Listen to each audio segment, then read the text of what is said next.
So we will record both days' sessions. There'll be two separate videos that will eventually get posted up on YouTube to our Carlson channel, and you will get links to those after class so that anytime in the future you can refer to those videos as well. They're all posted as unlisted, so you have to have that link to be able to get to it.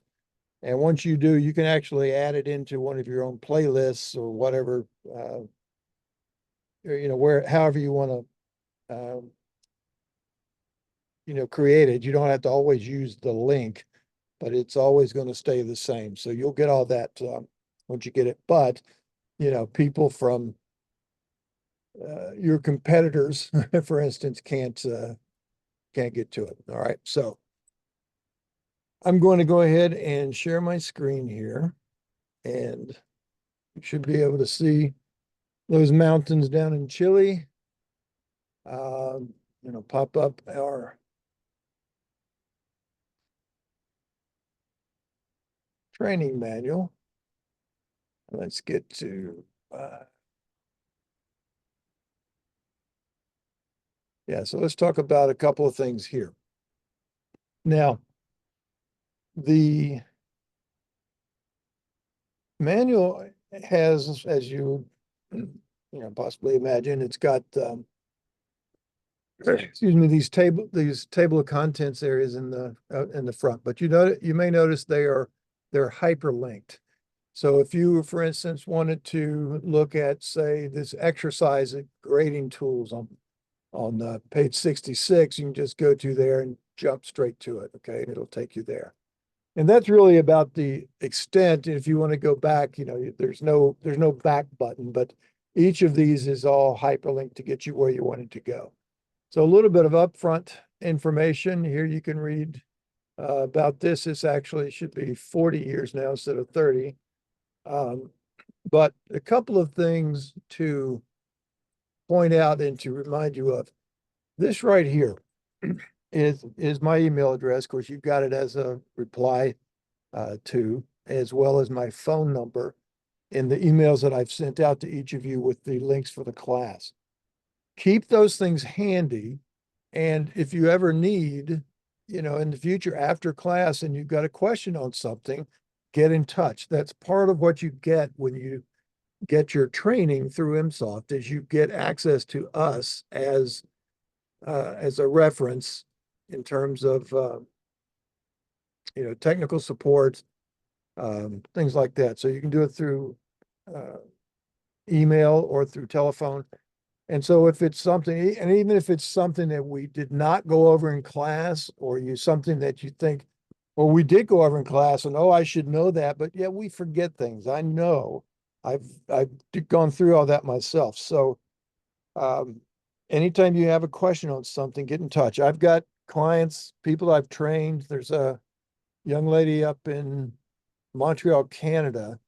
I trained their group, gosh, I'm going to say it's been 12 or 13 years ago, and I still hear from her from time to time.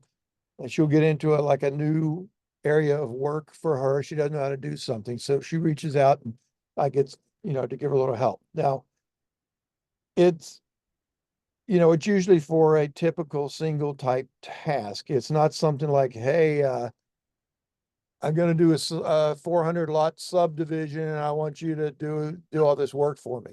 That's not exactly how that works. Although we certainly offer consulting services. So if it's something that would turn into a lot of work, developing a library of line styles or startup drawing templates, things like along those lines, we certainly can do.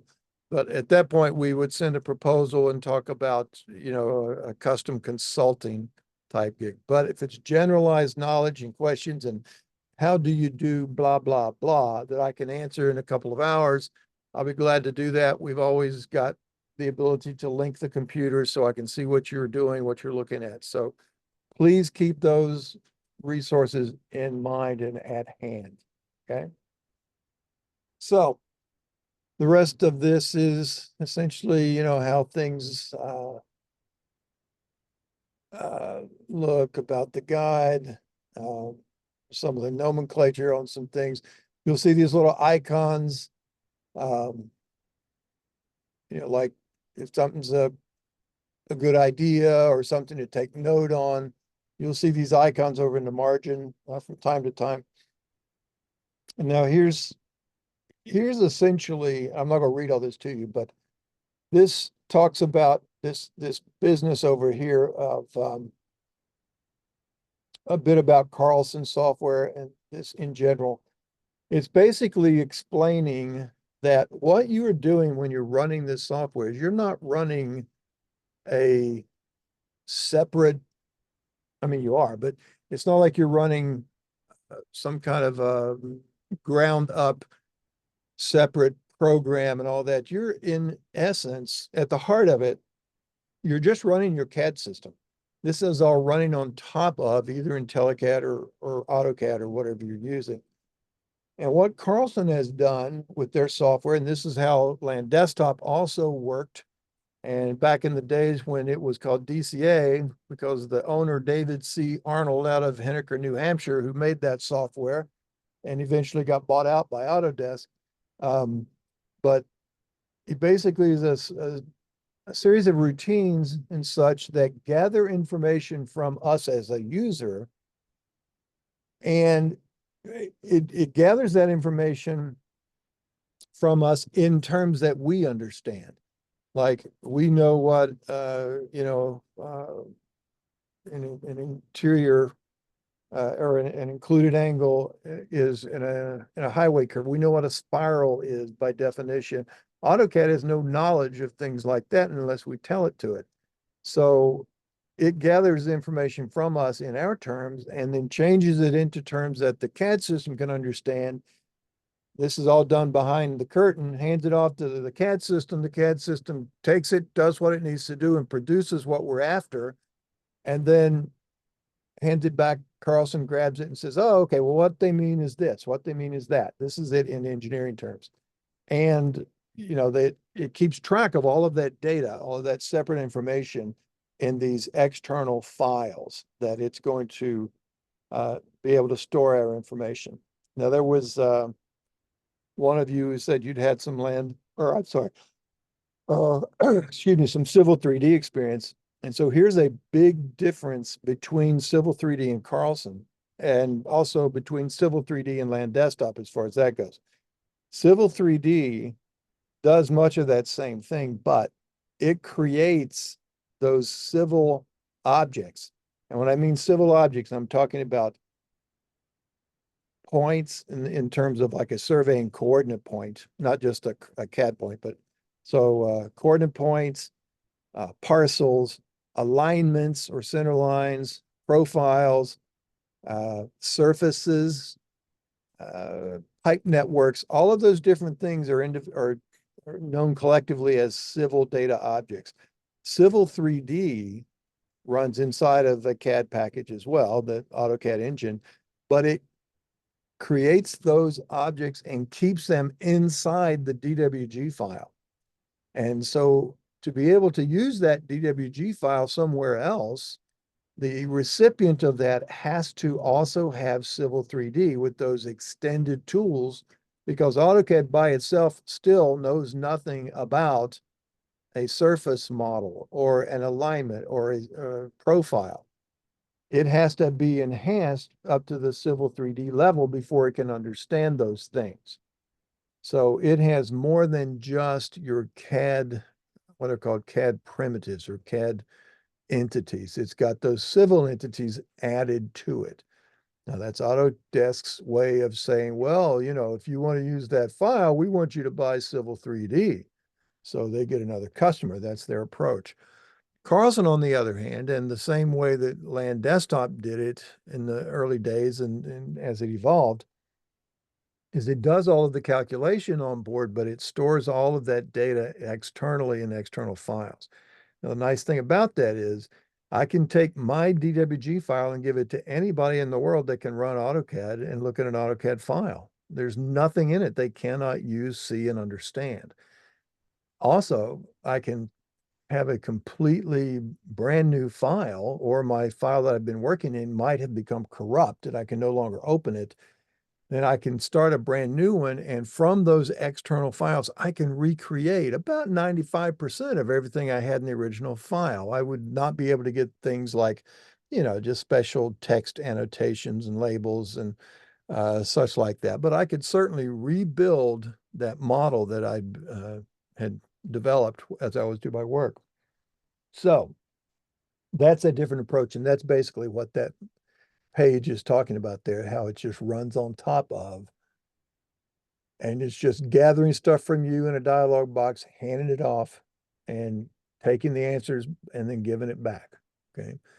Now, we're not going to go over a lot of this stuff here. This is stuff we really focus on in the fundamentals class, like where things go, where they store in the project folder. But I will, as we go through things, show you, what my settings are so you can match them, at least for the duration of the class, as to what we talk about.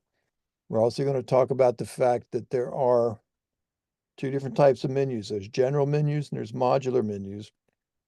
And that just refers to what part of the software is being used. Here are your general menus: file, edit, view, draw, inquiry, settings, and points. And those are in every single module in the Carlson software arsenal, whether you're running underground mining or geotechnical or construction or civil or survey. Every one of those is going to have these menus from left to right over to points.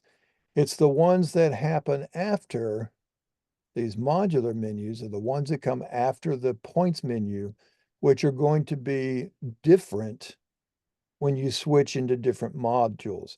So for instance, survey goes file, edit, draw, inquiry, or file, edit, view, draw, inquiry, settings, points, and then it goes survey, COGO, centerline, area layout, annotate, surface, etc.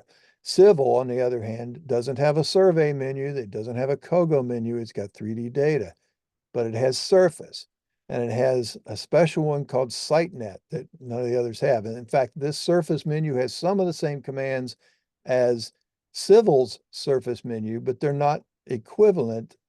Anytime you have the same command in there, it's the same command, but the survey surface menu is it's consider, you can think of it really more of a subset of the civil surface modeling commands under the surface menu.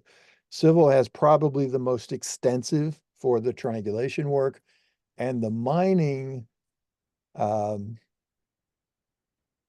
modeling commands that are not really in, you don't really have a surface menu in there, but they have some really mining optimized, let's say, um, tools to work with gridded surfaces, whereas we're going to typically use triangulation. Okay. So that's really all we're talking about. The difference between general menus and modular menus is that. Now we have some settings and some tools to manage those settings, and there's a couple of them that are important to take note of and to make sure that we are uh, setting them the way we intend. I'm not going to say correctly, because if one way was correct and another way incorrect, then it doesn't make sense to give you two ways to do it. You should only do it one way. So it just make sure you understand the ramifications of whatever way you have your settings done. So we'll go over those very briefly and talk about them. And then we're going to jump into this idea of some of these Carlson objects. These are those civil type objects like surfaces, coordinate points, alignments, things like that. So we'll talk about points, but not in depth. Again, that's more of the fundamentals class, but we'll talk about them enough to get through some things. And then the big one that we'll maybe run through a couple of exercises there, but right here is where we're really going to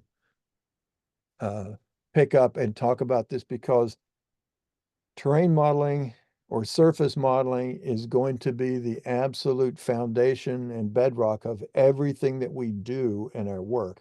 And we need to understand that stuff on a deep level and how to look at our data, how to, cut it apart, make sure things are correct, that we don't have some bad assumptions, particularly because certain things can be assumed when you're looking straight down on them in plan view and you're not seeing the vertical extent of everything. So there's all kinds of things to sort of, you know, work into your daily work flows. All right, so we'll talk about that. All right. So and then once we get that, there's and we talk about this bit in a little bit. There are some exercises in the front half of the book. Let me go back up here to the table of contents and show you what I mean. All of these things, and we were just talking about these points and point groups and surfaces and contours. All of these sections here and these red line things are these exercises, and they are there. And there's one here called putting it all together, and it's a particular workflow. And it has some things. There's a stockpile, volume, generating a surface, computing the volume, designing a pad, merging up the surfaces, and uh, et cetera, and doing a really simple roadway design, not the way we do it in civil, but more the way we would do it just in like survey, just basically do an alignment, do a profile, lay that profile in 3 dimensions on the ground and offset the edges and go from there.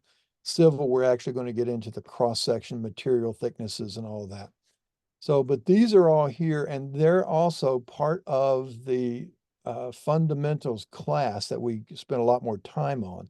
But then, sorry, go back to where I just was. But after this little section here, under this important concepts, we start talking about this civil module design exercise. And there's essentially 2 step-by-step exercises, but you're going to see that's going to take us a day and a half to go through these 2 things because we're going to do these particular things. And so it's not just road design, there's also grading design as well. So we'll spend most of our time there, which is really just going to be refining all of these tools here that we learn individually. We're going to learn them in the civil tools. Beyond that, you have this menu command reference, and you can see it's broken into those general commands and then these specific civil commands, and they are, laid out here. I just jumped to the civil menus, the command reference. There's my 3D data menu. Edit and assign polyline elevations, change elevations, edit and assign wall profiles, all of these different things, 2D to 3D by screen entities. All right, so it tells you what these are. Notice there are some little notepads, things to take note of. So this is basically synopsizing all of those specific commands. Now, in the I guess, let's see, the format of that would be this command reference to these general menus starting with file. You may notice a couple of things. You'll see a couple like these right pointing triangles. That means it's a pull right menu like you see over here. That just means there's something further to the right. And notice here's a good example. Notice on this page, for instance, some of these are colored red and bold-faced and some are not. And the only thing that means is simply that in my experience and my opinion and what I've typically done through my particular workflows, these are commands that are of some very special value and productivity and something that I think you should really take a look at. Okay. Certainly you can do all of your work with never having done any of that, or you might rely on one of these other ones that's not highlighted like so. But anyway, it doesn't mean anything other than, hey, I found that to be a good command. Now, the other thing to note about this command reference is if you look up here under, this is the edit menu, pull down and then erase. So you got edit, has undo, redo, some clipboard operations, and then it's got erase commands, pull right, erase, select, erase single, erase last, and then erase by layer, by closed polyline, outside, temporary erase and oops.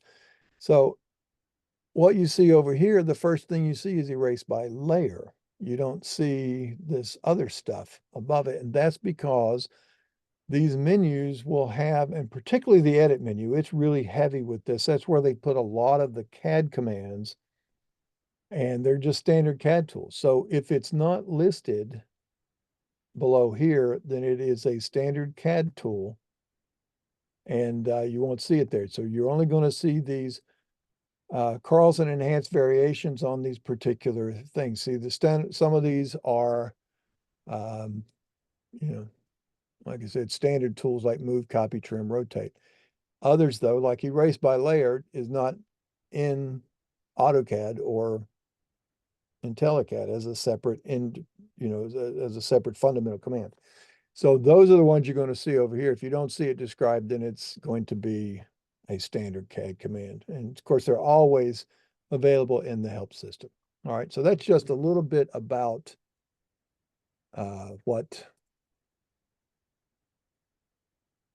what we're going to be talking about. So let's see here a minute.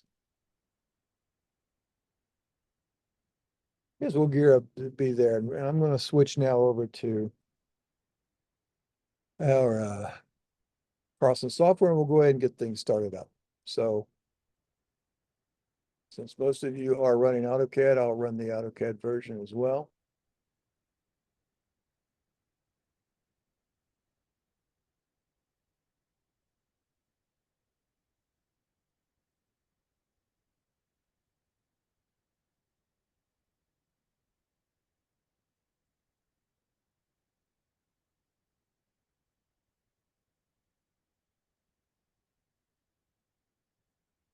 Okay, so you should have come up to a screen that looks something like this. If you did not, don't panic yet. I'll show you how to get that back if you want it. But it's got some functionality that's pretty much like a lot of software now. There's some links over on the sides, like what's new, online help. That's another great thing. Customer support, that links you straight into Carlson's tech support. Again, a free resource. Okay. Over here on the right-hand side are some little news release items and some tips and tricks, etc. And then below you've got, or on the left rather, you've got open and new, and then you've got these sort of containers, if you will, or links to another grouping of things. Like My Insights, for instance, if I go there, it's going to basically it's analyzed my usage over time, and they're making recommendations on some maybe a command that I'm not taking a lot of use from. So, but on our recent tab, and this is just going to show us a list of our recent files. And you can open one of them just by clicking on them and they'll open. Or you can choose the open button, or even open, files versus sheet sets and look at some sample drawings. You can do a new files using a default template. I'll show you where we set that. You can browse the templates, get more templates online, et cetera, et cetera. So let's just go ahead and click the new button. Now, when that comes up to the next spot, it's either going to go straight into the editor and say drawing one. If it does, just sit there and wait, that's no problem. Or you could get this little startup wizard. Now there's a little bit of redundancy here, because this is where I can now choose a particular file that's in my recent list and have that open, but I just went through that. I don't want to do that again, so I'll leave it there. It's just a holdover from prior usage. Now, Notice this little box that says skip startup wizard next time. So if you didn't want to rerun in the wizard each time, you could have checked that off, and then now you're not getting this wizard. So it's not going to help you get things started. If you want to use that, and I recommend using it because it does force you into a certain discipline of practice. We'll talk about in a minute. Now I'll show you where to turn that back on. So again, what we were doing, instead of opening a recent one or browsing for a file, we were going to make a new file. So I'm going to click new, and it's going to take me to the next step in my wizard. Again, these wizards are just groupings of commands and workflows that I could go through individually if I wanted. But notice it presents me now with a dialog box, and at the top it says select a template. Well, and there it's pointing to this one, CAD or Carlson National CAD Standards Civil. So that could be the startup template that I'm using. And if anybody doesn't know what a startup template file is, what it is basically it's a CAD file, a DWG file that's stored in a particular place. And you can see that right up here. It's stored in under users by user ID, app data, blah, blah, blah, down in this folder called template. Okay. And they can be there, or it can be on a network drive, any place where everybody can share them.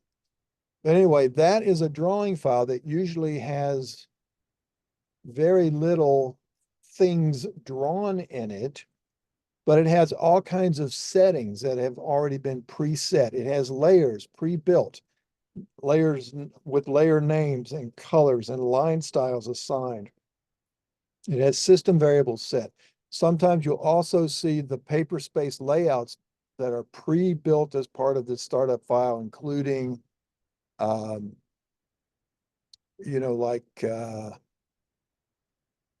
title blocks, of different sizes. So depending on what your particular workflow may be and where they might want you to start something up, that's all it is. Right now, I don't really care what you want to use. You can just choose the default, or maybe even just say none if there is that option.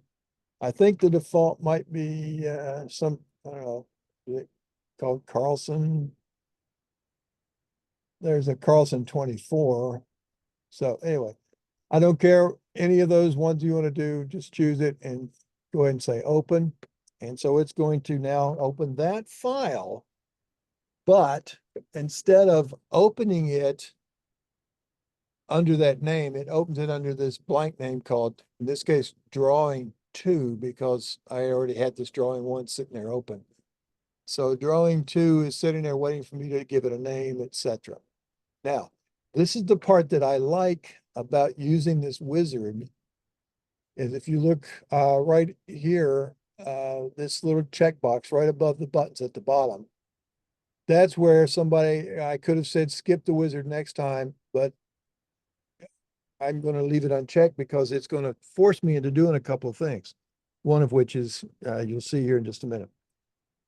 So I'm going to look at my settings. I've got English, 1 inch equals so many feet, or I could choose metrics, etc. I'm going to keep it in English. I'm going to set my horizontal scale to 1 inch equals 30 feet. I've got a symbol plot size of 1/10 of an inch.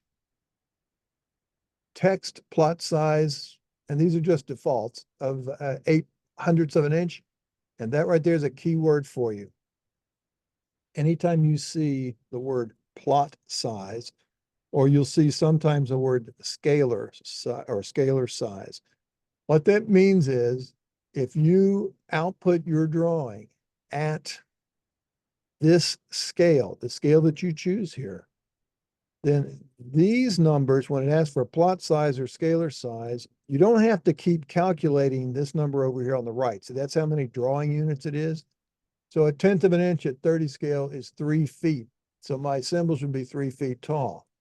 My text would be 2.4 feet tall if I painted them on the ground. If I switch this, say from 30 to 50, notice this doesn't change. It keeps that. So I never have to give it a different size for my text if I want to just keep those static and keep them, the same through all my commands. but it recalculates these numbers here, and that's what it feeds AutoCAD. It doesn't give it this number. That's it's asking us. And so I'm going to say, I'll still put it back to 30. So I'm still keeping it at a tenth of an inch. So 3-foot symbols, 2.4-foot size text. I didn't have to calculate that and figure it out. Okay. Now, the next bit here is a projection system, and yours may or may not look like this. The 2023 version has a button, has a thing to check that says grid or none or projection, and then it shows you the projection. So they've consolidated. Go ahead. I'm sorry. Sorry to interrupt. I don't have the startup wizard. How do I, Oh, where do okay. I go? Just sit tight and I'll show you where to turn that back on. Okay. Okay. So I'm going to go ahead and choose this predefined, user defined. And notice, well, what is the predefined? Well, the button underneath it, right now you see it's pointing to USA NAT 83 2011 adjustment Pennsylvania. Well, I'm going to choose this define projection, and I'm going to choose it from a list, and I can add, let's say there's my, let's try it. Let's just find something close by. Say West Virginia North. I do a lot of work with a client in West Virginia North. So I am. So I've now added, just the ones that I usually work with. So I'll choose this PA South. You can put them in by codes, etc. And so now there it is, and that's all it tells me. So it's a little bit different, but than the older versions. Just keep aware that you have to set that for certain things to work. You have to set that to be able to do reprojections, for GIS data to fit, aerial imagery, things like that. Okay. Now, the rest of this stuff here is a project name, a job number, a location. There's just text descriptors, and those will go as far as headings on reports. I generally don't ever use them. I'm going to say next. Right here is why I like to use the wizard, because it says, hey, you didn't tell me what drawing you wanted to call it. I didn't do the old file save as, which I don't have to do. So it's not letting me pass it until I fix that. And it's right here in this new drawing name. Now, notice there is a default drawing folder that's just pointing to C Carlson projects. Well, I'm going to change away from that. So I'm going to hit that set button. And here's my Carlson dialog. Anytime, if you don't like using the Carlson dialogues, I've come to prefer them because of some of the stuff that they give us. But you can always hit the browse button, and that puts you in the standard Windows, where you can pull down a file of type, and you've got all those typical Windows type of controls. So I'm just going to go here. I'm in Carlson projects. I know that here's my last one was 0620 civil class. So I'm going to double click in there. I'm going to double click in my data sets. So I'm in this folder. Now you see up here, there's my working folder. And I'm going to give it a file name now. It's just called class example 1. And I don't think I have that one already built. I'm going to say open. And so now it's filled that out. And I'm going to say next. And it's going to take me to the next typical step, which you don't really even have to do if you're not using points, but a lot of people do. And so they want to assign a coordinate file. You could simply exit at this point and not assign one, but I'm going to go ahead and say, all right, I'm looking at my data path. It's set where I went to. The coordinate file is offering a CRD file. That's my coordinate file of the same name as my drawing file, which they do not have to be. It just does that for you for convenience sake. And you can set and navigate away to a different place. But I'm going to say to import points from either a data collector, a text or ASCII file, or another existing coordinate file, or none. So I'm not going to bring this in. Again, This is a command that I could do under the survey menus, under data collectors, bring these things in, or under the points menu, import text data. I can do all of this stuff with my point utilities, but it makes it part of my starting workflow in case that's the way I normally start my job. So I'll say none, and I'm going to say next. And that will dump me into the editor here. The graphic screen is all blank, but everything's ready to go. Now, what it did with that drawing template is you see this list of layers, all of these C dash, those are the civil layers. There's some G dash layers, those are my generals. If you have survey layers, they're going to be V dash because, and not S dash because the structural engineers got in line before the surveyors did and they took all the S's. Anyway, so that's essentially where that happened. Now, a couple of you had said, I don't have that wizard. I don't know what's going on. So here's where this is set is you go to your settings menu and go to Carlson configure, third guide down. Can everybody see the screen well, by the way? It looks like it might be a little small. Is it large enough for you guys to see it?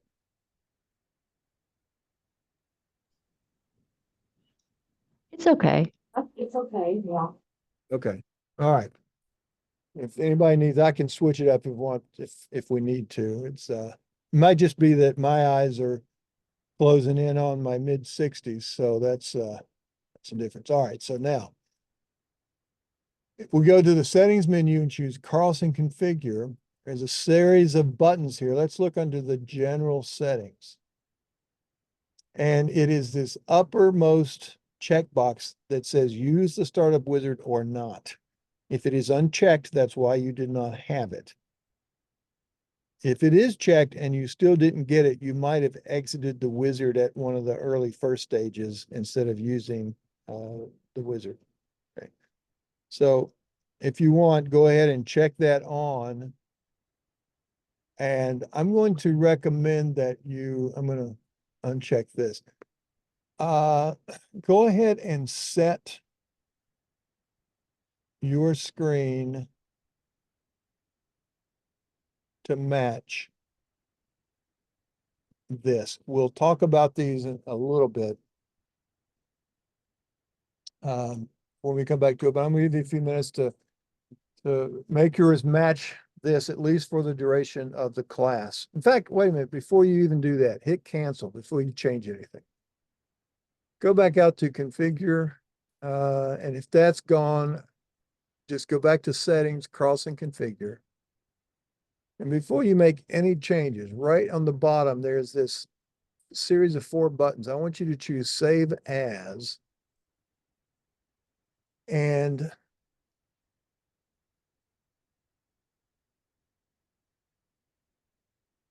I want you to put this in your Drive C Carlson Projects settings folder or someplace that you'll know where it's going to be. And then under the file name, I want you to call this Before Class Global Settings. Okay, so in case you change something, it's going to allow you to load those settings back. Okay. So notice there were 56,142 individual settings that it stored for me. I'm sorry, can you repeat that? I got lost there. I'm in the Yep. configure, Go to Settings, Carlson Configure. right? Okay. At the bottom are 4 buttons besides all of these other wider buttons. Choose the one that says Save As. Okay, And just either hit the Browse button or up here, choose and use your arrows and go down. So I navigated to a place called C Carlson Projects Settings. So that set my folder. And then I clicked in file name and I said I said before class global settings. And once I said that, I hit save.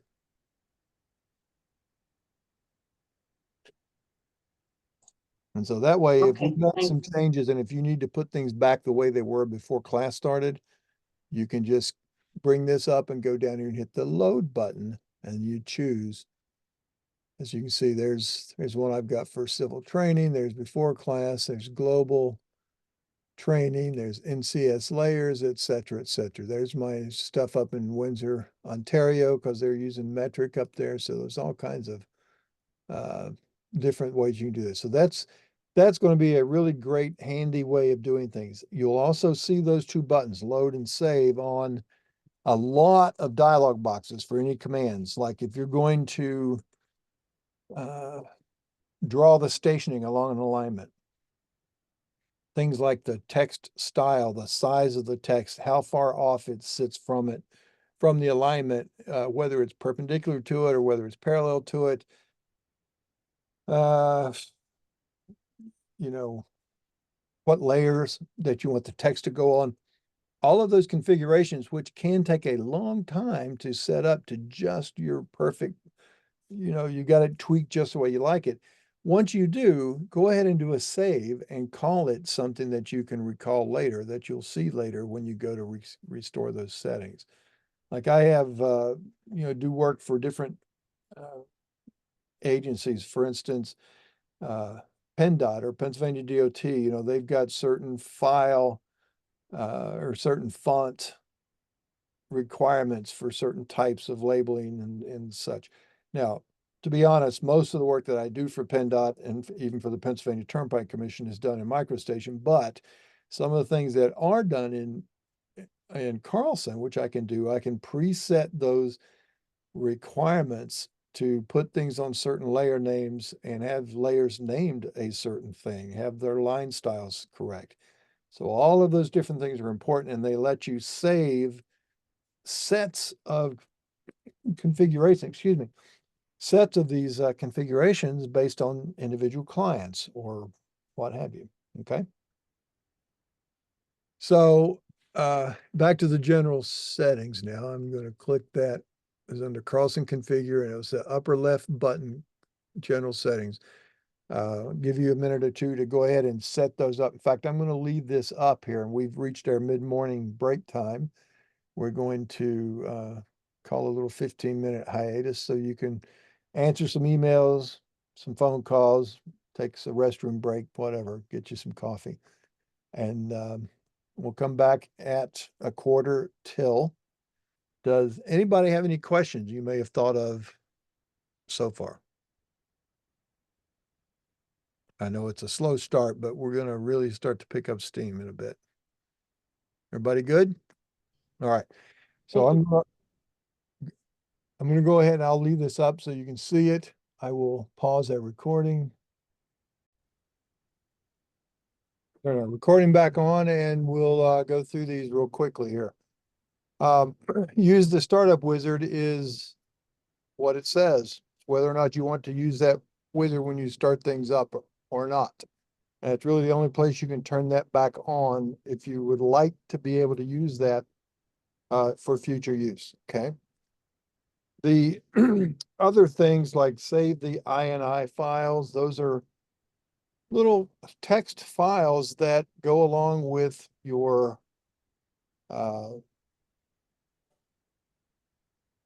drawing file. And I'll show you what one looks like, for instance. Let's see, where was I working last?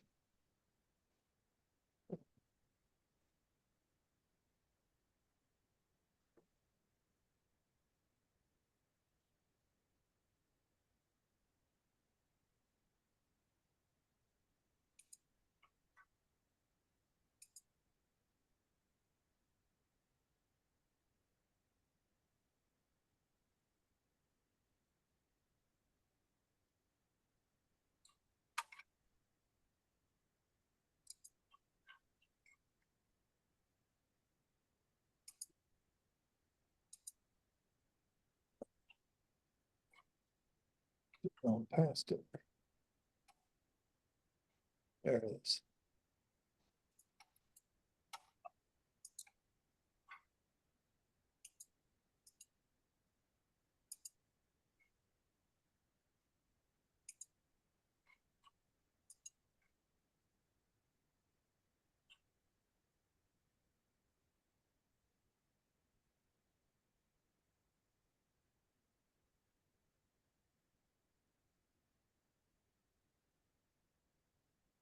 Here's one, for instance. Let's see, they're all kind of small.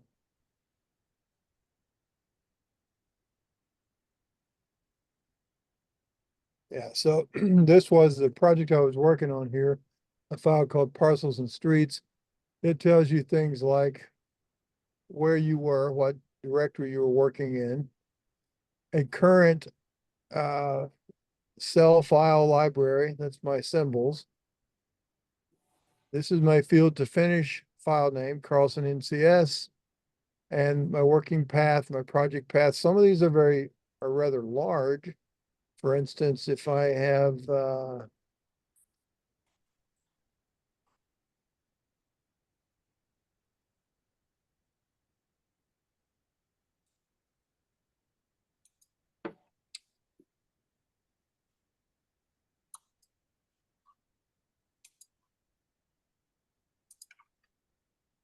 well,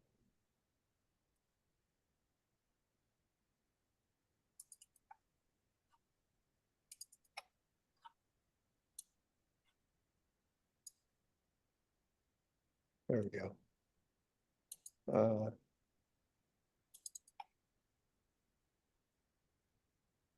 So you see, they can give you a lot of different information. Sometimes you might say, well, I might have used a coordinate file, or I might have switched a surface file name. Here's a file name called a surface file that I made called parking lot with sides. That's not the name of that project drawing, but that just shows me, what I've worked on in which order. Here's another one down here called parking lot. There's another one, Clareton parking lot. That's a sewer layout. So all of these different, basically, and here's some more surface work. So it keeps a running audit trail, if you will, of your work. And so if you're working on a project and you send your files to somebody and they go, hey, it's asking me for a coordinate file and I don't have one. So, that's a way of being able to go back and look at that and say, oh, hey, I see I did that. I use this file. You can go back and look at that particular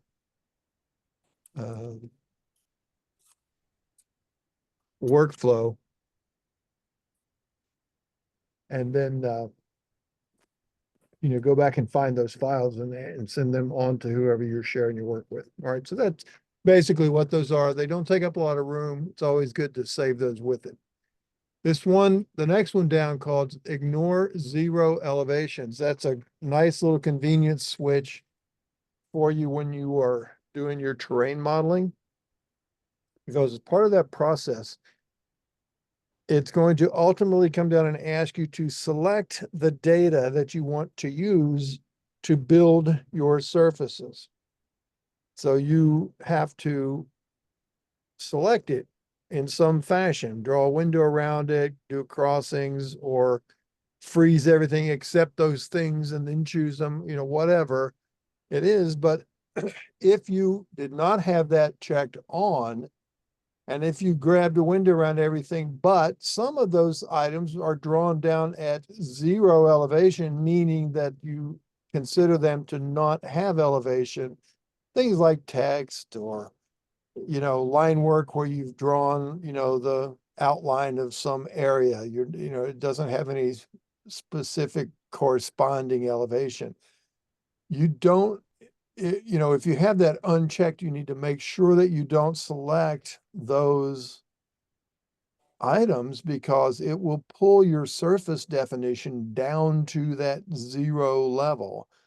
And so, here in Pennsylvania, I notice it really quickly if I were to do that because I'm up, in the 1100-foot elevation range. And, I can see 1100 contour lines all jumping down, to hit something down at zero.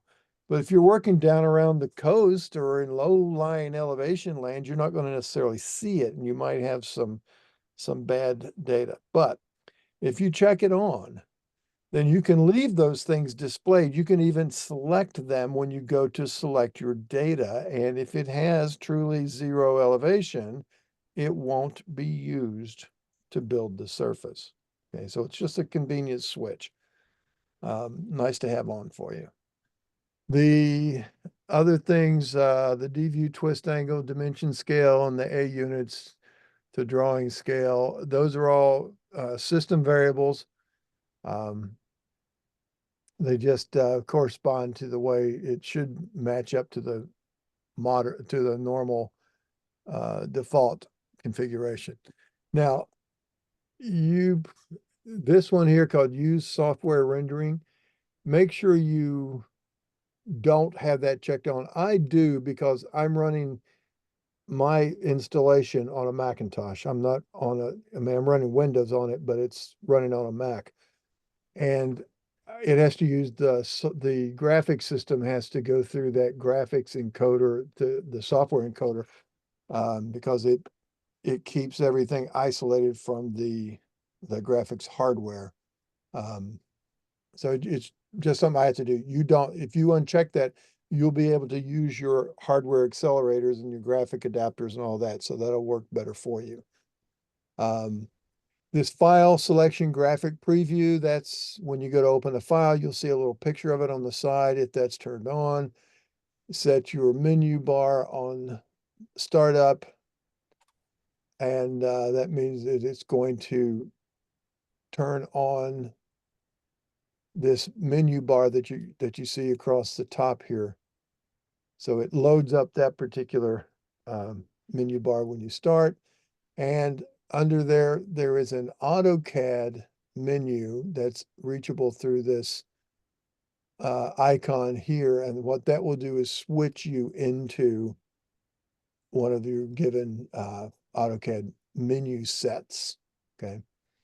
I don't really ever switch mine. I usually just stay within the Carlson stuff because I know where other tools are.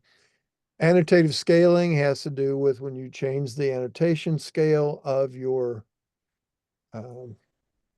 work, that if you're using annotative blocks and annotative text, they will change size to stay the same printed size if you're printing it at a given scale. And then if you change that scale, you don't have to recreate the text. It changes itself.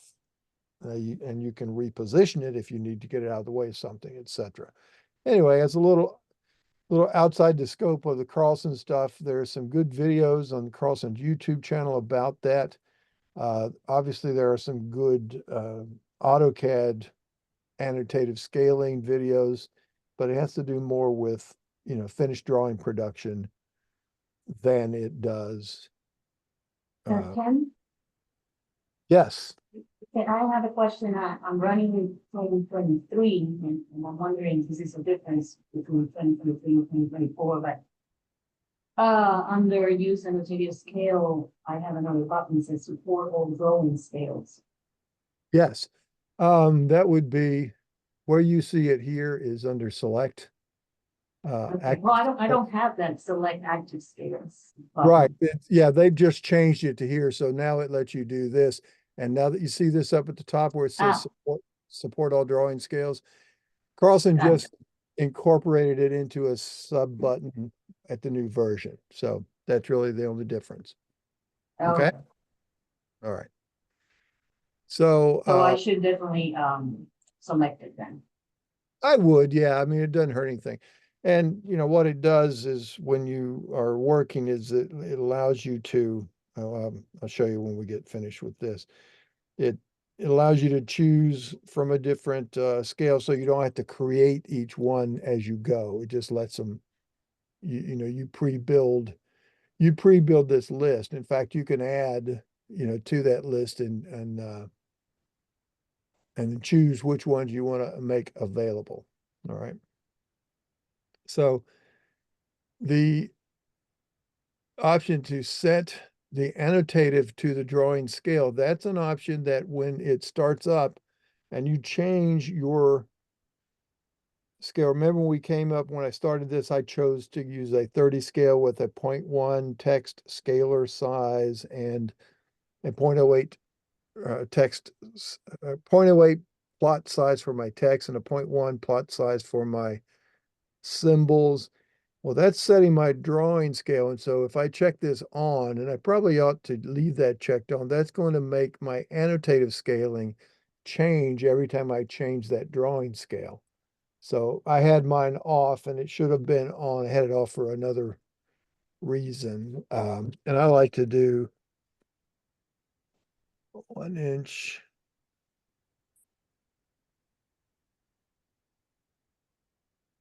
Actually, it'll be inch equals and then foot. Except I want to put spaces there. There we go. And that's just, yeah, I'll show you that in a minute. It didn't really matter.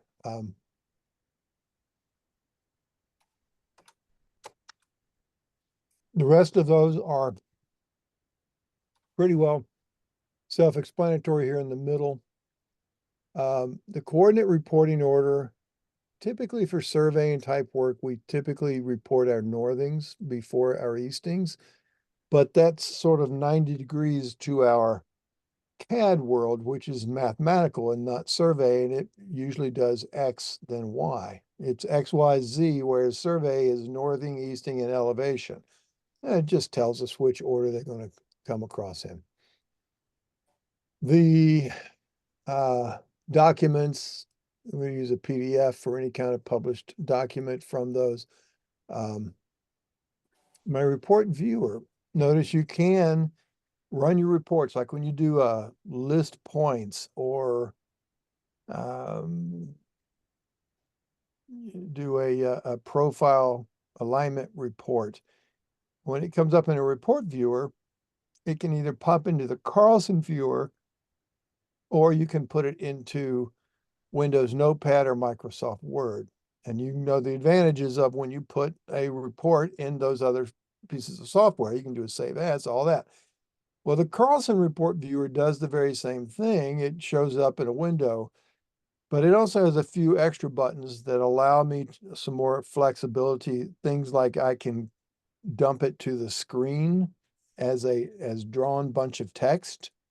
So if I list all my points and if I need to make a table of coordinate points in my drawing, all I got to do is hit the button that says, copy to the screen. And there it is. It's now, an in-text entity in my drawing. So it just gives me a little more flexibility. And that's its default anyway.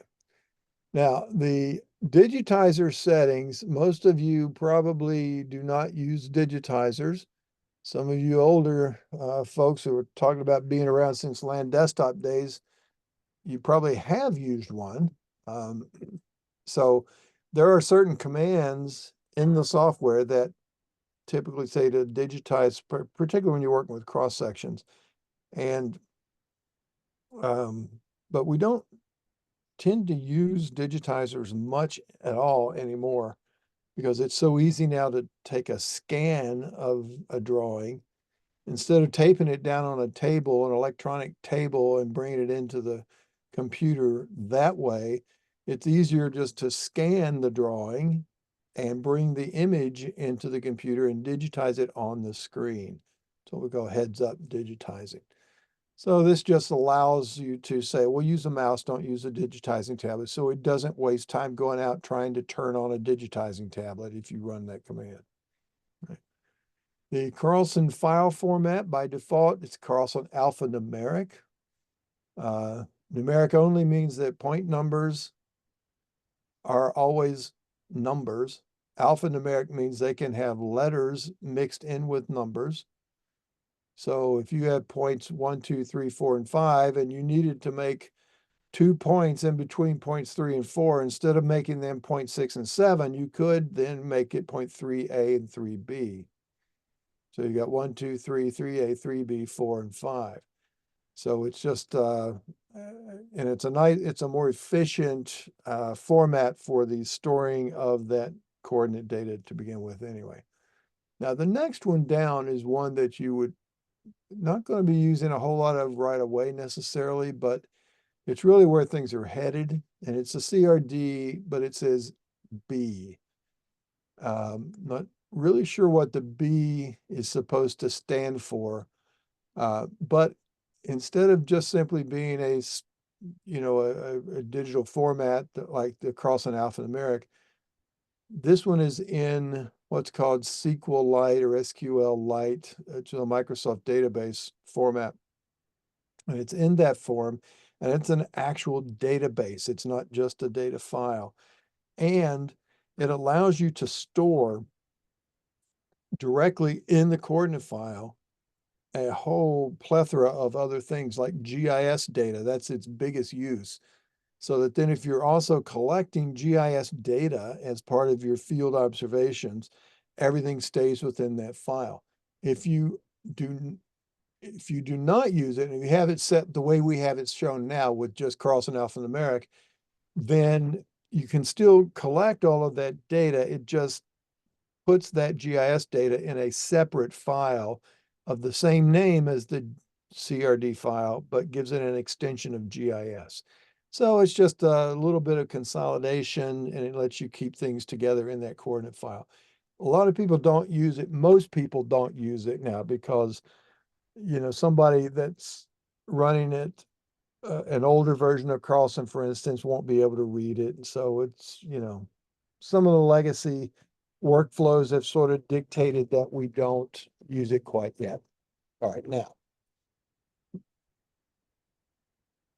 This section here called object linking is something that is pretty powerful, and it's pretty important to understand and know about. Because, and it's not that one way is right and the other way is wrong. It just has different effects. And you can see what they do. Linking points with the coordinate file, linking line work with points, linking labels with line work with center lines, and then grouping and maintaining a history file. So here's what those happen. Go ahead and if you haven't already, turn them all on, and I'll show you what they do. And we'll say okay, and we'll say exit. And I want you to do this. Let's go to the draw menu, and let's draw a rectangle.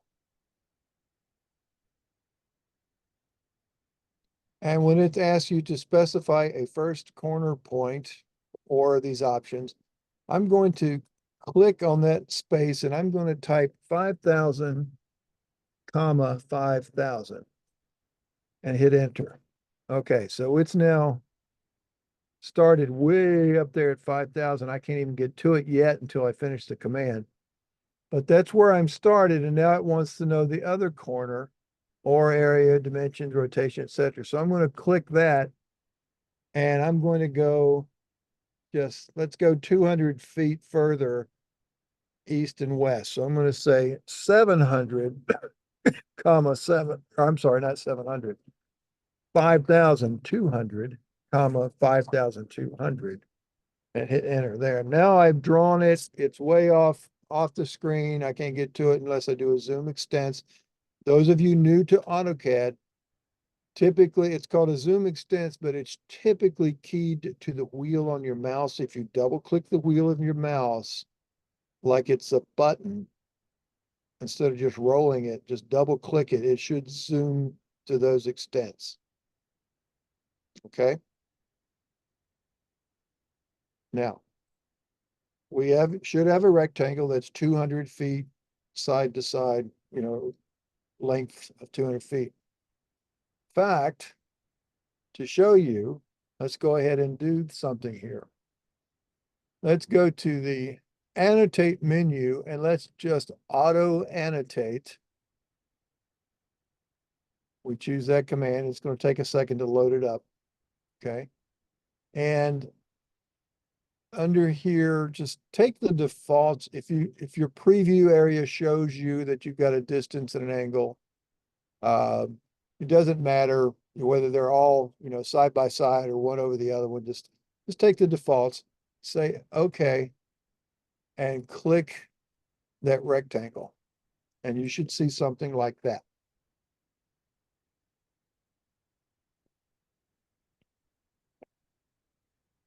Now,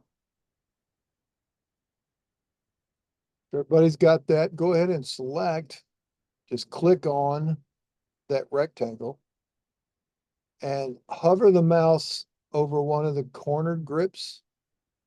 Click it and just stretch it up at an angle and watch what happens.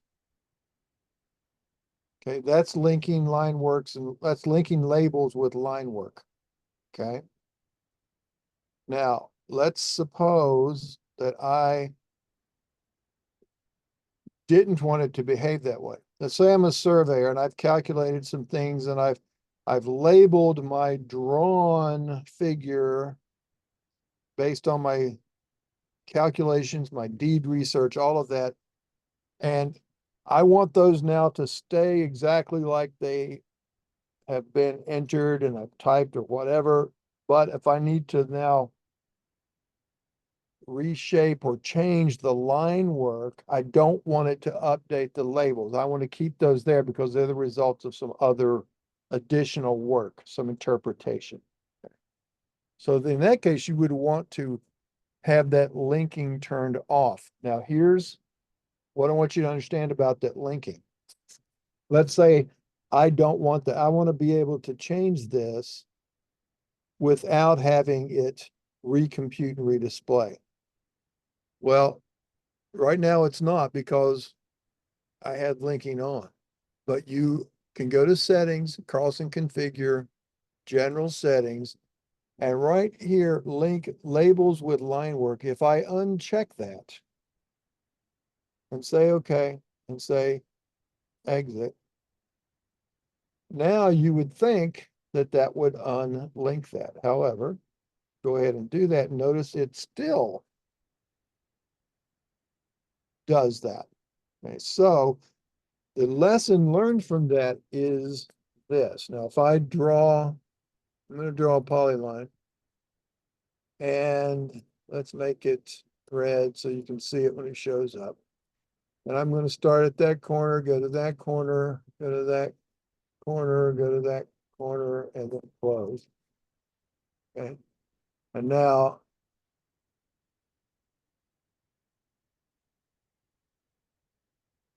I'll drag it out here to the side. All right, so it's exactly the same, but I just kept it over top of the other one. And now if I annotate, auto annotate, and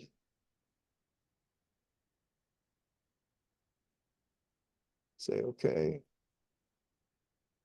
Now there now are those same dimensions. However, if I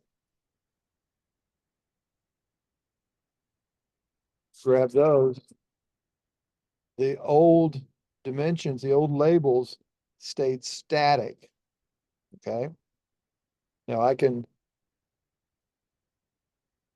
get around that if even if I like that to be my behavior, if I have to annotate that again, I just run the command again, just auto annotate, and it will clean up the old ones and recompute the new ones. All right. So it's two different behaviors.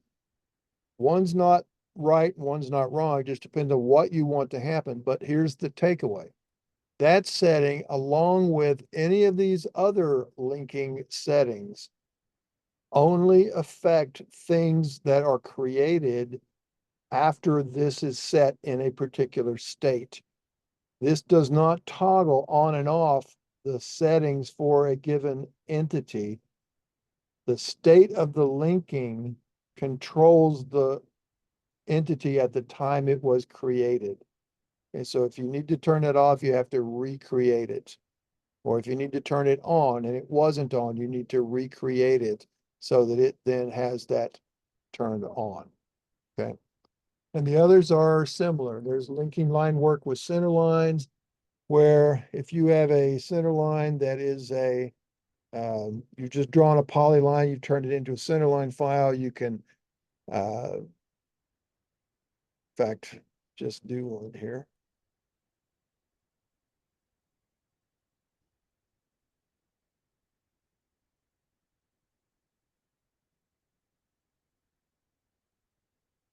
Let's say we go to our centerline menu and I choose polyline to centerline file because I drew this red line here as a polyline. And I'm just going to call that one junk. And it tells me to select it. I select it, it shows me the direction. That's all well and good and fine. All right, so there it is.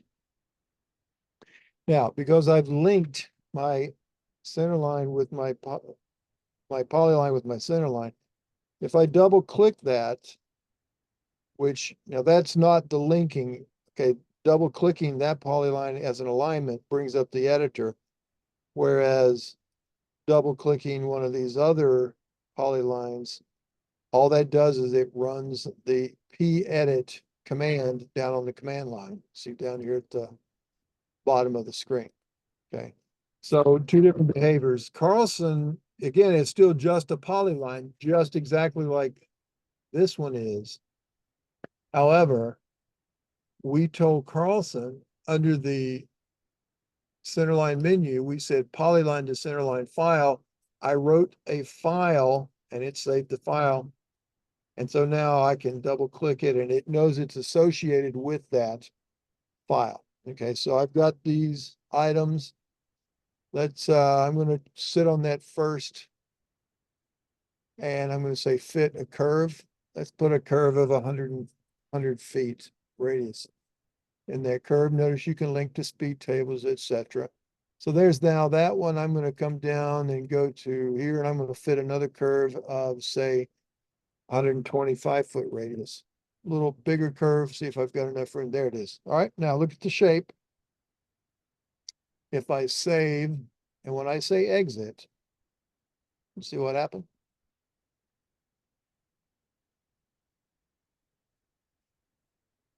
In fact, you can, up until this last update from Carlson, so you can do it if you're running 2023, go ahead and try this. You can actually grip edit the alignment itself. So I'm gonna move this point, and I'm just gonna move it say down over here, somewhere in there. And you can, and there's ways that when you have those set correctly, you can do that, and it will maintain the tangency if you've turned that switch on. But now notice down here under mine, it says warning, centerline files containing spirals are not currently supported by the link line work with centerline file. It's not been updated to match the changes. So if I double click this now, it puts me back in the editor, but it's in the old version. So if I save and exit, see it shifted back. Prior to this one release under 2024, you could do a grip edit out on the screen and it would update the alignment file itself. So it's a two-way link. Changing the alignment in the editor, saving it and exiting it will update the graphics. Changing the graphics will update the data in the file that you get to with the editor. That has been logged as an error with Carlson. They've said that that will be coming in the next release. They're going to resolve that. They were able to replicate the error. So it's just something that unfortunately got broken in the last update. Prior to that, however, and the update I'm talking about is this one right here. I'm running build 240528. So I've got the May 28th, 2024 version of the update of this software. And it works, it's broken both in the AutoCAD version and the IntelliCAD version. So unfortunately, until they get that back to us, that, if I go to do something radical like that, I get this warning message here and it doesn't update the file. So I can't really demonstrate it here, but with 2023, you can certainly see that for yourself or any version prior to that. Now, back to the settings, Carlson configure general settings. One last little thing to talk about here is this bottom corner on the right is the removing arcs two different functions, a maximum offset and a chord length. And what that has to do with is this. If you have, I'm going to go ahead and exit this so I can draw a couple of things. I'm going to just draw an arc.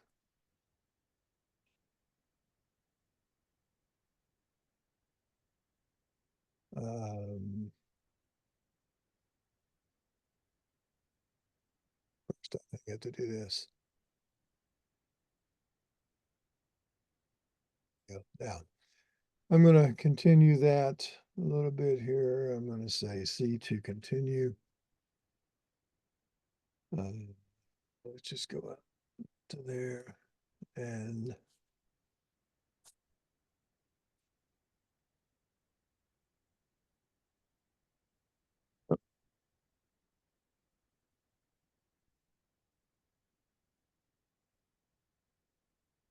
okay, excuse me. So let's say I was surveying out in the field and here's my main road and it turns into a parking lot. Here's a little, or maybe an intersection with another road. And this is my edge of pavement along the edges, okay? Right now, it's represented by a circular arc. And that is truly, and you can see there's only the two endpoints. There is a midpoint indicated, but that's not actually part of the arc definition. There is a radius associated with those two endpoints. And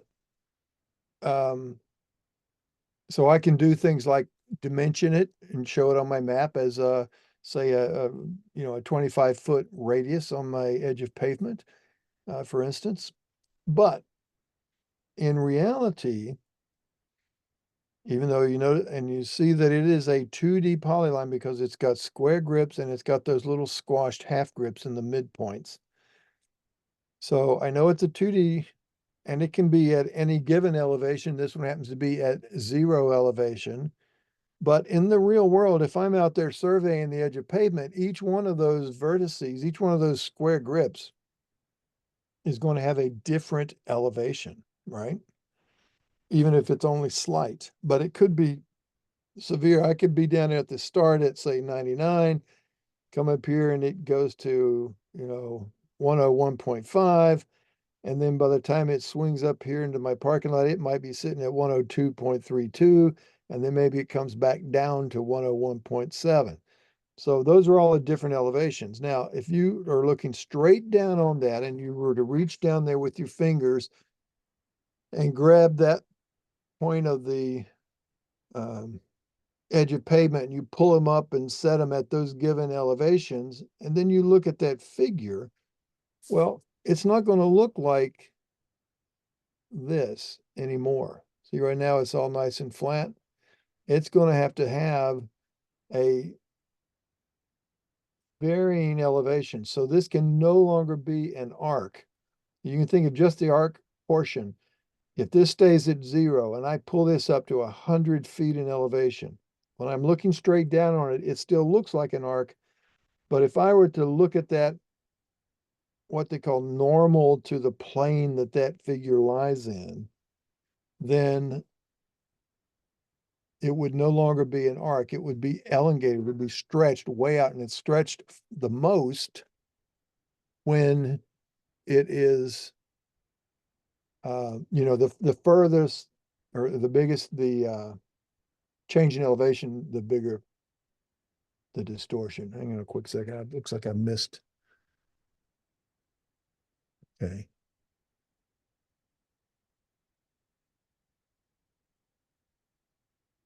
And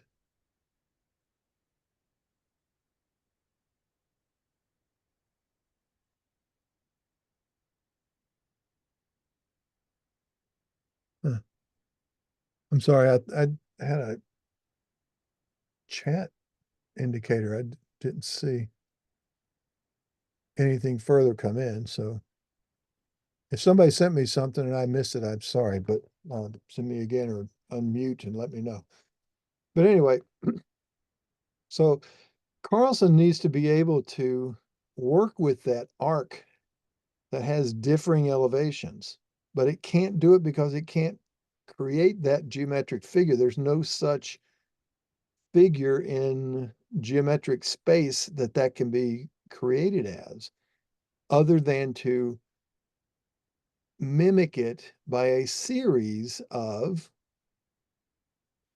little line segments. And I'll show you how it does that. So it's going to take this and set that elevation. It's going to set that elevation. Then it's going to set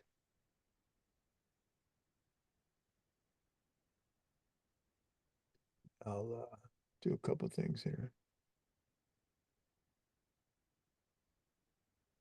And then it's going to do this.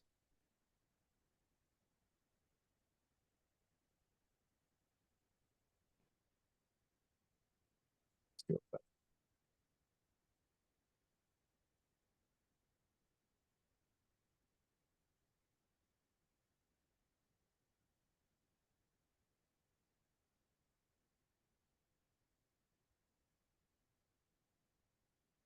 Okay, so it's going to, let's give me a little.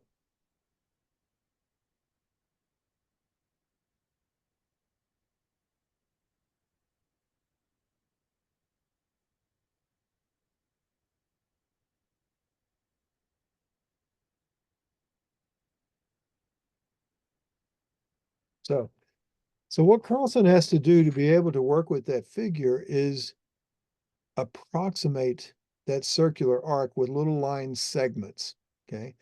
Because these individual line segments can start at a given elevation and go to another elevation without changing their shape. The arc can't do that because it stretches it out and it no longer remains an arc. So it has to get redefined, and it gets redefined with these little approximations. Now, there are two things that define it, or two particular or possible ways. And if we do, let's see here, we're going to go from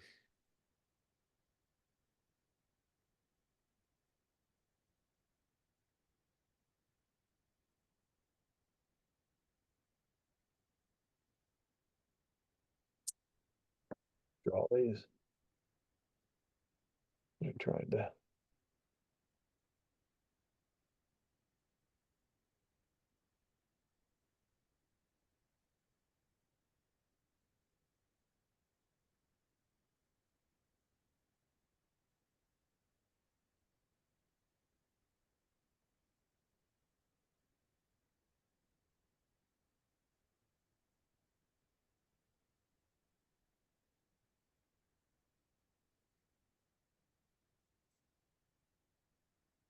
All right, so you've either got something like this, or you've got something like this.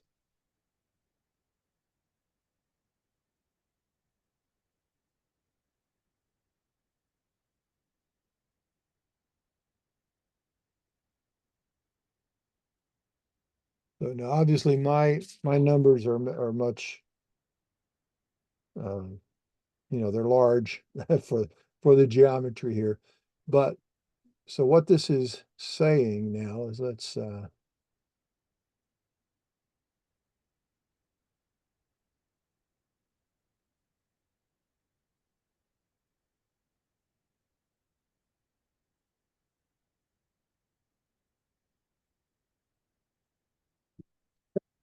me get this sort of down out of your way here a little bit.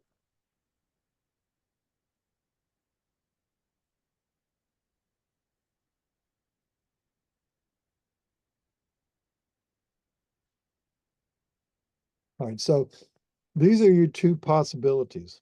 This is called your maximum offset, and this is called your chord length. So if you look back at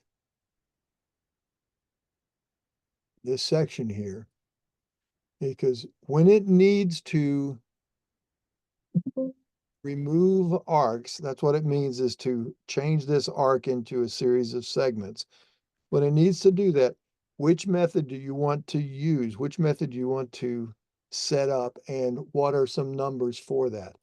And I found in my experience, again, this works out to be my preference. And here are some of the ramifications. If you use the maximum offset method, then it's going to take this number, this number that you put in this field right over here, and it's going to create a series of segments so that the maximum amount, the the maximum amount that the resulting segment is from the original arc is this number or less. Okay. If, however, I choose that I want to use chord length as the other option here, I would click here instead of here.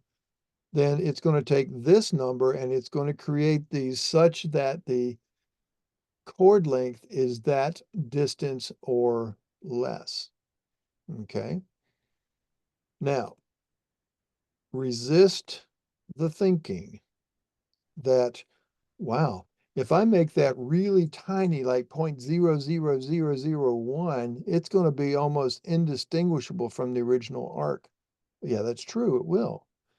But when you do it, when you create this item, notice it puts a vertex at every endpoint all along that arc. So remember, the original arc had 2 points, one where it started, one where it ended. Now I've got 1, 2, 3, 4, 5, 6. Okay, and that's a very, very crude approximation. Normally, it could probably wind up with several thousand along that arc path. And here's the trade-off. The finer I get it, the tighter I make that, it might look nicer, nicer, nicer. But the finer that I make it, the more of those vertices that I'm going to create. Now, that's not necessarily a huge problem, except for the fact that when I go to create my surface models, the computer is going to look at every single one of those vertex locations. It sits on every vertex, looks around itself, and tries to create a triangle edge by finding another vertex and another piece of line work or another point or something with some elevation. And so on average, every one of those vertices will participate in at least 3 separate triangles. So if I've got, 1,500 points along there, that's 4,500, that's almost 5,000 triangles that I've added to my surface model. Again, if you got a big enough computer, fast enough, it's not going to be that big of a problem. But if you're doing, 60 acres worth of landfill, or you're trying to, come up with a grading plan for, a valley fill or some kind of a reclamation project, then you've got a lot of data out there. And the more you can save from hogging up your file, the better it's going to respond. All right. So now the numbers that I've found that work the best for me are these, and I use the maximum offset because if I always think about this in terms of like the back of a curb or the edge of a pavement. I'm thinking if I'm within 200ths of that, I'm essentially on it, and I'm not going to hog it up with thousands and thousands of little vertices, but I'm going to be close enough to where it looks okay, and I'll live with that. I don't use the chord length because what happens with that is if you've got a really tight curve, a really sharp curve, that chord length is going to be a particular length, and that's going to be, it could be from say here over to here. It could be, really, it can make it separated from the original arc farther than if this were a gentle curve. If it started here and it only just barely curved like that, well, that curve length now is going to be along this, and then along this, then along this, and it's not going, so the curvature of the original arc is not going to change the numbers for me the way chord length will do it, whereas maximum offset will give me a different result. Okay. So, and if you want to see the effects of this, I'm going to make that 0.0001. So really tiny. Okay. I'm going to now demonstrate this a couple, I'm gonna, whoops. I'm gonna copy that a number of times. I'm gonna go one there, one there, and one there. Now I'm going to come up to my 3D data menu. I'm in my civil module. If you don't see that 3D data menu after points, go to settings, Carlson menus, and choose civil menu. Now, I'm going to go over into my properties and turn my color red so you can see it when it's created. I'm going to go to my 3D data menu now. You've got that up, but I'm going to choose 2D to 3D polyline because I'm going to turn that edge of pavement into something with elevation. And I'm going to say by start and end elevation. Select the polyline to assign the elevations. I'll click that right there and it says, okay, what's that starting elevation? Well, we're just going to do it simply. I'm going to say 99. I'm going to hit enter. It goes to the end. Say, what's that elevation? I'll call that one 102. Okay. I hit enter. And now it says, select a polyline to assign the elevations. And I'll hit enter. I'll finish that because it's actually done. If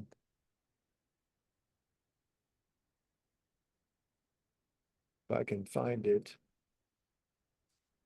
Oh, I'm sorry. It didn't keep the original. If I wanted to see the original, it's gonna look like this. All right, so this will be.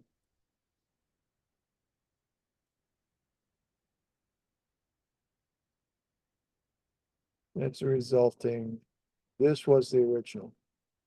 So I'm gonna copy that from that endpoint to that endpoint. All right, so you see, if I zoom way down tight in here, you see here is that resulting 3-dimension. So that distance, the maximum separation was really small. And so if I zoom out here and see all those vertices, that's how many, each one of those is going to be on average connected to 3 different triangles. So that's how many I'm going to have. Okay. Now, let's change that setting under Carlson configure. And instead of 0.00001, let's make it 2. Make it 2 feet. All right. And we're going to do the same thing now. We're going to choose 2D to 3D by start and stop. So I'll choose this 99 for 102.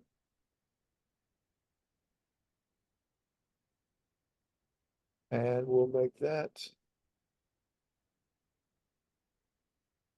so you can see it here. And we'll copy this one back.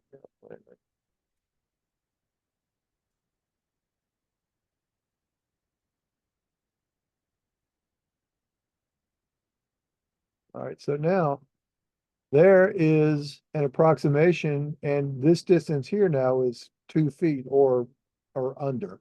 So it figures out how many it needs to do it. And so if I compare the number of vertices in, one versus the other, you can see how this one is much visibly, it's indistinguishable from the arc, but it gives me way too much data. And here it is with not tight enough. Okay, because yeah, it'll model correctly and I'll get a surface, all right. But if I go out there and try to build that pavement or that curb or whatever that is, and I put it on a machine and I'm using, machine guidance on my, from GPS satellites, it's going to try to build this like this, and it's going to be 2 feet off in places, right? So that's a little too much. So if we put it back,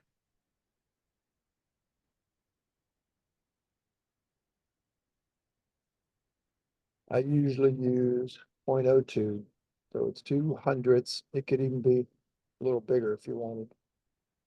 And I'm going to repeat that 2D to 3D. Again, by 99 to 102. And I'll change that. I'm not going to copy, well, yeah, I will. I'll copy the other over. Red.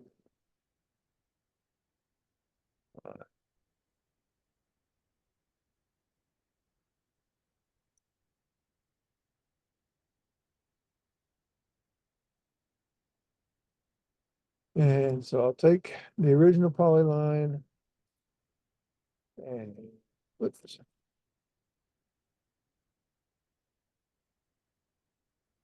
Copy there to there. So now you're going to see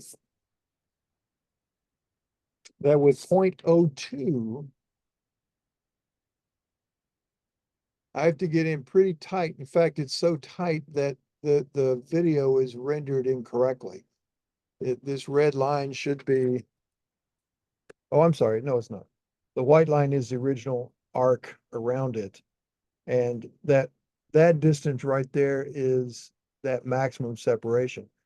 Yeah, you can see from the level of it being, on the ground, and if I'm trying to build it with a machine, that's going to be closer than I can hope to pour a bunch of concrete. All right. So those are some of the things to keep in mind and to be aware of. So I would suggest that you always, at least once, take a really good hard look at these settings and set them up and understand what they're going to do and whether you want to have them on. But look at things like that number. If you're getting these huge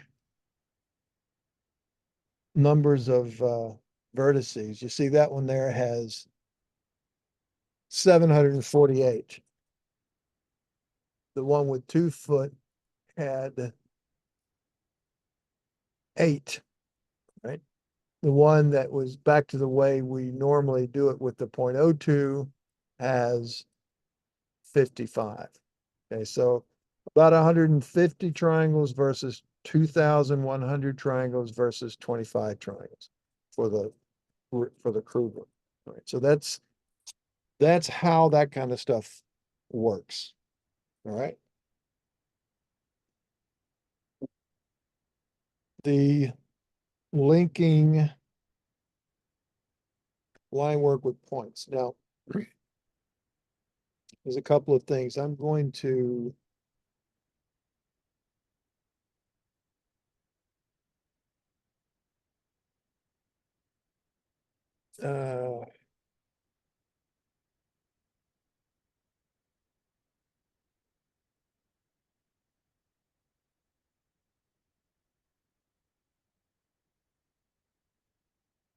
let's take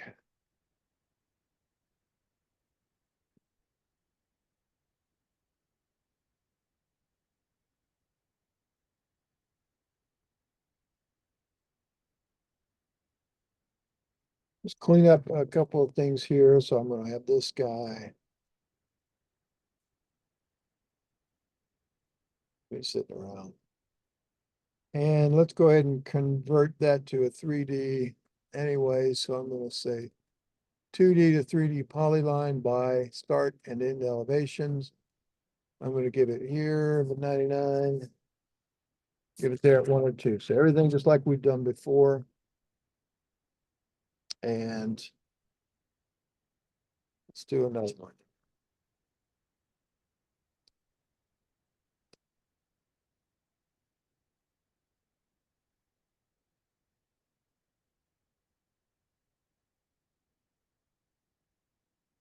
And I'm going to edit polyline utilities. Remove polyline segment. And I'll get rid of that first one there, and then I can get rid of that entire extra over there. Now I'm going to create this. I'm going to offset that Well, first I'm gonna move it here. And then I'm gonna offset that.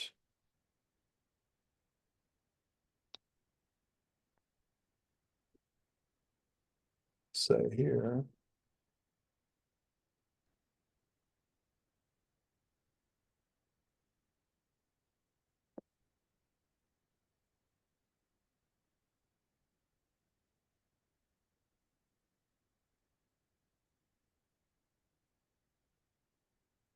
Now,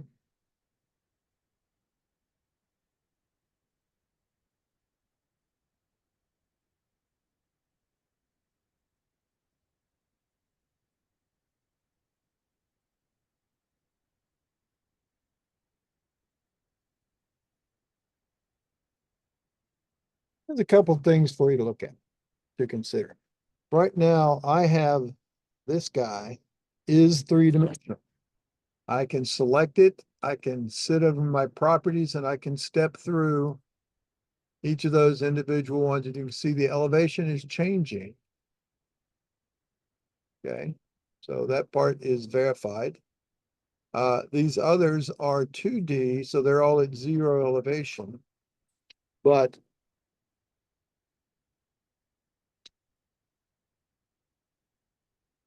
I can set the elevation. Let's set the elevations on these things. Let's say I'm going to assign this elevation. So set polyline to elevation. So if this were, say, a contour line, I'm going to set that at elevation 100. I'm going to change another one. I'm going to make it 105. Say this one. Now, if these were contour lines and I needed to draw something on the ground and change the elevation of what I'm drawing on the ground based on what it crosses, you're going, you'll see how this command is going to work. Now I'm going to also do this. I'm going to say 3D data 2D to 3D because I'm trying to elevate my entities. I'm going to change the yellow lines. All right. I'm going to say 2D to 3D, and I'm going to choose by screen entities. That's the only thing I have on the screen right now or in the file that's going to allow me to read some elevations. So I'm going to say that by screen entities. I'm going to give it a little fudge factor of 1/10. I'm going to ignore any zero elevations, and I'm going to extrapolate the end elevations. And I'm going to say, okay, I'll select, it says select objects, but read the line above it is the select polylines to convert. So there's the ones I want to convert. Okay. Now select objects, select the surface, 3D faces, lines, and polylines. Well, I've got these. Okay. So it elevated those two lines based on what they were when they crossed here. So if I look at this, you see how it put a vertex in right there? That's exactly on that red line right there. Same thing is here. It is now exactly on that line. But notice if I hover the mouse, and I'm going to look down here on my status bar, I'm going to hover the mouse in the grip. Now I've got that lower one selected. That has an elevation of 94.2177. Okay. If I select this one and I hover the mouse and I see it, well, that has an elevation of 94.7853. Not exactly the same, is it? Because its elevation was set by this point here and this point here, and then it extrapolated those slopes outward.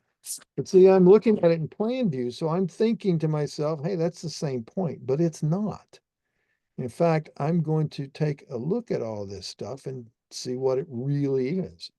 So I'm going to select everything. I'm going to go to my view menu, my 3D view, and I'm going to look at my drawing viewer. You will become very familiar with this if you're not already. But it is a huge, huge tool to check things out. So I'm now in my plan view, and if I spin this thing up and spin it around, well, I can tell it still looks sort of close, but see how it's not exactly right? See, it's missing right there. And what about where this white line crosses? You see, the yellow line is way above the white line, and the white line, it's not really coinciding with anything there. Maybe the red, no, not even the red line there. So these four things have elevation. Actually, so does this. They all have elevation, but they're not exactly at the same elevation. So you can do this. For instance, if I set 2D to 3D entity by screen entities, and if I choose this to change, and I'm going to set it based on how it crosses those yellow lines, okay?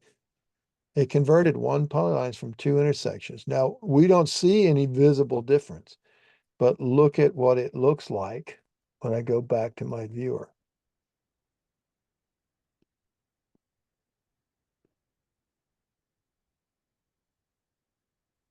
And now it has brought it up to hit that elevation.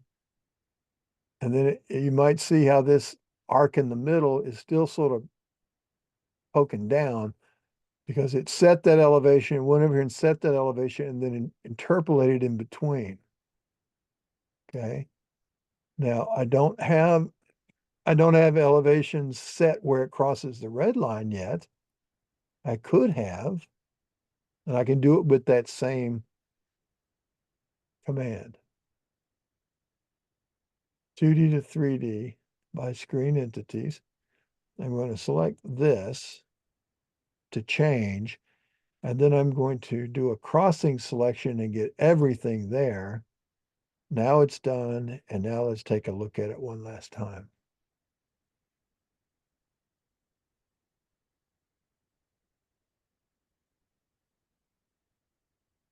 Now you should be able to see how everything set those corners. In fact, I'm going to come over here and set my vertical exaggeration up here. Let's see.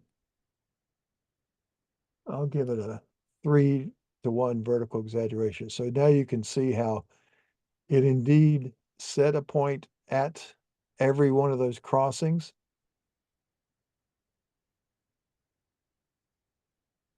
And, just interpolated in between them.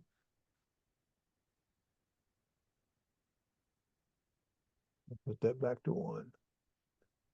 So, we've got some good tools, but more than anything else, I want you to have the tool that says, I'm going to think about this. I'm going to verify this. I need to make sure that things are where they're supposed to be. Now, again, these two, that's not a common point, only in plan view, is it? And I can see that when if I were to go to view that in 3D. Now I'm doing this outside of that viewer, I'm holding the shift key on the keyboard, then I'm pressing and holding the wheel on the mouse and moving it around. Now I'm going to select this line and I'm going to bring this and see, I can put that, anywhere I want. And I'm hovering in the grip, click, and I'm going to come over here because I've got my endpoint snaps on. Now I've snapped exactly to that elevation. So that's another way of setting the elevation. And you could do something similar to this. Now notice that red line, I'm going to take this, and while I'm rotated, I'm going to take this one down a bit.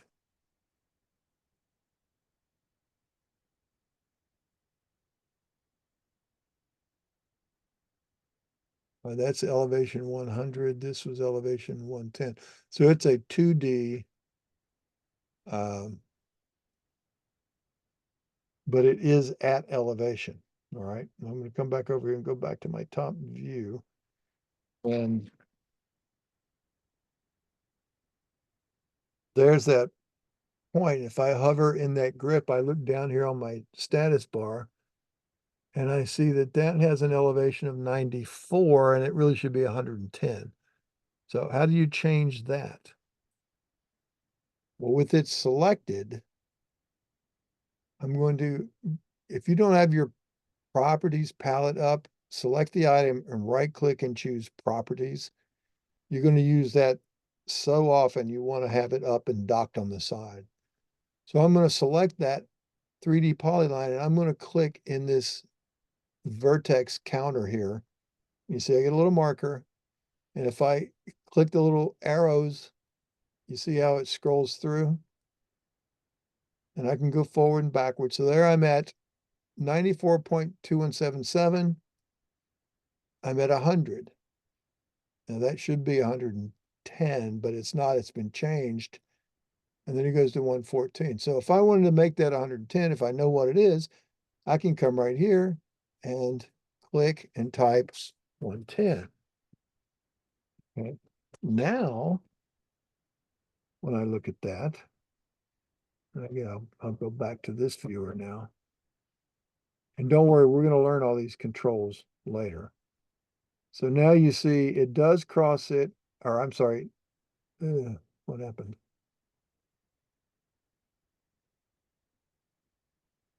Oh, must not have been 110. What was this? Oh, 105. All right, so I need to go make that 105. 105. Now see, that's a very prime example of why you should learn to use those viewers, learn to evaluate every time you do something, because even though you think you're doing exactly what you're trying to do, you know, that could have given me a really bad surface. Now I see that, yes, that yellow line does go over and touch both of those red lines. That's what I intended to do. Okay. Now I'm going to put this back, say at,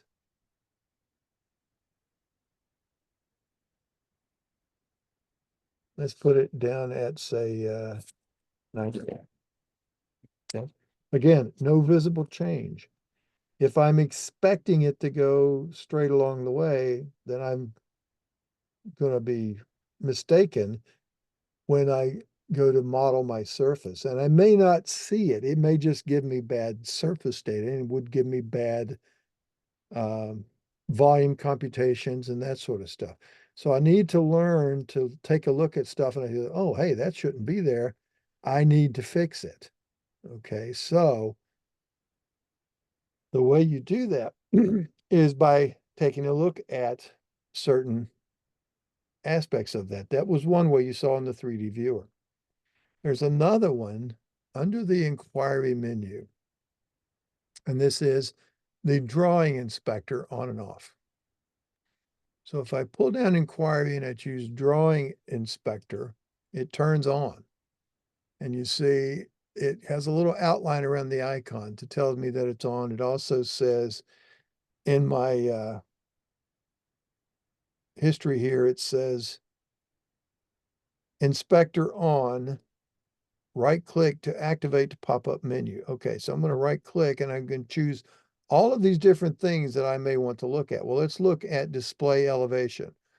You might have layer name on, right click it again. You might say, I want to see the polyline data, right click it. Well, I'm going to uncheck everything there except the elevation. And now if I hover the mouse, as I walk along these features, I can read the elevation. So if I hover the mouse, and I'm not clicking, I'm just hovering, I see that that's 105 all the way along its length.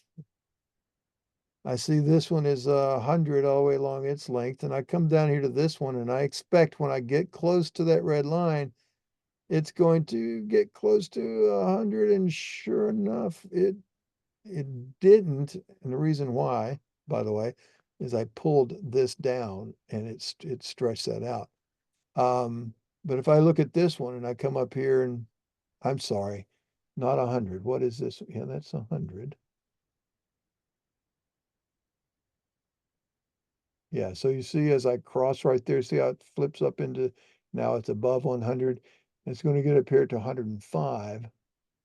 But this one is not. You see, it's not at the right place. In fact, these 2 points are incorrect. So you could go, so you can right click now and choose. You can either exit the menu or turn off the inspector and just press the scale. I'll keep it going because it can still be running. So I can go back and fix this. Here's 1 to 2. I can make that, that says 100 and that says 98. Oh, that's what I see. It went down low. So it approached 100, and the closer I get here, the closer it gets to 100. And once it gets to 100, it's going to tip over the scales and then start heading back down again. That's why. Okay, so I'm going to right click, and instead of just looking at the elevation, I'm going to look at the polyline data as well. So I right clicked and I chose polyline data with my left button. And now I'm going to hover the mouse over this red one and I see that it has an elevation of 100. That's the first thing in my checkbox. It's got a horizontal distance of 530.092, a slope distance of the exact same thing because it has a 0 slope. It is in fact horizontal at a constant elevation. But if I look at this guy, and as you move along, notice what you're seeing. The elevation is constantly changing. The slope, read there, is 7.51% until I get up to the next segment. So it's going to shift now and go between 100 and 105. So now it's 6.78% or a 14.8 to 1. And it reads the total length, the current length, in other words, from the origin to where your mouse is now. And it gives you a horizontal versus a slope distance. So you get all of this information as you hover along with the mouse. So that's another way of looking at things to check your elevations. I'm going to right click and turn off my drawing inspector and show you one last way, and then we're going to get a lunch. And that is, and we'll come back to this later, but if you go to the profiles menu and you choose quick profile. Now, there's several things you can look at in your working set here. You can either look at screen entities, or you can look at a particular 3D polyline, or you can look at a surface file. And so if I look at a 3D polyline, remember these yellow lines were turned into 3D polylines. I'll say okay, and it wants me to now select the 3D polyline to profile. So I'm going to select this one. Now, remember, the start of that line was here at the center, and it went this way to the end of the line. That's why my profile is going left to right in my profile view below here, and the marker is going backwards below. So you can see as you get into that little location right there, which it should be 105, and then this one back here should be 100, but you see it wasn't. And I'm reading over here on the right-hand side, what those elevations are. See, that should come down. That number right there should be 105, but I see it's 98 something. So that tells me it's incorrect. Okay.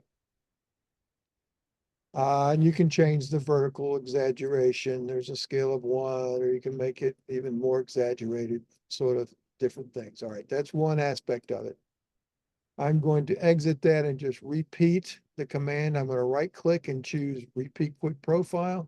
And this time I'm going to say screen entities, and I'm going to say okay. Now, it asks me to pick a starting point or choose a center line or choose a drawn polyline. Well, if I want to check how something is in relationship to itself or to other things, instead of, in other words, not looking along this line, but maybe across, let's look across these two. I'll start over here so that I cross one of these lines. And I'm going to cross those two red lines and also cross this white line. Okay. Or in fact, let's do it the opposite direction. So my screen entities is going to be the source, and I'm going to go in this way. So now there is that drawn line, and I can see up here, that was at that elevation. I come down here, and that red line, at least in there, seems to be, fairly consistent there. But, I don't know what it's supposed to be. It's actually supposed to be what, 105, because the red line is at 105. And I look over to the right, you see that elevation of 105.071. So indeed it is. I look here, it is 100. And then where it crosses right there, it's whatever that happens to be, right?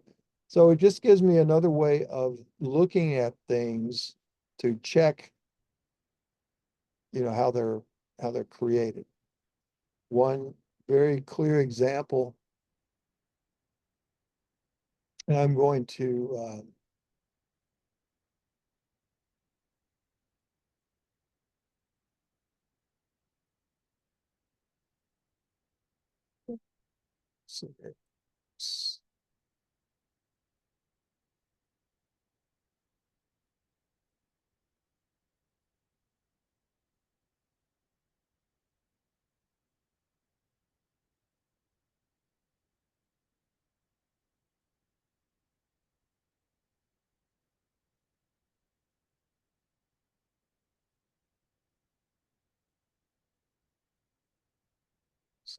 sample.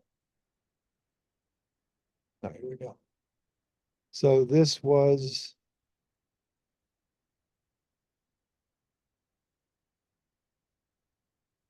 is actually a compiled photogrammetric job on the Pennsylvania Turnpike interchange near Breezewood. And let me isolate a couple of things here. I'm going to isolate these brake lines just so you can see. These are definitely curb islands around the buildings and such. All right. So let's say I wanted to make sure that they were modeled correctly and then look at my data set. So if I were to quick profile, choose screen entities, say, okay, I'm going to just sort of cut across there. Now I know what that should look like if it's modeled correctly. And I look over here and I see in my profile view, now there's my one-to-one with no vertical exaggeration. So over here on the left, you see I'm climbing up. Now let me zoom in a little. So I'm climbing up on the left. I'm going to go across. Now watch the tracker. In the bottom view is a crosshair, and you see the tracker up here in the back. Let me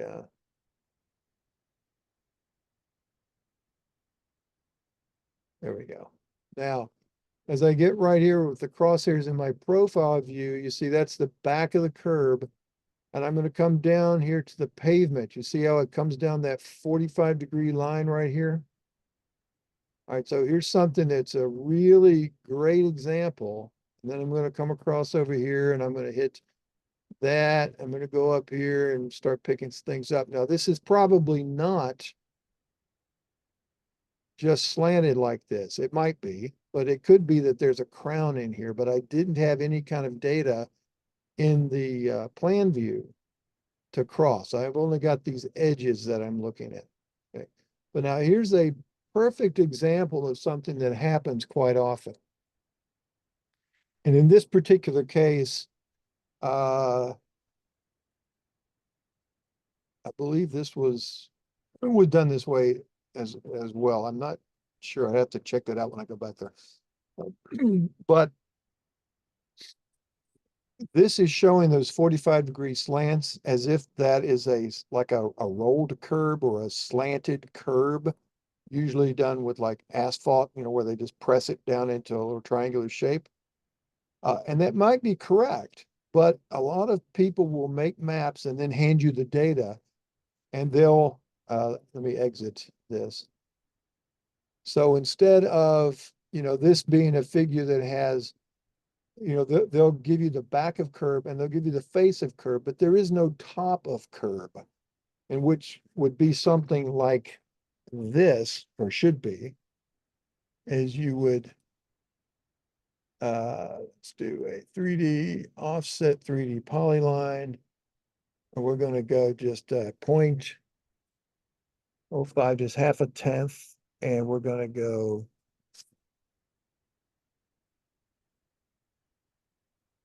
half a foot. So I'm going to take that and go that way, and then that and go that way. Now I'll make those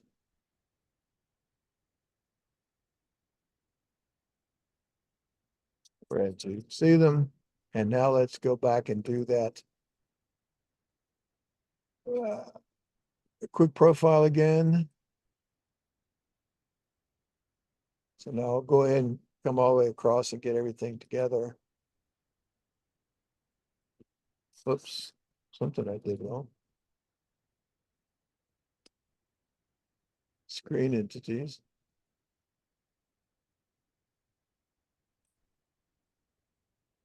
There we go. All right, so now notice, and let me turn my exaggeration. It is off, it's at 1. But notice here now, as I'm approaching, or as I come down, and unfortunately, I can't resize this all that well. But see now how these curbs are nearly a vertical drop, like what I would normally expect out of a concrete curb. So it doesn't drop here. If you see it up there in plan view and look at it down in the profile view, it waits till it gets out here and drops to the pavement. Does the same thing over here, climbs up nearly vertically, comes down here, drops nearly vertically. But when I get over to here, you see I didn't offset that one, and you see how that's back to that slanted curb top. Okay. In fact, even it comes over to here on this one. And you see that's pretty good change in elevation there. Little landscaped area is what that is. All right, so I believe that those things are actually asphalt, rolled asphalt curbs. I don't, yeah, see, I don't know that for certain. I'm a little, I suspect they are because they're part of this property that's over here, and whereas out here in the main road, they don't have that stuff. They do have, for instance, if I look at this in my 3D viewer,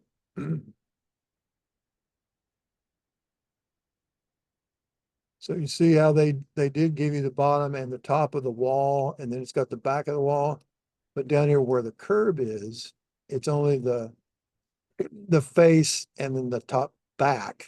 So I think those are indeed those rolled curbs, those laid back 6-inch curbs. But were they concrete curbs, you would need to either add that extra line in for yourself the way I did, or send it back to the sub-consultant that did this and say, hey, do this correctly next time. Okay, because you're going to model it. They're going to say, oh, well, you know what we mean. And you could, make sure you write your specifications on your contracts such that it's not open to interpretation. Okay. All right. So that put us just a few minutes over. We're going to get your full hour and we're going to come back at 1:15. Does anybody have any questions so far? We'll get into learning some of the viewer tools and all of that as we go through some of the rest of our examples here. Anybody think of any questions? If not, I'll see everybody back at a quarter after. I'm going to unshare my screen. So when I come back, you will see the screen come back up on a screen share. Okay. I'll pause our recording. Hey, did anybody think of any questions or any issues you wanted to go over from what we started this morning as you had your break? Or hopefully you just had a nice relaxing lunch? Can you please put up your drawing settings up one more time? So whenever we do, because mine are a little different than yours. Yes. So So remember when you bring this up, it's under settings menu, Carlson configure. Make sure you do that save as and put it in a place that you can find it later so you can restore them if you need to, but you might find that you like the new settings better. okay. So, under Our horizontal scale is usually 50, not 30. So oh, that's okay. Look under this general settings, this first button. These are those. And we'll go over the rest of these real quickly here, like some of the startup scale and that stuff. yeah, I was actually talking about like the drawing setup, like where you had your horizontal scale, your line type scaler and all of that. Those I have, the ones that you have up now. Oh, okay. I see. So what you're talking about was when we did the drawing wizard, when we started up new? Yes, the And- drawing setup is what I call it. Yes. So I'm going to close off all my drawings and I'm going to start a new one. And I'll just click new. And it's going to start me in a new drawing. And it's going to bring up this startup drawing wizard. As long as you checked the box in the general settings to use this. So we're going to hit the, for the drawing name, we're going to give it a name. We'll choose the set button. And we're going to navigate over to our location that we want to work in. And usually it's like for the class, I put it in, I'll go ahead, I'm going to browse to it. So I usually put this in my Drive C Carlson projects. And then I made a folder called 2024-0620 civil class. And then here is that folder that you should have downloaded from the link that I sent with the class materials. Okay. If you make sure everybody got that. If you didn't get that, you'll need those files. So I opened that up and there's a list of several files that are in there. And I just called it class example. I said 1, I'll call this one 2. Except I better spell class correctly or my English teacher would have a fit. So now I've got this ready to go. It's filled out this box for me and I had to choose the open button at the bottom. So that's now placed that where it's supposed to go. I've now got my horizontal scale and I can put that as to whatever I want, but it always starts with a certain value here that you can set in your default settings. And then I'm going to want to draw my symbols to be 1/10 of an inch. Again, think plotted size, plotted inches for these two fields right here, symbol plot size and text plot size. So 1/10 of an inch for symbols, 8/100ths of an inch for text. And those are just default values. You can change them at any time, whenever you need. During a lot of commands, they ask for that as well. And it reads these values and starts you out with those.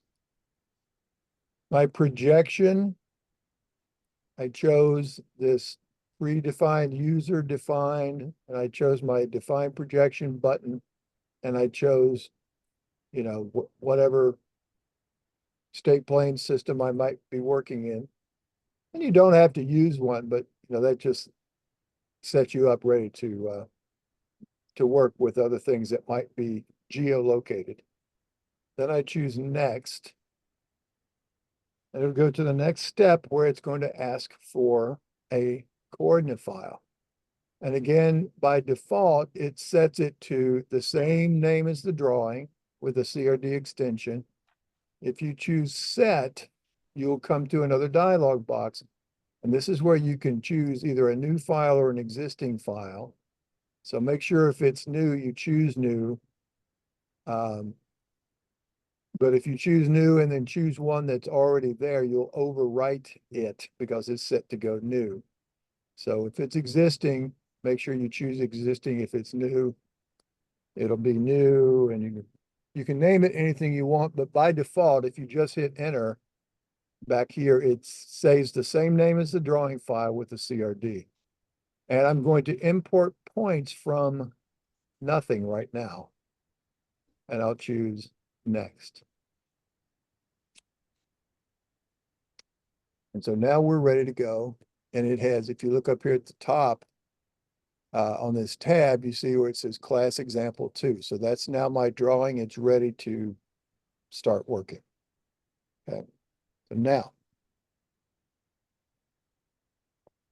let's talk about a couple of those other settings that we hadn't got to yet, but we won't spend a lot of time on it. So I'm going to go to settings, Carlson configure, and I'm going to look at some of these down here. Now, those of you in the mining world, if you use some of the mining modules like surface mining or underground or basic, those settings are going to be default settings for computing gridded surfaces, which is the way the mining software works with multiple strata underneath the ground, like data out of a drill hole. So you've got multiple depths with different strata that you encounter in the drill holes. And so it models everything with these settings here. It's not going to make any difference for us here. We're not going to do any gridding. So I'm going to just dismiss that. But if you use any of those mining modules, that's something you want to take a look at. The takeoff and SiteNet settings, this is if you're using what's called Carlson Takeoff, which is in the construction module, or it's a standalone product. Again, it governs how you model surfaces, different file suffixes that go on to file names, things like that. Again, nothing for us to worry about with what we are going to be doing. Okay. One that I would have you take a look at is the survey settings. And if you are not in need of running the old CG survey system, the old Coward and Goodman survey software product, you can pull this down here as far as this menu goes and choose none. It used to be by default, it was set up to compact, but if you're not using any of that old technology from that program, you don't need it at all. So go ahead and make that none. Set your traversing and side shot mode. We typically do that with angle right.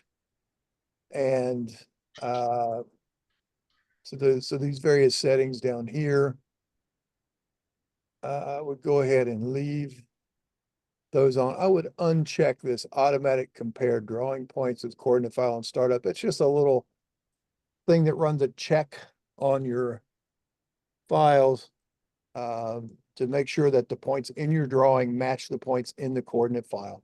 But you can do that again at any time. And if you have that on and it comes up and gives you warning messages, sometimes it can sort of get in the way if you're not quite understanding what's going on with it. So I would turn that one off. And this automatic point object snap on, I would make sure that one is on. This show occupy and backside points on the status bar, it could be helpful. It's not all that necessary. It just shows down here on the status line when you're doing COGO computations, it will show you the occupied points and the backside points and all that, but we're not going to be doing much with those in the civil side. All right. So with that, we'll say okay. The biggest thing from that survey settings was this menu to turn it off if you don't need it. Now looking at the surface settings, the button to the right of the survey settings, right there, just to the left at the top of my little dialogue, is again up at the top, some settings that govern when we do gridding modeling. Again, we're not going to do that. Same thing with how we do our gridded cells. But again, we're going to stick to triangulation for these. And the ones though that you want to have on and off are this one. The grids using binary formats, go ahead and save on, but again, you probably won't use grids.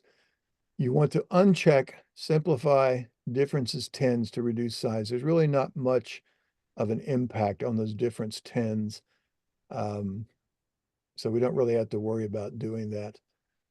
But you do want to have on track 10 history and include detailed source data and track surface data changes. That allows you to go back and reapply any particular edits you may have done to a surface file. And again, I'm not a big one to use direct editing of a surface file, like removing points, swapping break lines, doing those kinds of things, or swapping triangle edges. You can do them and they can help smooth out a surface for you, but if you do them, and that becomes part of that editing history, so you need to make sure you have these trackings on, track the 10 history and the surface data changes, so that if you ever need to, you can go back and reapply those without having to, remember everything you did.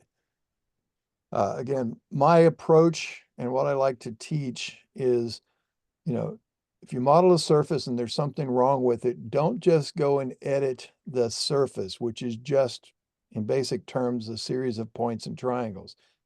You should try to figure out what caused the surface to be incorrect in a particular location and go back and fix the data that caused that to happen and rebuild the surface from the ground up. That's the better approach, because that way you know for sure everything is kosher. All right. So with those checks like they are, say okay.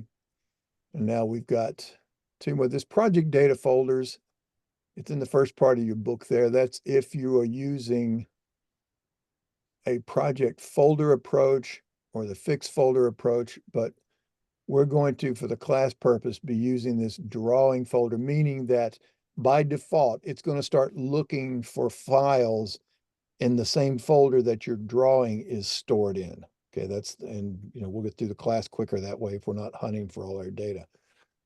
But this project folder allows you to set up, a tree of folders, a particular folder structure.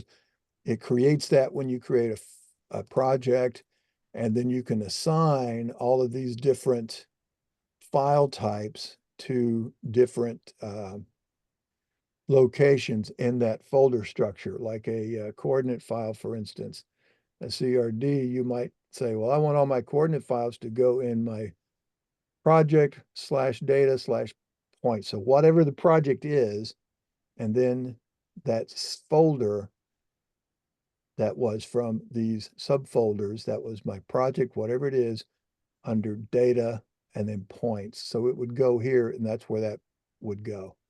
So you can assign different file types to, by definition or by default, start looking in certain places. Again, there's that CRD got assigned down here to points. And you don't have to do them all, just the ones that you want to start off in a particular location. All right. So we're going to leave our set to drawing folder. So it's going to always look there for the data by default. Now, the last two, there's startup settings and drawing setup. So the startup settings, if I choose that one, again, I'll put it right there next to that button. This is going to give you a default template that it will use. Again, those are those precursor drawing templates that have all your settings set up in them. And again, you can choose a different one as you get started. There's no need to use this one necessarily from here. It's just something to start you with. The next one is, where does it start you out in terms of looking for your data? Like you might have a network drive, that's assigned drive letter P, and that's where all your projects are stored, so you would point it to that location. All right, and that's everything else comes out of the installation, and that should be all you need for that one. Say okay, it comes back and tells you it updated, and then your drawing setup. This one is where it comes up and it sets these default values, and there's a little bit more than just the drawing scale, but it's also there. So this has the horizontal scale. If you want to, if most of the drawings you create are going to be at 50 scale, then set that to 50. If they're usually at 200 scale, set it to 200, whatever it is that you use most of the time. And then the vertical scale, in which case, if I'm in 30, I think I'll change mine to 6 so that and this vertical scale means if you're drawing profiles, by default, they're going to use this vertical differential. So that's a 5-time vertical exaggeration for a profile. They're typically, I think by default, it might even come in at 10 times what, it just depends on where you are and how flat the ground is. Here in Western Pennsylvania, we could almost draw our profiles 1-to-1 and still be able to see things pretty, pretty nicely. But that's just a convention there. And again, there's your symbol size, your text size, and your line type scaler. And you can set a particular symbol name, and that's going to be by default the symbol that you use when you create points. And I'm going to pull this list at the top down and choose points. And I'll just choose this number 9 here. SPT has a little plus mark. Okay. In the upper right-hand half here now, the attribute layout ID, these are attributes of points. This is your point number, elevation, and description. Those are the attributes. What is the layout ID? If you choose 0, is use italic text, centers the point number above the point, the elevation goes off to the right of the point, and the description is centered below the point. If you choose, let's say number 3, it has the point number and the description centered above and below, but the elevation is to the right and it's turned up at 45-degree angle. That's what you see a lot on topographic maps for spot elevations. So maybe that's the way you want those points to appear. I like this particular one where they're all lined up, left justified just to the right of the point, and the symbol is, to the left of the elevation attribute, and that's where the point is. Then we're going to turn on descriptions, elevations, and locate on the real Z axis. So when we create points, we're going to get all of those different things, and we'll also elevate or label rather points even if they have 0 elevations. We set our angle format to bearing, and we're going to want our point number settings to use point numbers. Now remember, we're in alphanumeric format, so point numbers really means point name. So it could be numbers and letters. And automatic point numbering means when you create points in series, it's going to go 1, 2, 3, 4, or even if you have like 127A, it might make 127B, 127C. So it's smart enough to recognize what the previous point was and to increment it accordingly. All right. And again, down here, we've got, let's see, set your set startup storing setup source on startup. Using the configuration means it's going to use what we've set up here in our previous startup. The vertical angle mode, we're going to use no vertical angle again for calculating coordinate geometry points. Now as our coordinate system, and this is the way the old one used to look, it had grid or local. So if it's local, it's just an assumed coordinate system like 5,000, 5,000. Grid means it's one of these named grids, or you could say none, which becomes arbitrary. There's our predefined that we picked from, or state plane 27 or universal transverse Mercator. So we're going to use that predefined user defined, and then we're going to choose with this define projection which one that we're working in. And we'll perform geodetic lat long transformation. We're going to say, use the survey setting. So whatever we set up here in surveys is going to be whether it's going to do those when we go to transform our points from one projection system into another. We don't do that often, but when you do, it's going to go through a geodetic transformation back to lat long and then back to the next grid system. Okay, so we're going to say, okay, so that's done our drawing setup. Now, when we say exit here, we're going to get a box and it says, okay, you made changes to drawing setup. Do you want that to apply to this drawing as well as future drawings or only to future drawings? So, your choice there. And again, I'll just choose current and future. I didn't really make any changes. So those are the ones you're going to want. And then when you step through that wizard, when you start things up, it's going to apply those changes by default. And you can, change them on the fly as you're going through the wizard if you need to make it something different. Okay. All right. So now let's talk a little bit about points and what they are. There are certain entities in CAD. CAD has text. It has M-text, which is multi-line text, which is really just a special version of text. It has lines, polylines, which means a series of lines connected point to point.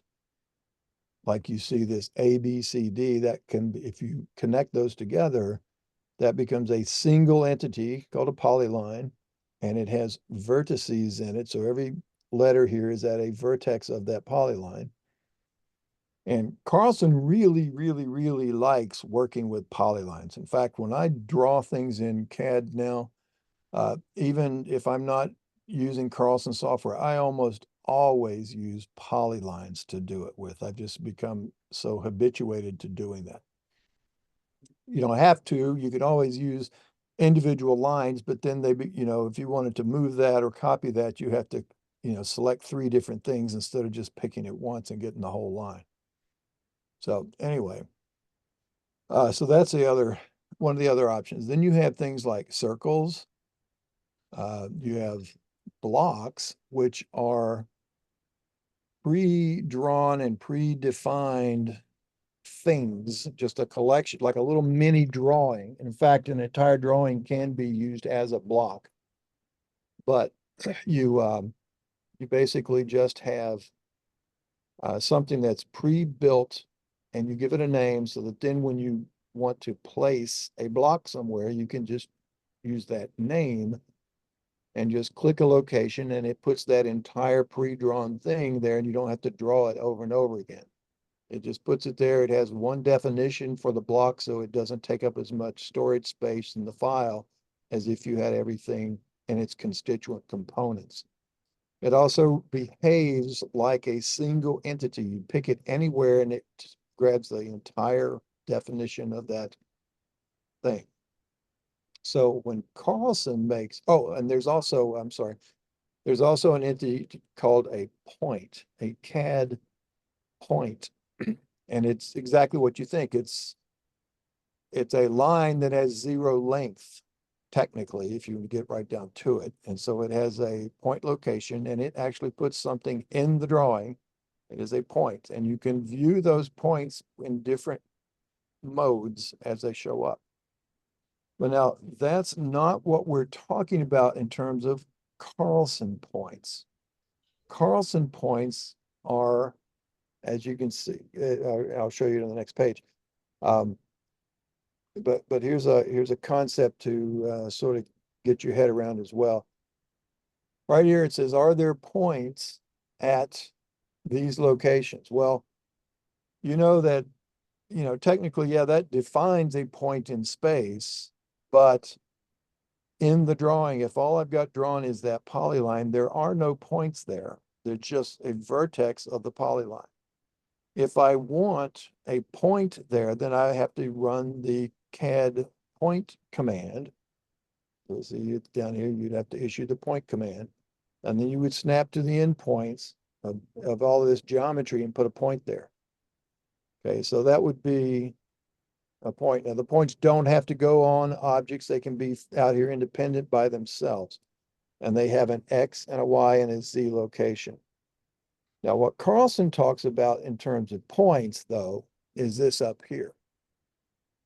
See, a CAD point is just this single dot, or it can show up as a plus or an X or a square or a circle or all of those combinations in between to indicate where the point is.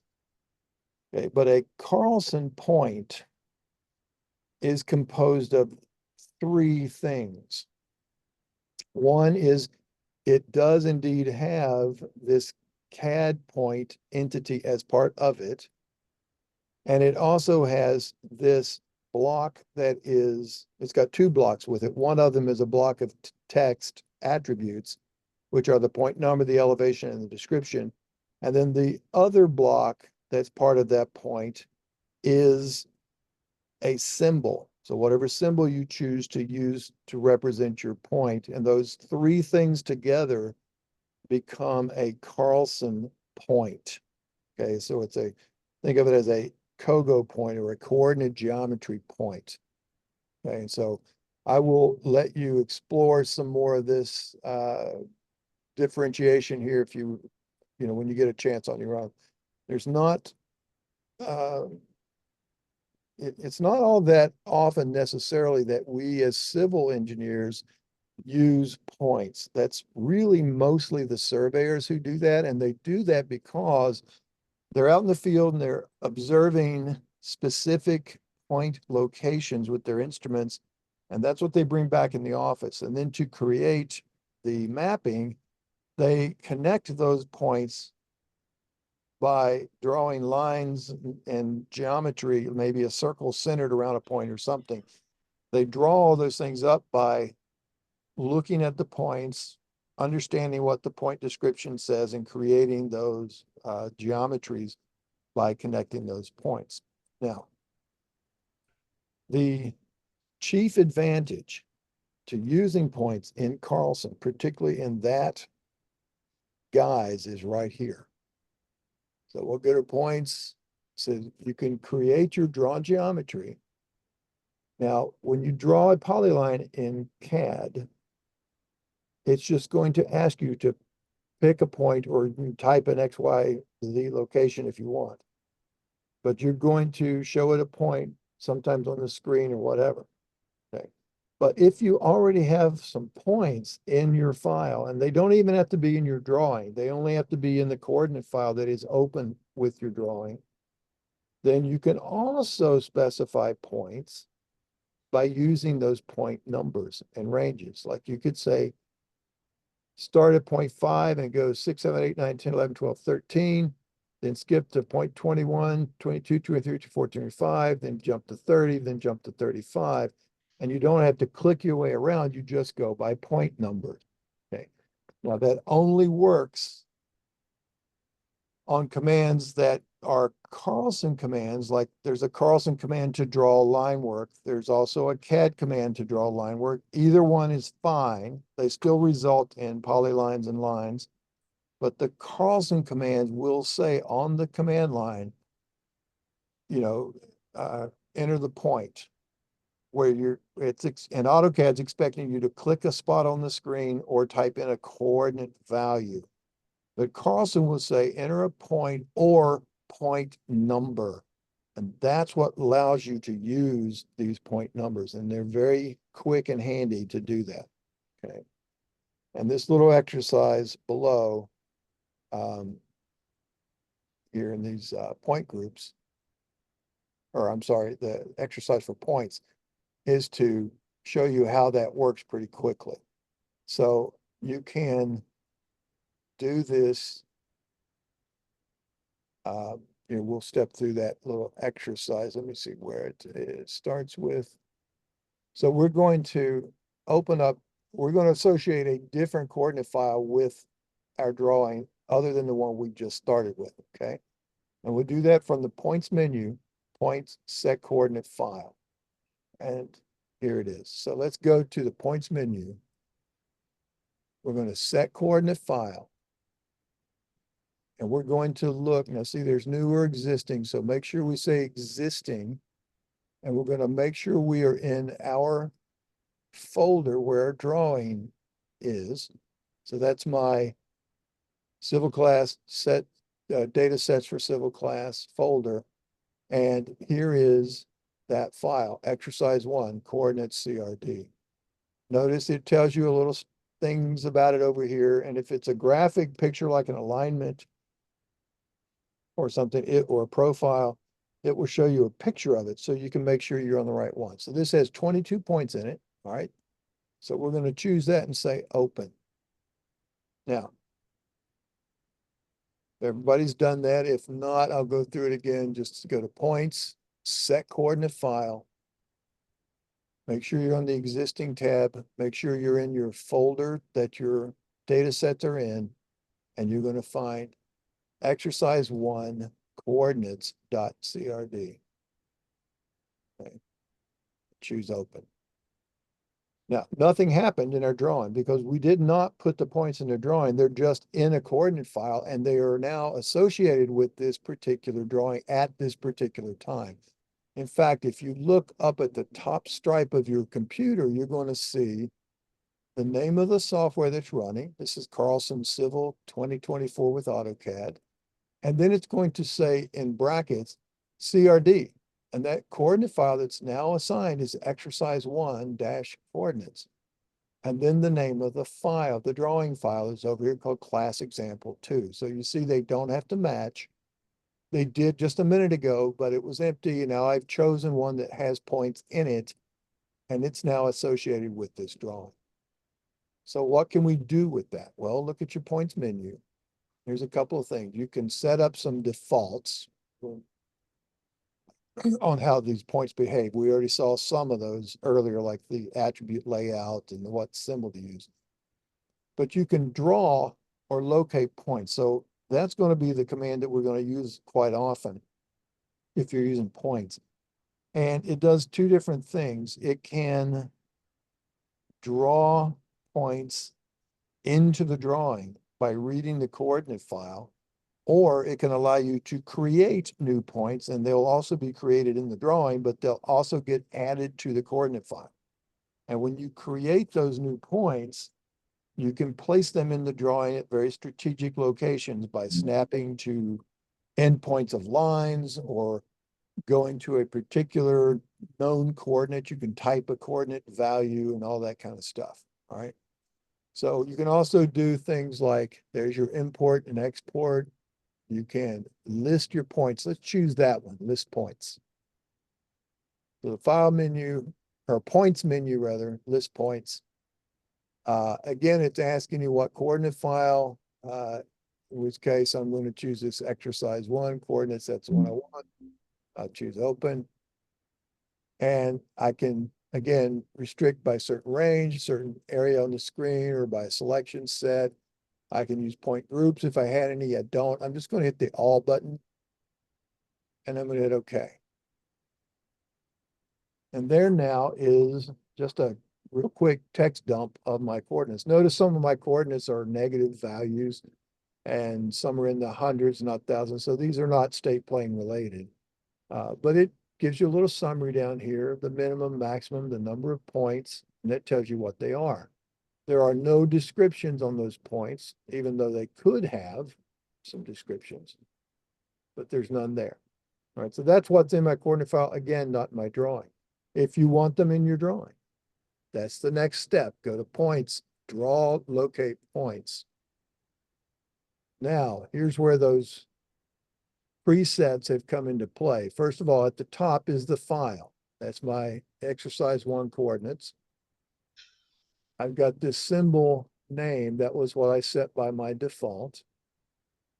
I'm going to make sure these are all on. I want to choose, I want to be able to use those descriptions, elevations. I want to place it on the real Z axis, meaning it's going to draw at elevation. And I will use minuses for negative elevations. I will turn on to label even zeros.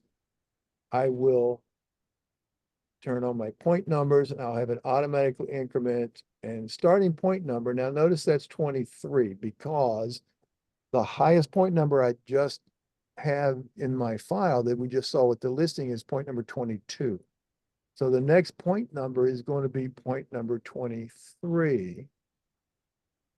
Okay, if I were to do one of these buttons down here, enter and assign or screen pick, where I'm going to show new points. That's me creating points. But I don't want to do that. I just want to draw the points I already have. And that's this draw a particular range of points, or I can draw them all. I can also give a layer name down here that I want to place them on. And you'll put some points on different layers so that you can freeze and thaw, etc. But I'll just take these defaults and choose draw all. And they're going to come back into your drawing, and you may have to do a zoom extents to be able to see them. Now I'm going to change a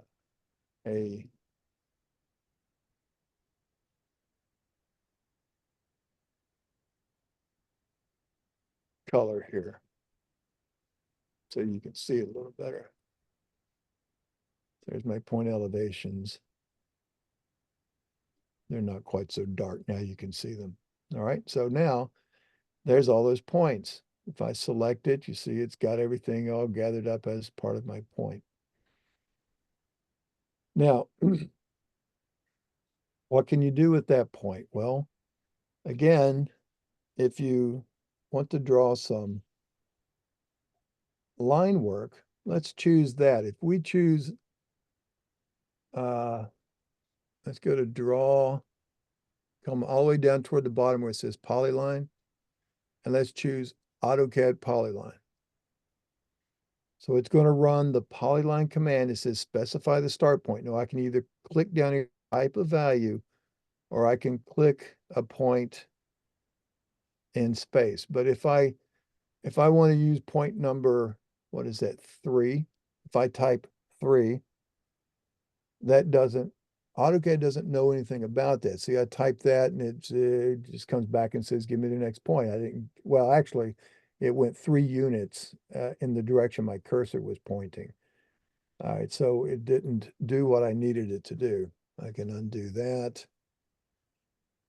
And it's now looking for some other points. Now, I could do something like this. If I have my snap settings, which I over here on my status bar under my object snapping or entity snapping for IntelliCAD, if I right click and choose object snap settings, if I, uncheck all of these different things and say, I want to use the insertion point, and that's the insertion point of those blocks. So I'll say, okay. And then if I point to the little red things, it's not jumping to the endpoints, but it's jumping to the insertion points of those. Okay. But insertion points, text also has an insertion point.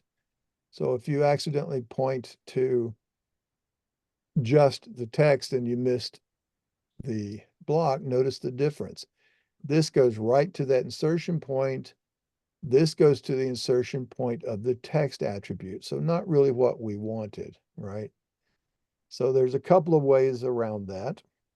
And one is I'm going to go back to my snap settings down here. I'm going to right click and choose object snap settings. I'm going to uncheck that insertion point. That's not going to be one that's useful for me. I'm going to choose endpoint, midpoint, and extension as to what I'm going to work with. Okay.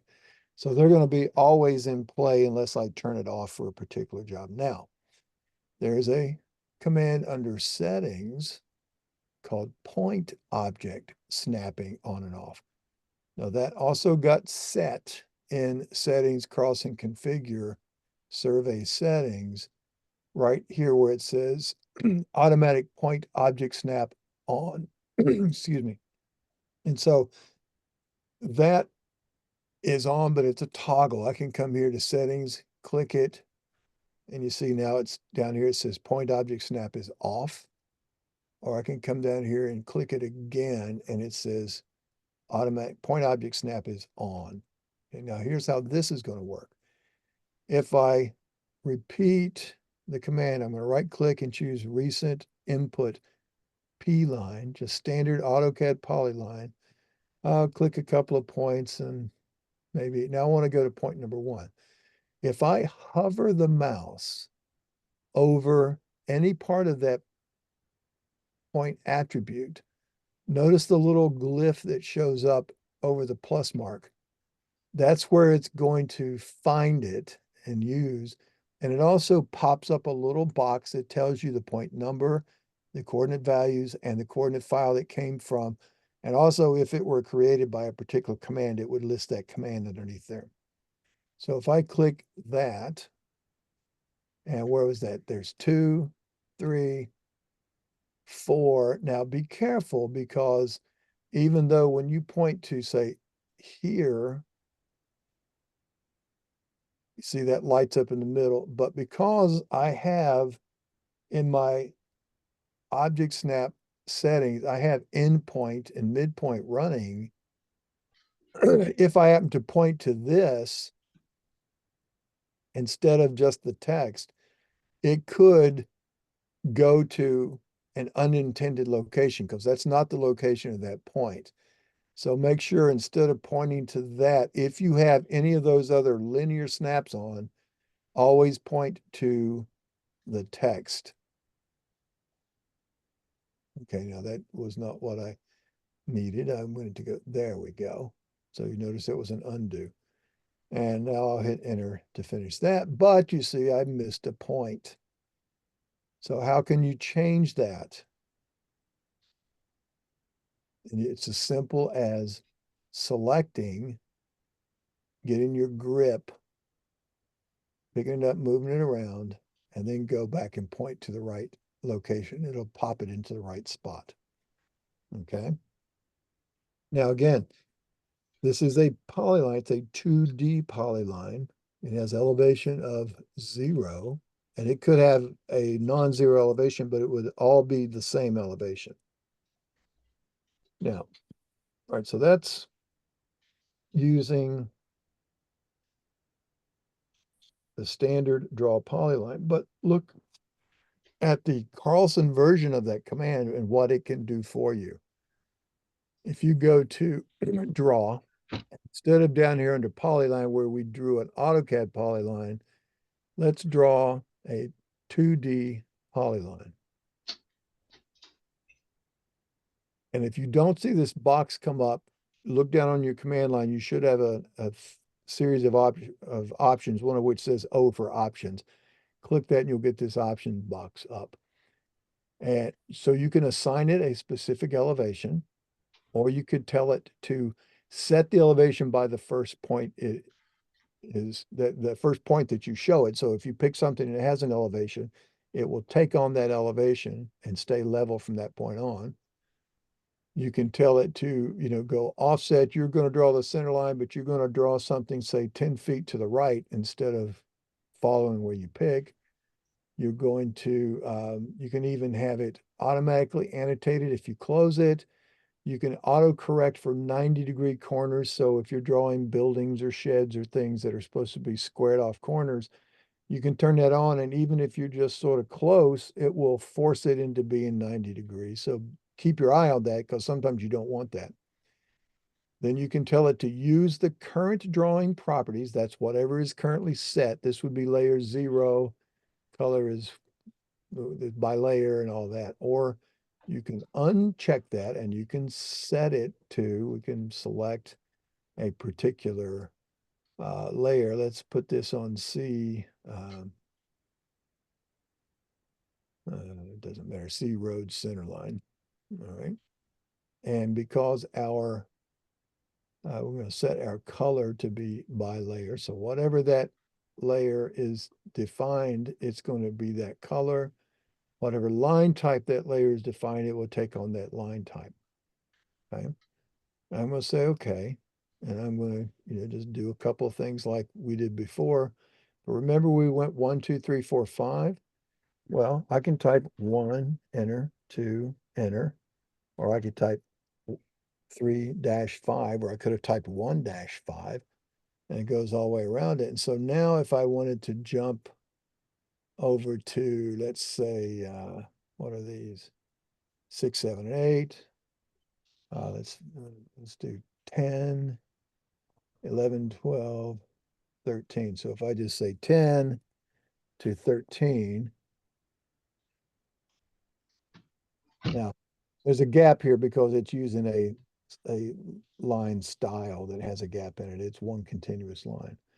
And so you can interrupt all of these things. Notice the prompt though always says pick a point or a point numbers. That's the power of using these points. And then let's just say 19-14.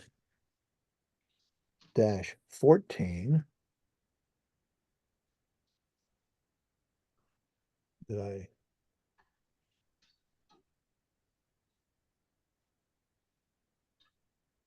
Oh, I didn't do that. I missed the 19. All right, so now 19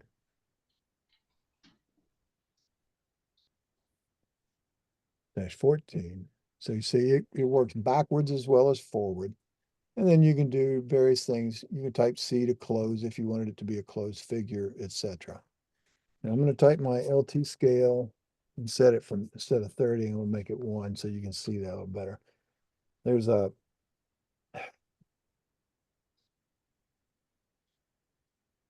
a couple of settings that change your drawing setup. When you come in and set this up as 30, then it sets this LT scale to 30, which there's a legacy reason for that, but it no longer really applies because of AutoCAD line styles are now defined on unit definitions instead of that scaling definition. And that's just the old way Carlson used to do it. So I would always, anytime you set that, always set your LT scale, that's your variable, set it to 1 so that you're going to be able to see your line types correctly. Okay. So that's the ability to use those point numbers. That's why points are a surveyor's best friend, because they can say my edge of pavement went from point 13 to point 36, and just connect the dots without having to click, click, click. Okay. Now remember our linking where we said link line work with points. So let's say if point number 18 got moved.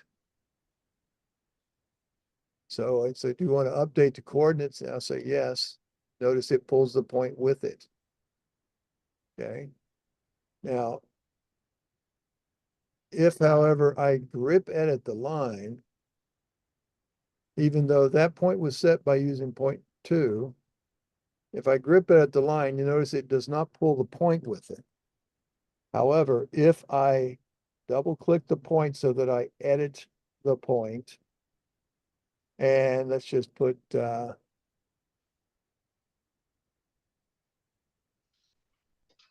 just put a 0 on the end of that. If I say okay now, let me try that one.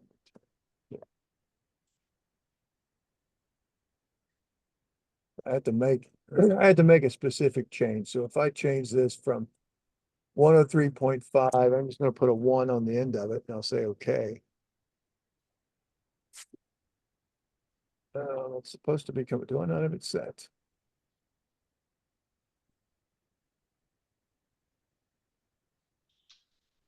Yeah, it's set. So it should have pulled that with it. Let me see something else. If I edit points, there's point 2.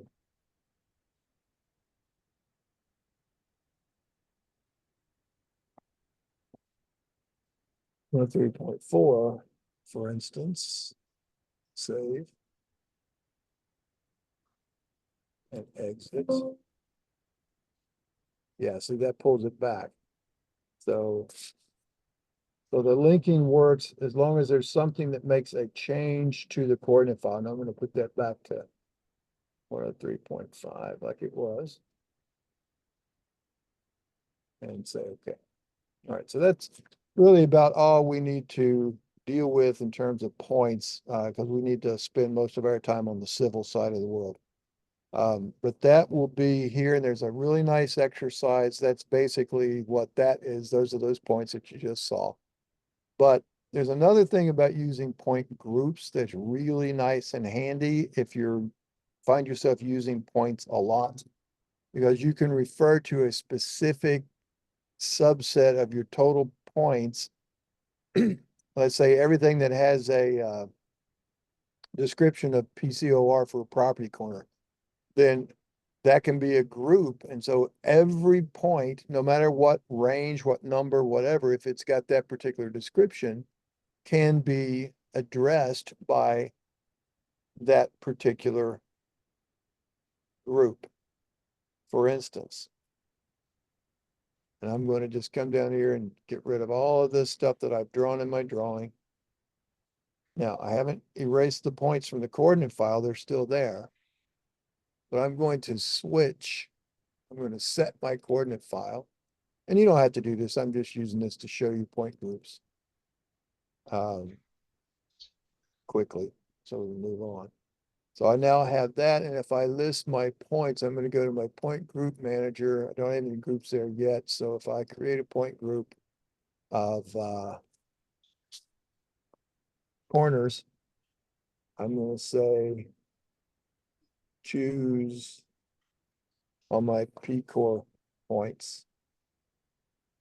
And then if I have another group called buildings,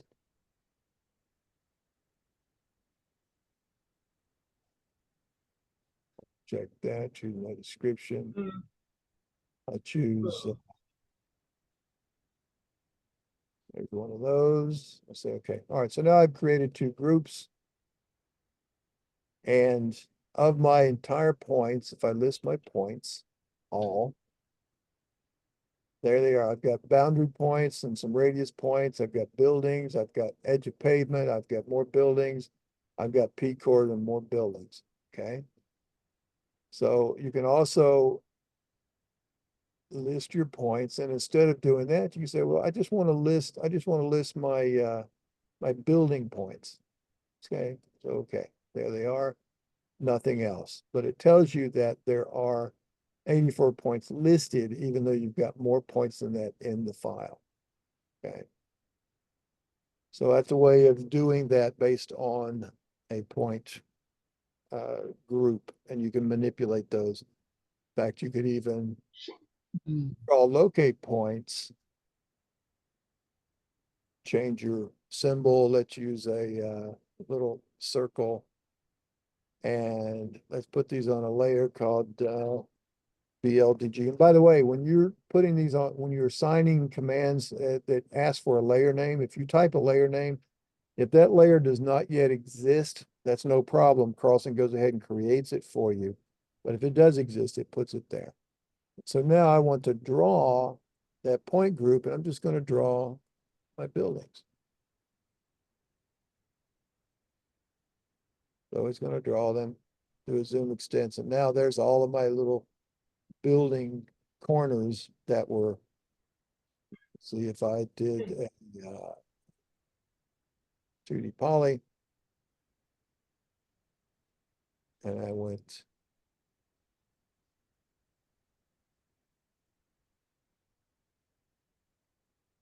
that would be one of the building footprints. So you can see these are all, and there's many other points in different point groups. There's edge of pavement, there's boundary, there's corners, etc.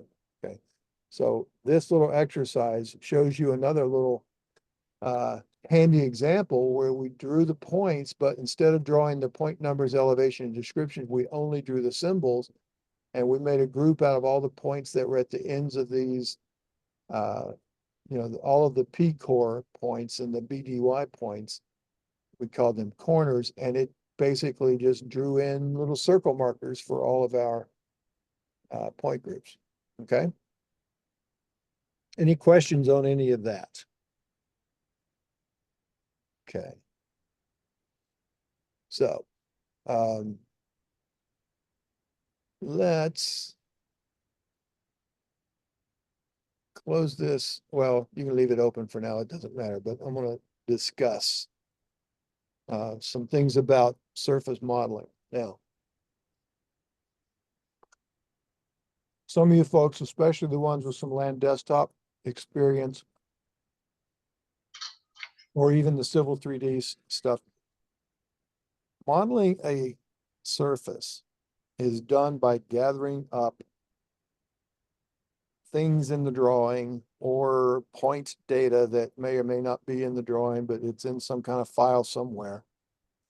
And it says to start building a little stitched together fabric that is contiguous, even in between all the different points.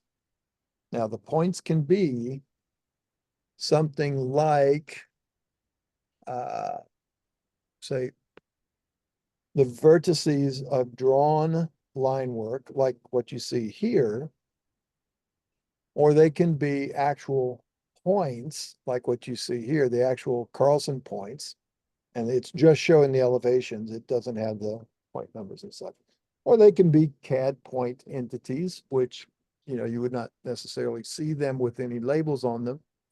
It's just anything and everything that you select and say, hey, build me a surface out of this. It's going to read that elevation and create the surface. And it does so by sitting on every point location that it can find. And it looks at all those individual points. It looks at the vertices of line work, anything that has an elevation, and it has some kind of a stored value with it. So if you were to look at, say, circles, it would find the center of a circle and use its elevation as a point location. If, however, you had a polyline that was created by drawing from, you know, that would exactly looked like a circle, but it was a polyline composed of two arcs that were half circles and closed back on itself, then it would use the quadrant points of those arcs as individual points within that as a means to model the surface. Now, a couple things for you new folks that we're going to talk about. This is going to be some repetition for all of you, or for those that have done it, is basically, and I'll let you read all of this background stuff about it before, because it's sort of, you know, it explains things nicely, but you're going to be talking about, you know, contours, which is what we're used to seeing and what we are, but that's not really a surface. That's just a picture of a surface. And, you know, there's my little joke. It's a travel agency that specializes in vacations for inmates, contours.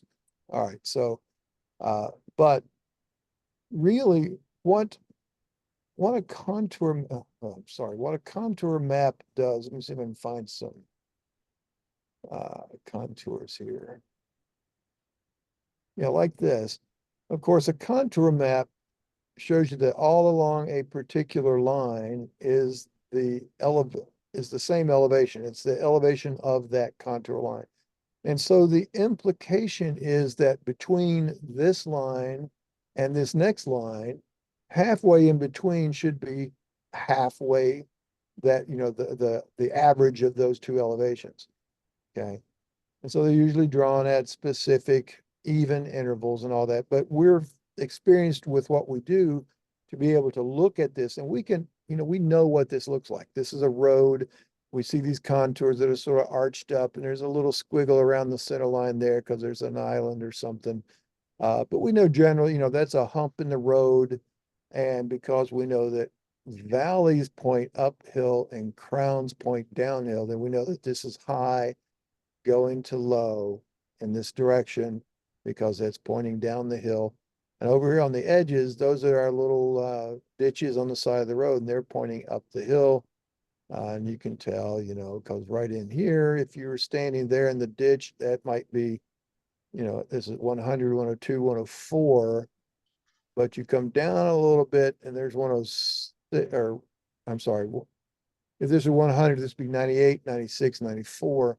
So 96 to 90, so it'd be 95 right in here, and then maybe 95.5 in here until you get up to 96. So that's lower right there than it is right here and up here on the edge. So we know that's a little valley. All right, so little things that we, at this stage in our careers, are pretty well inherent in our understanding. Okay, but how did those happen? Because when we look at what built this model with these contours, there's just a bunch of points that are every 30 feet or every 10 meters apart and some drawn line work. And that's what they used. And then they said, all right, I want you to build me this model, and then I'm going to interpret that model and draw the lines where that model has that particular elevation. All right, that's essentially the workflow. And that's done through a process that is called triangulation, because it takes a minimum of 3 points to define a plane in space, to define some kind of a surface. Okay. So, and that's what you'll see right up here, requires this minimum of 3 points to define that plane.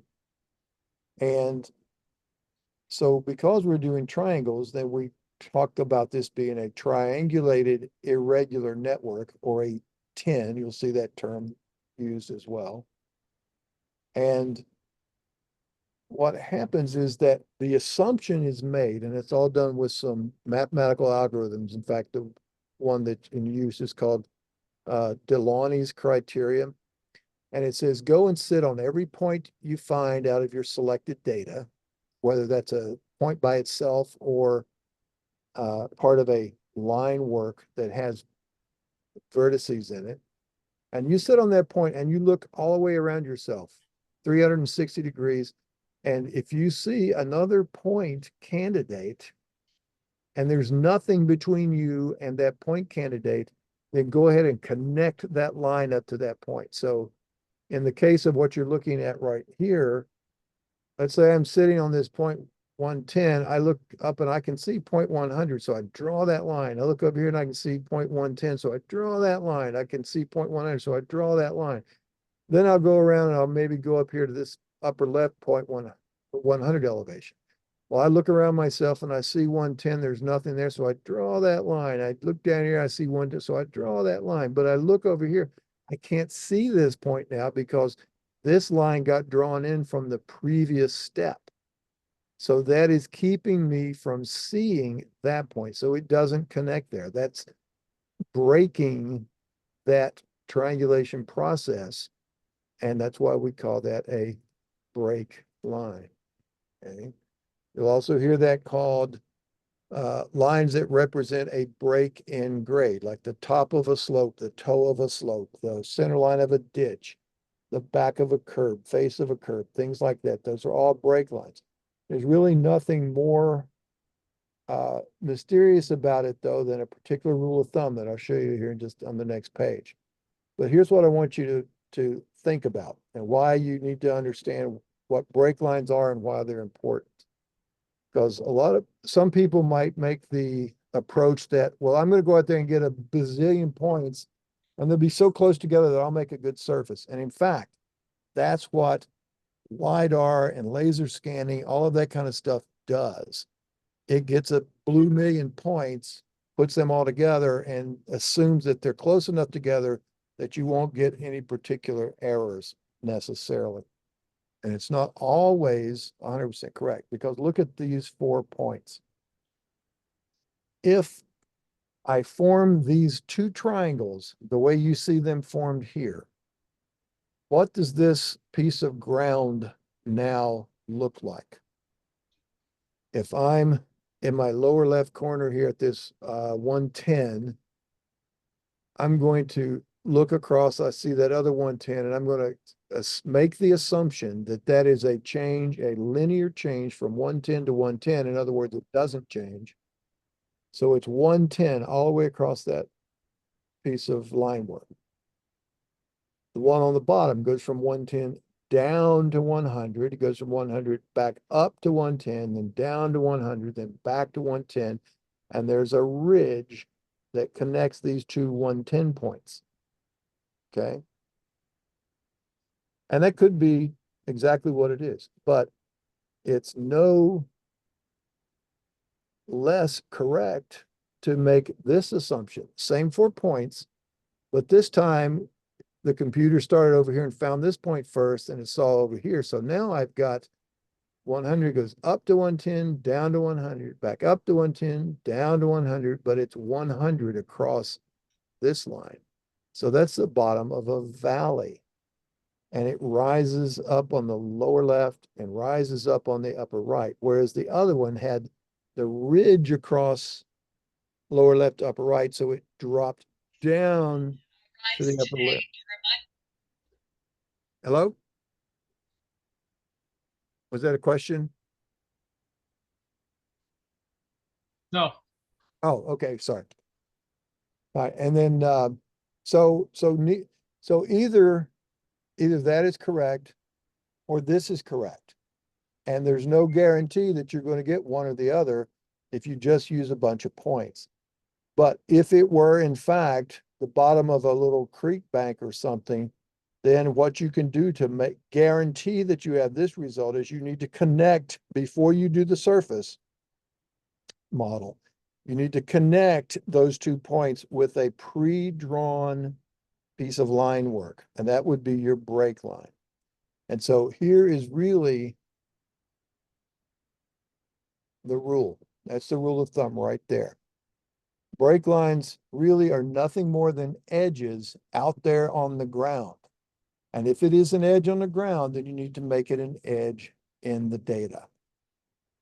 So for instance, these 2, 4, 6, 8 points that got collected here on this curb structure, if you don't draw the line work in between them, like a line that goes through E and F, a line that goes through G and H, a line that goes through C and D, and a line that goes through A and B.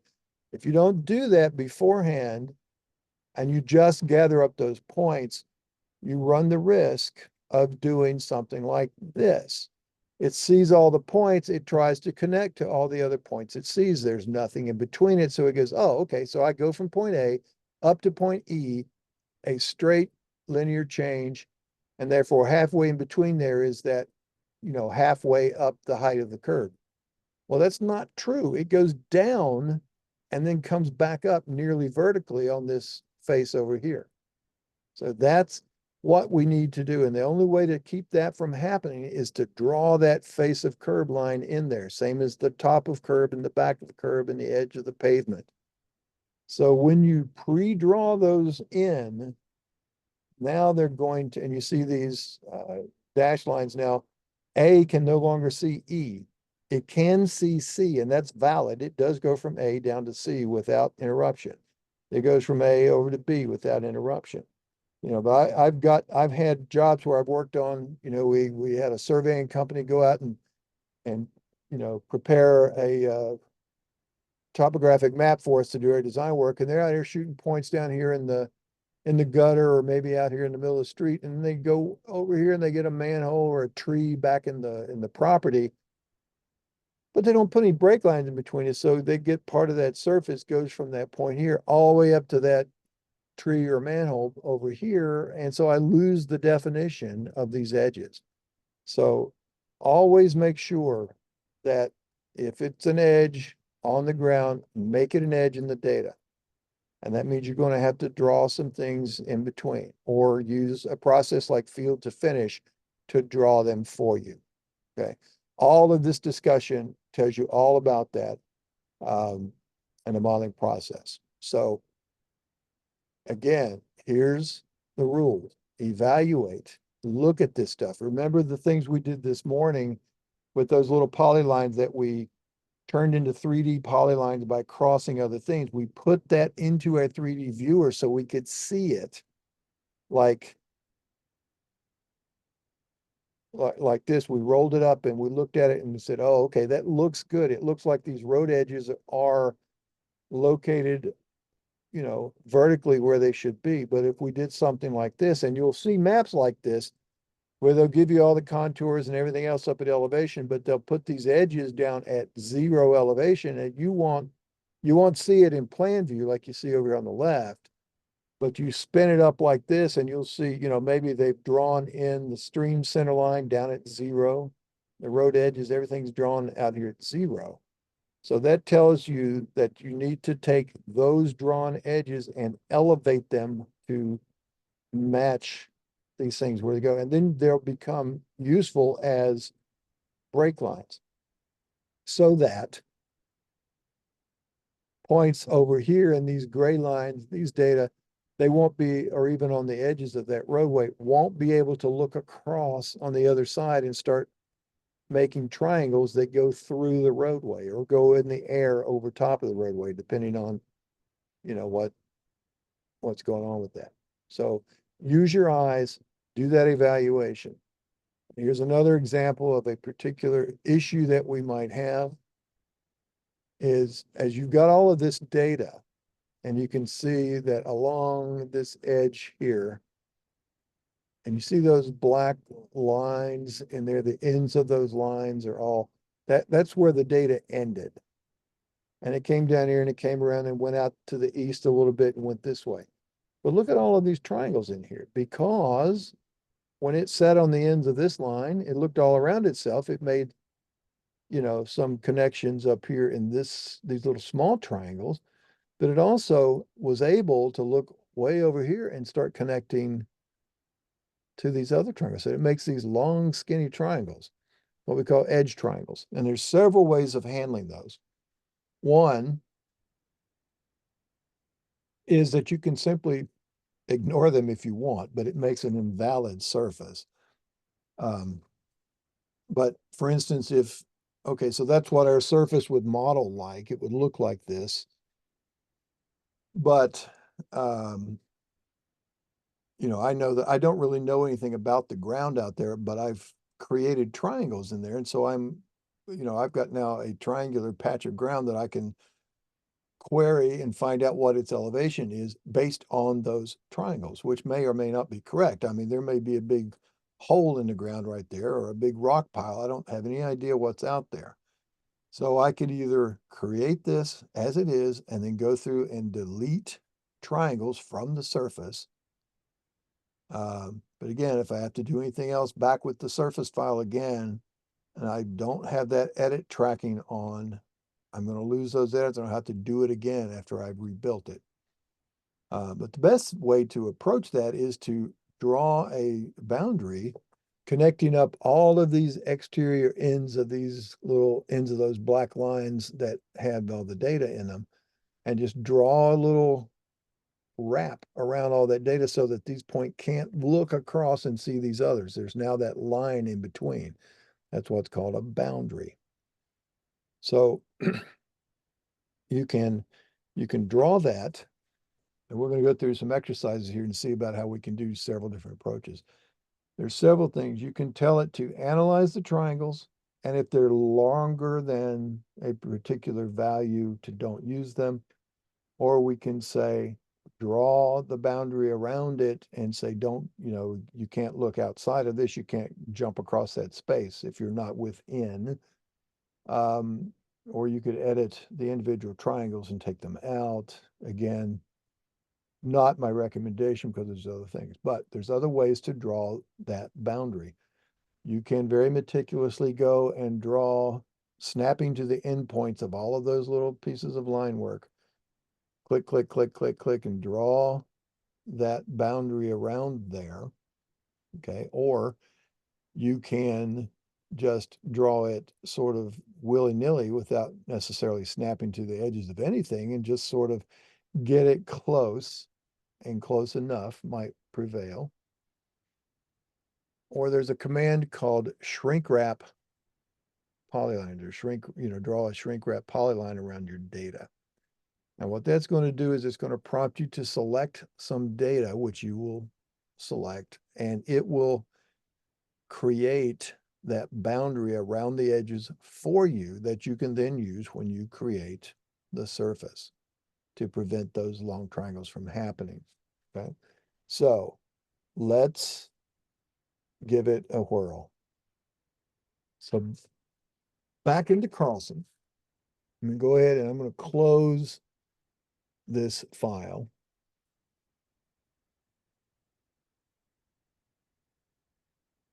And I'm going to open one of our sample files. And this sample file is called Sample from T3 Global. It's in your data set folder. I'll make sure, is anybody missing the data set? Does everybody get their data correctly?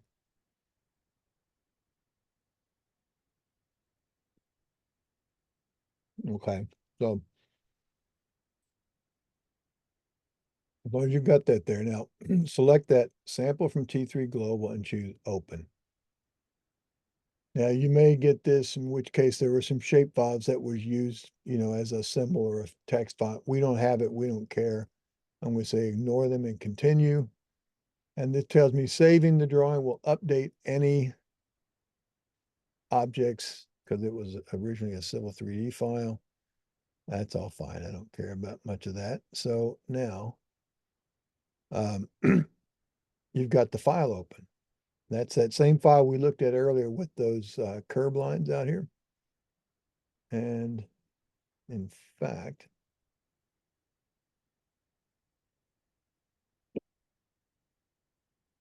I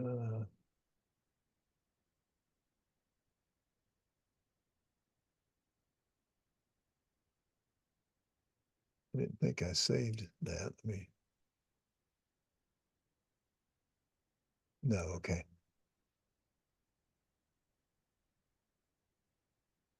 All right, so what we have, we're looking in plan view, we see a bunch of stuff. We see, first of all, these contours and labels. All right, we asked the client, and this was a photogrammetric firm, we asked them to give us a contour map, so they did. But what's all of this other stuff going on over here? These white edges. And remember, those were those 3D elevated lines that follow along certain features. All right, so, the curbs. But here it's also in, these parking areas and such. And this one here, for instance, is along the edge of some paving. Okay, but all of the elevations, now every bit of the elevations were compiled photogrammetrically. They used a stereo plotter and they, dropped the little dot on the model and they set all of that stuff up accordingly. And then they used all of that to generate these contour lines. They didn't, find out what that elevation was and try to walk it around on the ground, although that used to be a way they used to do it. So they built a model and then said, okay, computer, draw me the locations where all of these elevations are the same and create my contours. So now that was the final deliverable. But here's what was done to create that final deliverable. Let's go up to the view menu. And we're going to be using a bunch of these commands where we're going to isolate and restore, freeze and thaw, and do all that kind of stuff. And they exist on this view menu. There's also layer control is down there, but that's, that is the same as typing layer or bringing this guy up. All right. So it's handy. I'm going to go over here to the blank part of my interface. I'm going to right click and choose AutoCAD. And this is going to let me choose particular toolbars that I might want to see that are up there. So if I choose AutoCAD or Carlson or Express Tools, so I'm going to go to Carlson, full right. I'm going to go back to my list and I'm going to make sure that I have layers turned on. And that's going to give me this set of tools that's up here at the top with my isolate, restore, freeze by pick, freeze by selection, all of these different tools. There's my erase by layer. So they come from all different parts of the interface, but I want that toolbar because I'm going to be using it quite a lot. Okay. And here's another, see, I'm sorry, I've got to,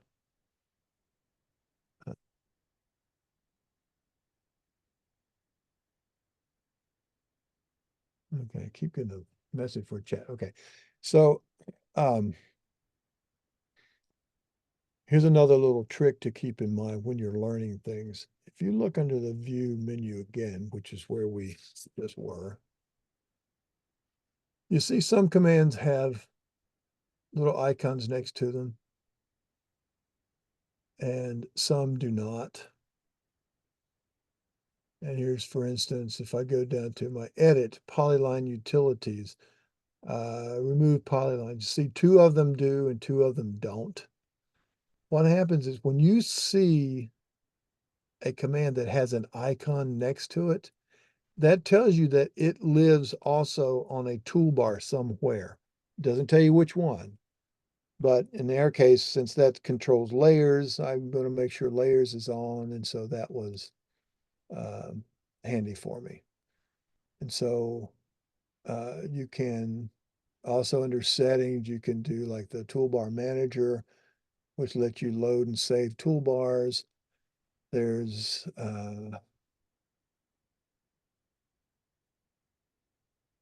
or you can right click the gray space up here and choose from the different ones. There's AutoCAD toolbars, Carlson toolbars, Express tool. So all kinds of things that you can do with that. Let's see, what else did I want to show you about that? So you can also, if you don't, your interface might look like this. Oops. All right, so you might have these ribbons. And they tend to be very sort of task-oriented, more workflow-oriented than menu by, grouping things together in the menus. They're more related to workflows. It's not a bad interface, but to me, because it takes up, a chunk of my screen vertically, I tend not to have them. So I tend to turn them off and only work with my menus and my toolbars. That gives me the most space. Plus, I've done it that way for, the last decade and a half or so, whenever toolbars became popular. And it's just a way to go about it. So anyway, that being said, we're going to view and we're going to isolate layers. And we're going to isolate one of these white things. And if I select it and I look over here at my layer in my properties, I see it's on a layer called V Topo BKLN. That's my V meaning survey, topo meaning topographic, and BKLN means it's a break line. So that tells me what everything's going to be there. So I'm going to choose isolate layer, which on my toolbar is this first one on the left. I'm going to pick that toolbar and hit enter. So now the only thing showing should be those break lines. There's a couple things that I'm going to do before I do anything else with that as well. I want to look at that in my 3 dimensions. I want to analyze this to make sure it's got everything I need to build my surface and there's not any gotchas, any hidden problems. So I'm going to go to view and I'm going to choose 3D view, and I've got 2 viewers. I've got a drawing viewer and a surface file viewer, the same viewer really. The only difference is the drawing viewer wants you to pick stuff in the drawing, and the surface file viewer asks you for a surface file name once it's created. We don't have one yet, so let's look at our drawing viewer. And it asked me to select objects, so I'm just going to grab everything with the mouse, finish my selection with an enter, and it's going to pop that into my 3D viewer, which is resizable, zoomable, the whole works. And now that looks exactly like what I was looking at, but now we're going to learn some tools on how to look at what's in our data set. First of all, the wheel on the mouse zooms in and out. If you press and hold the wheel, it will pan back and forth and up and down. Okay, but how do you get it into the 3D spot that you need? And here's how. First of all, on the right-hand edge, there are 3 panels. Well, 1 panel, but 3 tabs. One is our view control. Well, that should tell you that's going to control our view. So that's where we'll be getting that. The rest of this are some settings where we can look at some, like whether we use a bounding box, so that you can see the extents of all of the data in that bounding box or not. If you're looking at a surface file, you'll see one of these things says draw the contours, and it does that on the fly. Over in modeling, lets you stack up multiple surfaces, other parts of the other parts of the drawing, all kinds of different things you can add to this. We'll come back to that later. But here's our view control, is we've got these things right here, the blue circle and the yellow square.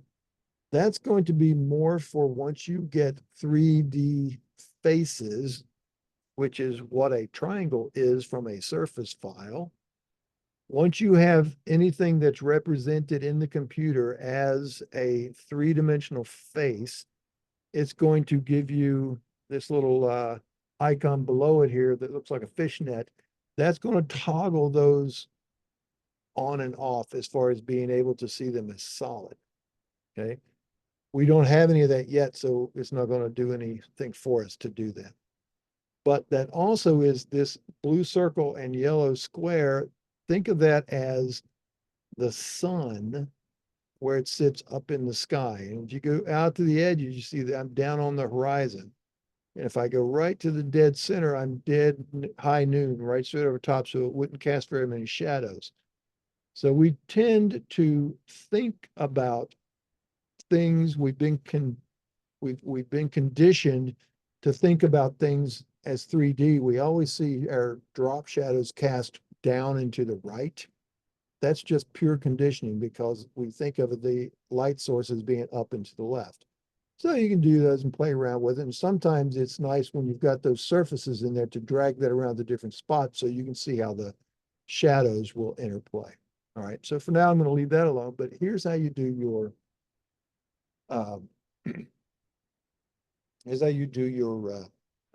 positioning. And again, up here at the top, I'm going to make sure I have ignore 0 is on so that I don't see the 2D stuff that's not elevated. And I'm going to look at these icons right here. I've got a pan, which again was, if you just press and hold the wheel, it does the panning. I've got this one, which is the rotation mode, and that's the one you want. So if you're in if I've got this pointer mode, this arrow pick mode, see, I can pick certain things and it can tell me, give me some tools to use. But I want that rotation mode. And when I'm in that mode, this is how it's going to work. If I push the cursor over the part of my drawing that has the bulk of the data, it's in an XY form. Okay. When I get to the edges, it switches to be a Z form. And notice it's not exact, like see, it's already switched right there. But that's not exact because you're looking at a perspective projection anyway. But going up or down or left and right, you're going to switch out of that mode and then it becomes the rotation mode. So this is XY mode. This is Z mode. And what that means is if you go over here on the right and uncheck all 3 of these boxes, now you can obviously, switch, slide those things around, to your heart's content. And I'll click this button to go back to plan view. So, you could do that, but to do it with the mouse is if you put the mouse over the data so that it is in XY mode and click and hold the left button, And now push it up, pull it down, push it right, push it left. Okay. And then wherever you place it in that regard is going to be where it's left. And then you can go back and grab another chunk and keep grabbing a chunk, keep doing stuff like that, right? So it gets a little hard to sort of, well, what am I got? Okay, oh gosh, now I'm upside down. So I'm going to go over here and click this lower row, far right button to put me back into plan view.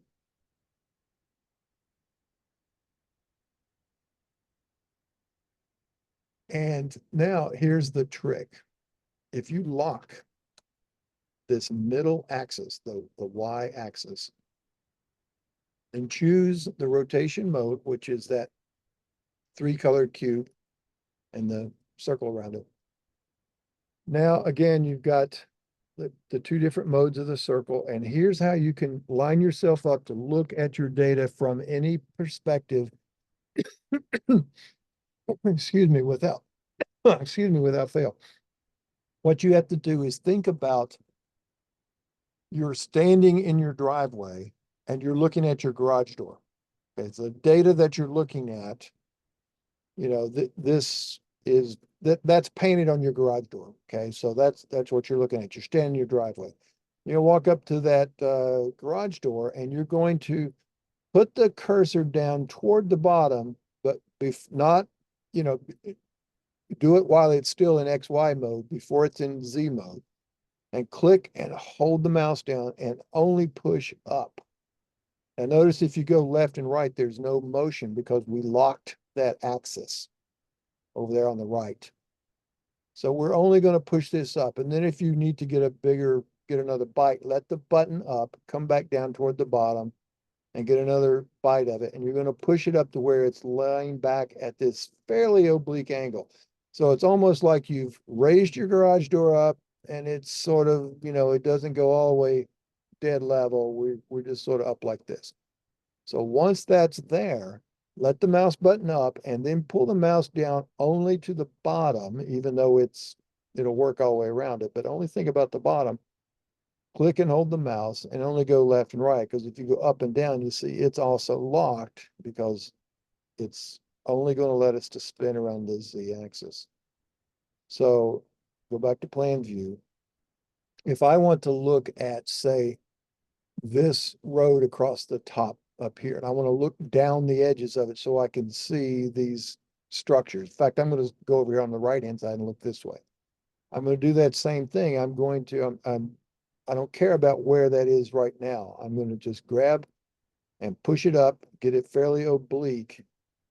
And again, you can go in and out. And now I'm going to go down to the bottom and I'm going to spin it around until I'm lined up where I want to be.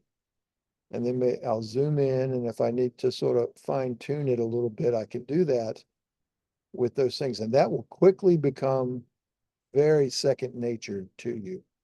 And then if you need to, let's say, well, I want to go look at this other road, but gosh, where am I? Just go back out and, spin that around and get where you want it to be, or hit the plan view button and reset it. Okay. Give me a quick second. I need to send, well, never mind. I'll do that on the break. I've got somebody's been calling me all morning. I've got to tell them I'm not available. So anyway, so that's the basic navigation mode. Is think of it as you being in your driveway, pushing that garage door up, get it laid back fairly obliquely, and then zoom in and out and spin left and right on the bottom, but keeping that middle button locked. Okay. So once that's done, you can look at this and say, well, that looks pretty representative of data that should build that file. I've got all those nice break lines. I can look right over here and I can see right there, that's the face of a retaining wall right in there. Okay. And it comes up here to the flat part where this building is. All right. So let's say You wanted to, well, we'll go back to that, let's say you found some issues in here around this parking lot. Let me spin back out here.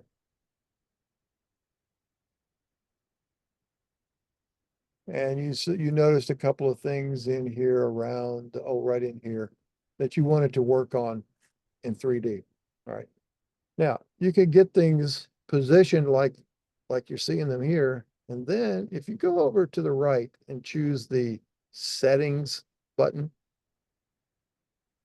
notice here are two buttons, one of which is to change your viewpoint's perspective, but the other one is to set the CAD view to the current view right here. So if I click that, it'll come up and say the view's now set. I'll say, okay, and now watch what happens when I exit. And I had to do a zoom extend. It sort of timed it off, but it puts you in the same orientation. It's not necessarily at the same proximity. So that's now placed me here where I can do those edits because it set that CAD view to match what that was done. Now, all of that being said, you can also use, the view cube just like you normally would. Hit the top button and say maybe go back to where north is up. So you can do all those different things. But let's say you're working in a rotated user coordinate system. Your view is rotated, but your coordinate system is still world coordinates. So I find that it's so, and this drawing viewer is so quick and easy that, I can just pop this stuff in and go get myself a nice view of the data, see what it looks like, make sure, yeah, okay, that's good. And then I just come back out, unless I need to do that. But again, you can use the view cube. You can also, here's a shortcut there, is hold the shift key down with your hand on the keyboard. While it's held down, press and hold the wheel on the mouse. And now, once you're holding the shift key and you press and hold the wheel, you can spin it around. But this is awfully hard to get familiar with. And you see where it puts that little green dot? That's the center of the data, and you can't really control that. And if you do want to control it a little better, let's say I wanted to control here. So I'm going to just select this amount of data, and I'm going to spin that now. So you see it goes to the center of the selected data, but then once you get lined up where you're wanting to look, just let go of the mouse and all the other stuff comes along. It's already. Okay. So a number of ways to do it, whatever makes you the happiest. But you're going to use that to evaluate your data. Now remember, we isolated that layer. So let's unisolate it or restore it, which is view. It's right next to isolate layers, restore layers, and it's the next button on the toolbar right here, restore layers. So that's going to put everything else back up there. Now I'm going to freeze a layer by pick. So I'm going to choose that one that shows the snowflake and the arrow, and I'm going to pick one of those white lines. And there now is all of that data. And you can see some of it has elevation. A great deal of it does not, because it's done for labeling and all that. But the contours, it's essentially, the contours are the only thing that are, that have elevation. So even if I just selected everything and viewed it in my 3D viewer,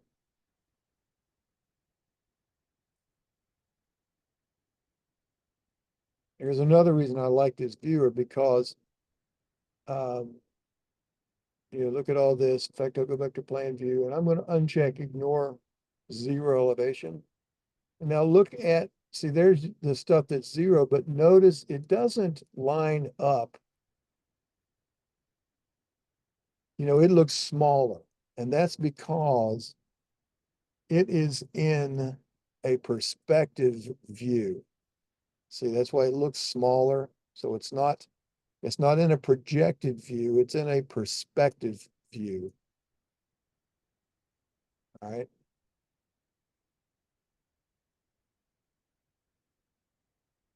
But here's a great way to evaluate some of that data. I'm going to ignore the zero. So these are all the things that would be used if I wanted to select this stuff to build my surface. And I can say, you know, I can spin this up just like we've learned. Zoom in here. And so, you know, well, those contours look pretty nice. They look like they're all good and ready to go. But again, the contours are the result of the surface. They don't define the surface. The surface defines the contours. Okay. But what else do you notice about this that you didn't see in the last time? Or even you didn't maybe necessarily see here?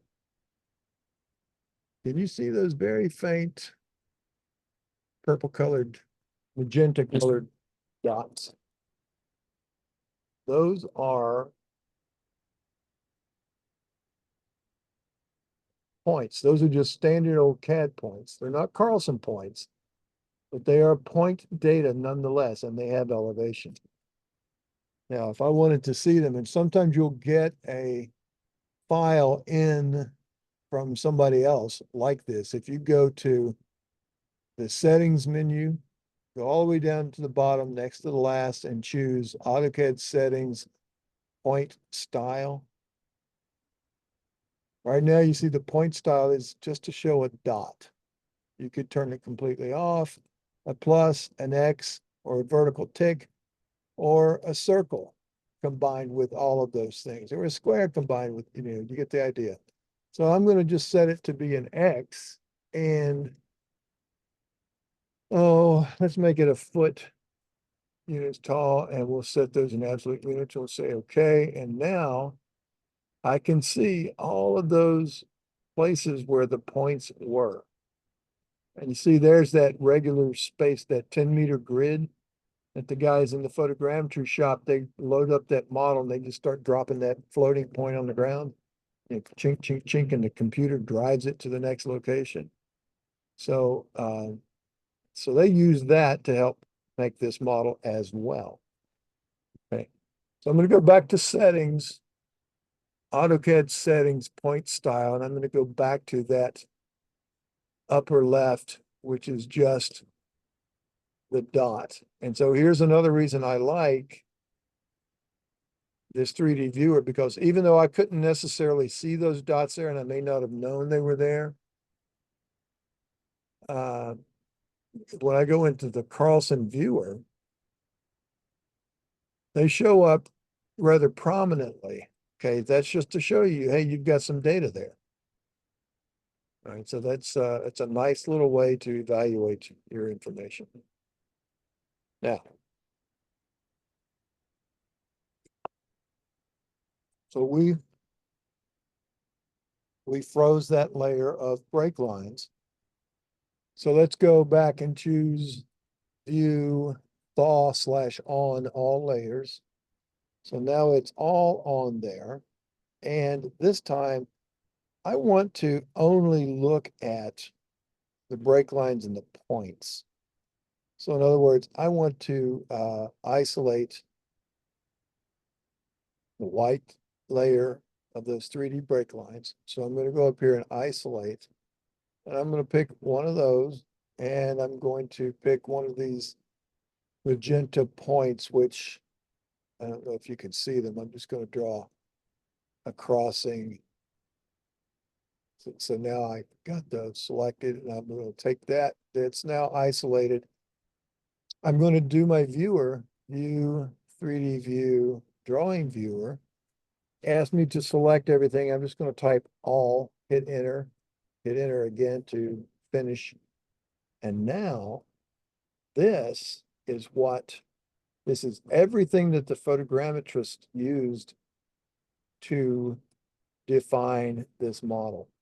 Notice there's nothing in the middle of these buildings because they can't see through the roof of the building down into the ground. It's sort of undefined.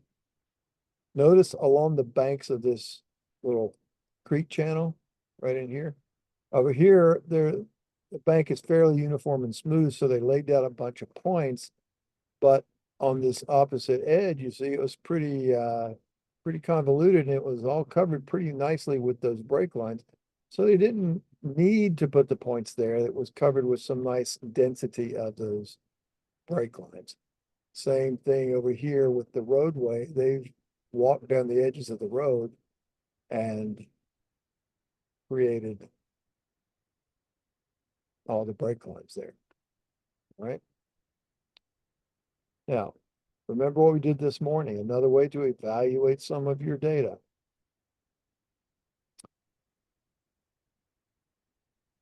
There is a little sidewalk over on the edge, but I can't tell anything with this. I'm going to now turn everything back on. I'll get my view, all layers on and thawed. And I'm going to freeze just the contours. 'Cause I know the contours, and you see how they used it to jump across here, because this is the edge of one lane. This is one lane, then this is the median. And then it's over here's the other travel lanes over here. So there's a little bit of discontinuity there. But you can tell from the inlets, where all that stuff is. All right, so I want to freeze by pick.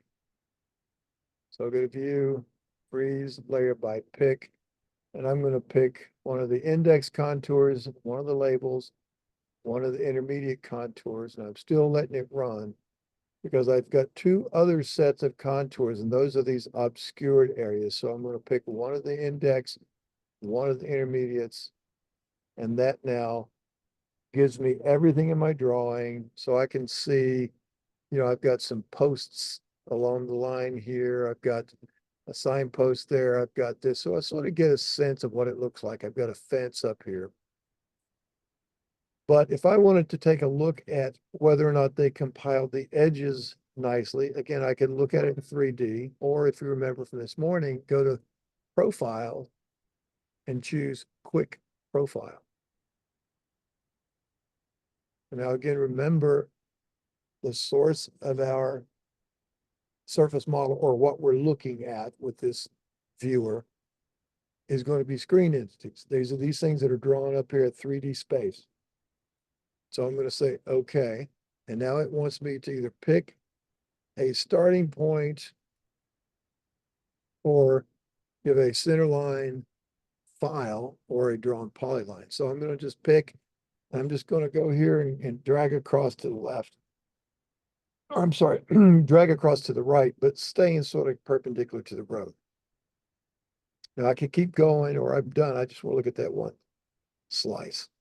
So there now is that. And if I view, I'm going to zoom in, I'm going to point the mouse up here in my plan view, even though I can't really see it, but I can use it to zoom in and out.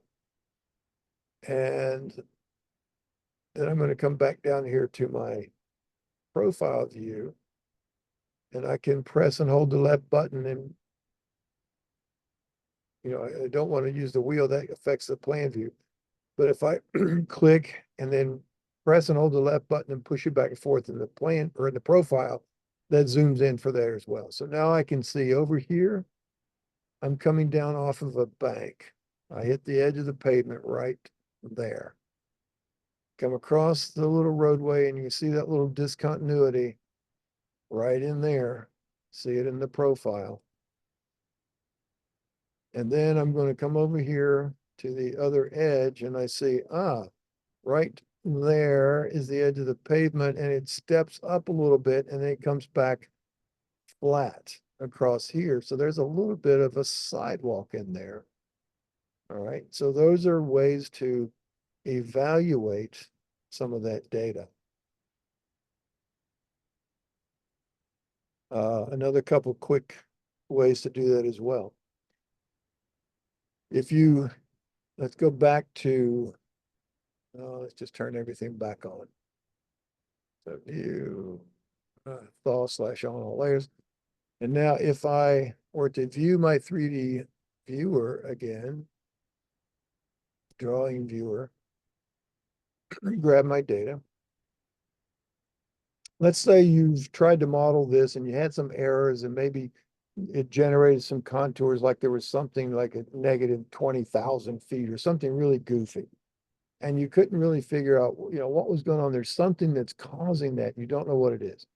So if you load up the data that you're using, and then if you come over to the view control panel on the right, and you choose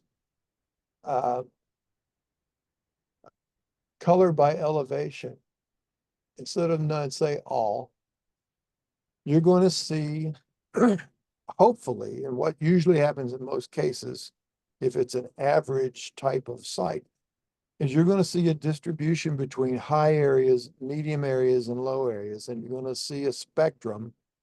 And you can assign those colors on the settings tab, by the way. But you can see where the low areas are, where the high areas are, and where the middle areas are. So if you see everything looks blue, except for one little corner that's bright red, then that means you've got, that one corner is probably way out of whack. It's too high. And so that would be another indicator. You can also look at the numbers on the spectrum. Now, you can't really set the interval, and they're not all that exact, but that's the range of your elevations. Same under settings tab, if you choose the bounding box to box with labels, then you're going to see those are those 1347, blah, blah. You're going to see those different labels. Now, I don't generally like to use that because, it's not meant to be a CAD system, so the labels can be overwhelming. But you can see, and here it is, and again with color, or you can turn it back off, and you can look at that bounding box, yes or no, because if you had some stray data, that bounding box would jump way up in the air or way down in the ground to show you where it is. Okay, so that's another way to evaluate whether there's something that's out of whack. One final way, and I do this to introduce this one command, is on the file menu. There's this wonderful little command called drawing cleanup. And this is useful for when you have to evaluate a file that you get in from some other party, somebody else prepared the file.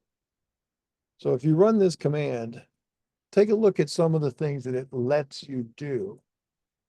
You can say, after I run this command, I want to, in fact, I'm going to hit the defaults button, and that's what's set up by the programmers.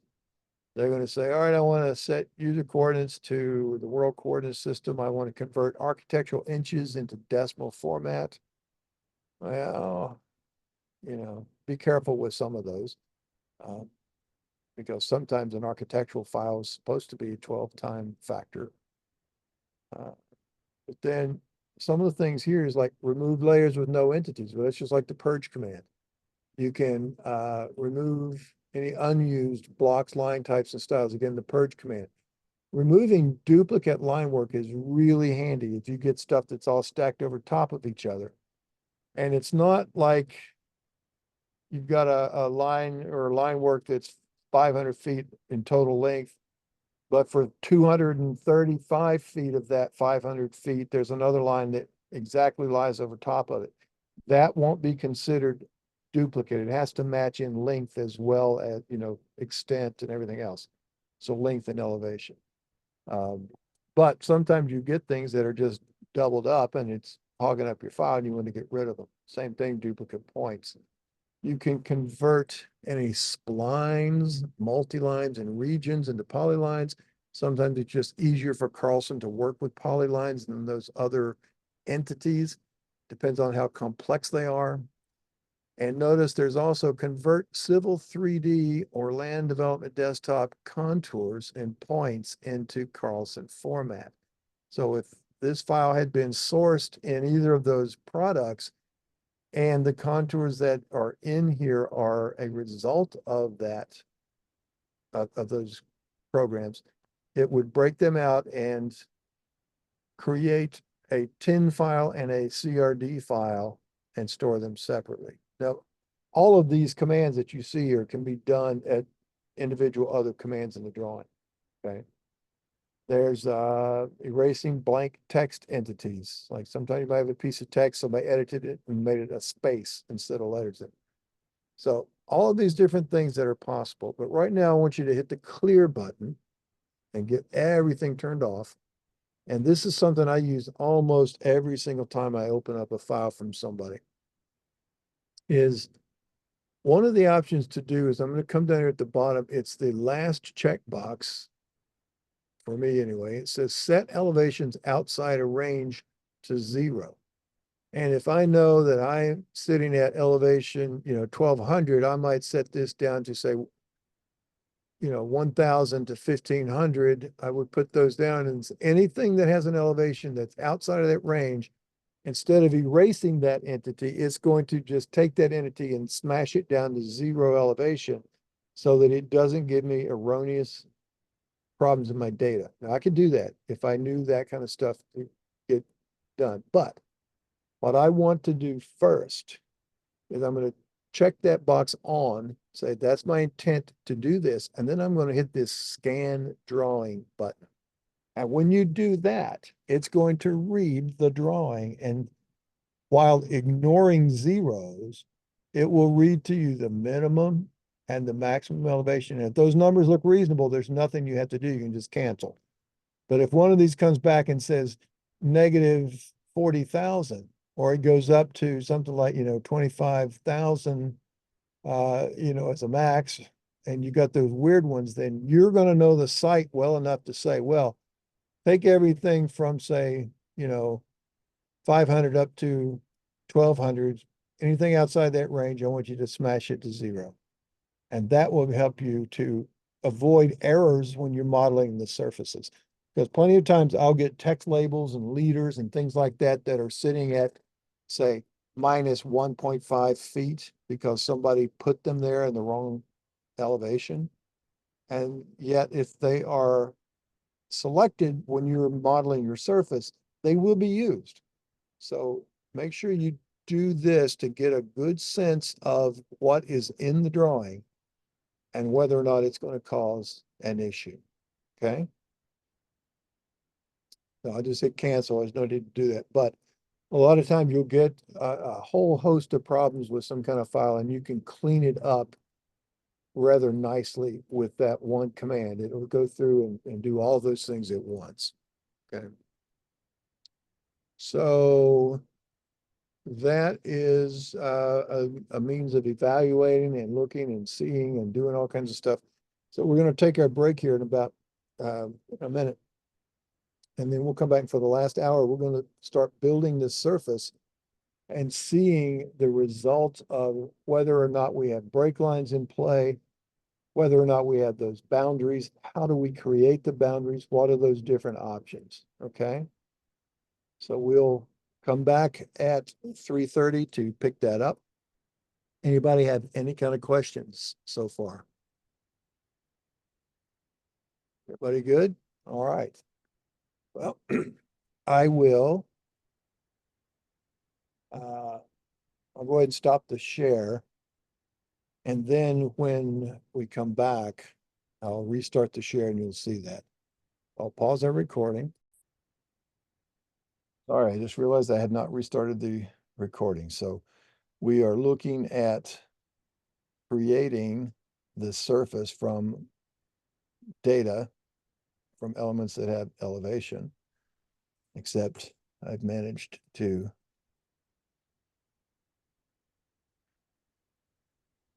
hang my file up here, I think.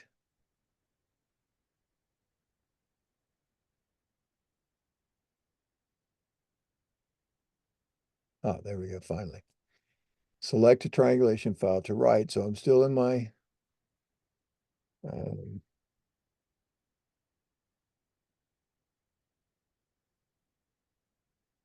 folder. I'm going to choose sample T3. I'll save that. So that's going to be the name of the TIN file called sample T3. Now, I want to draw these triangulation faces, let's say, and we'll put it on this layer called tri face. And I'm only going to do this because I want to show you what it is that it's using and how it creates those triangle edges. Okay. So that'll be the first thing I'm going to do. And I'm going to use this inclusion and exclusion area. And the boundary method I'm going to choose is to trim the edges. And I'm going to set my erase previous contours. I'm going to leave that as off. I don't need to do that. I will ignore my zero elevations. I'm not going to worry about limiting things here. Although here's these edge triangles that we'll talk about a little bit later that we looked at.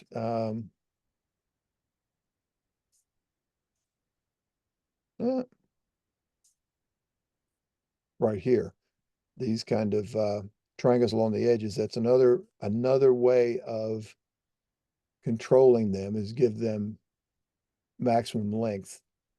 Okay. Any kind of adjustment, if your source data consists of contours, which ours does, but we're not going to check any of that. We're just going to do these things that are on. And I'm going to say, okay. And now it says select objects. Well, it's not meaning select all the stuff you're going to model. Read the line above. Always get in that habit. When it asks you to select something or do something, just read the line above. Select the inclusion perimeter polyline. So I'm going to select that guy. And that was that white polyline. And it asked me to keep selecting because you can have more than one. I'm going to say that's it, be done.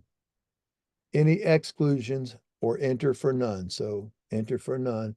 Now, select the points in the break lines you want to triangulate. I'm going to say all right now because it's selecting everything. It's going to look at everything, but it's going to limit it to the perimeter that I chose.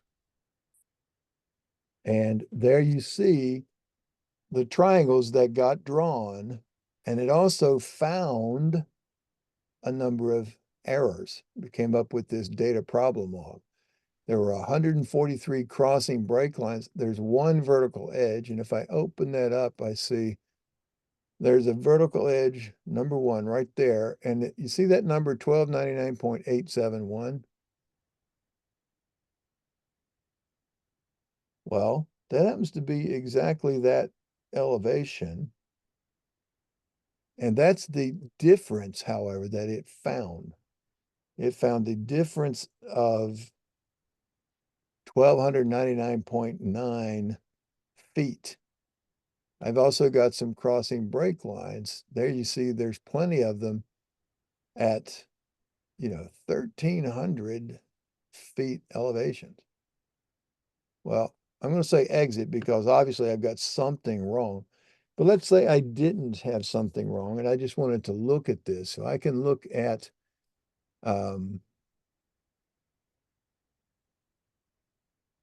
everything that I drew in my drawing. Now, I did not have to draw those triangles. I just wanted to see where they were. They can just live in memory. But I drew those triangles so you could see how they formed and they cut off. So I'm going to select those and look at them in my 3D viewer, and you're going to see something really strange. So look at that. Whoa, what happened? What caused that to happen, right? And that's what we got to figure out. And so here's some of these triangles. And you notice you can color them in or leave them uncolored with this little toggle switch there. But so I've got some, fairly serious issues. Now, if I want to see, let's let's see, what else I've got? I've got my bounding box. All right. So I've got some issues going on there. I've got some things underneath there. I don't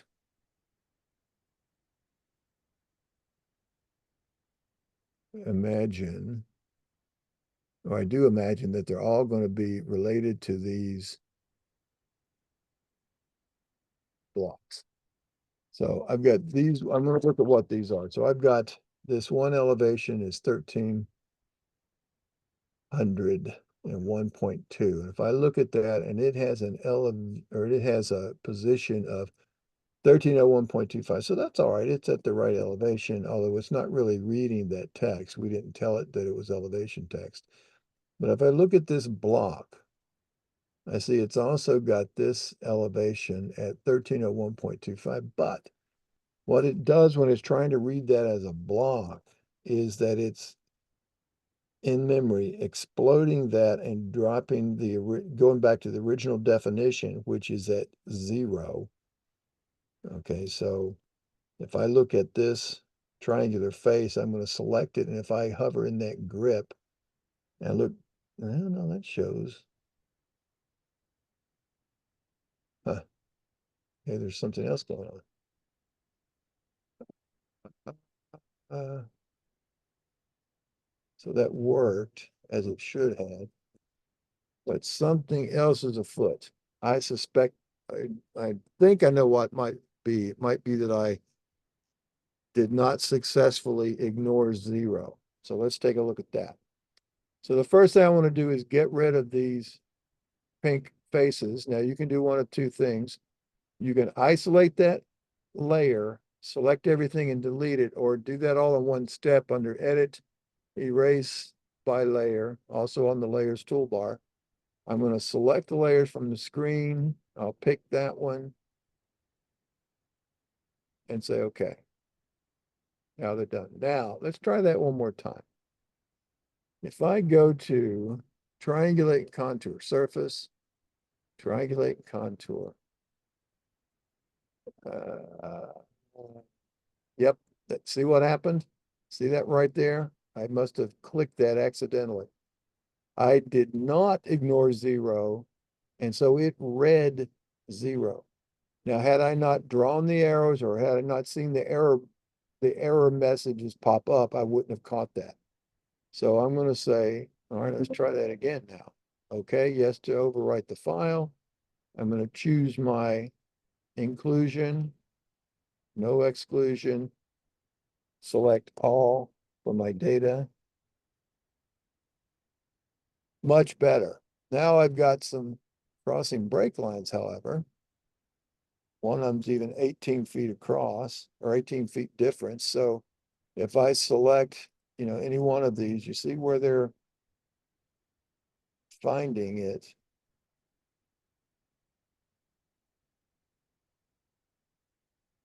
Because everywhere it crosses in there is where it's finding a differential. There shouldn't be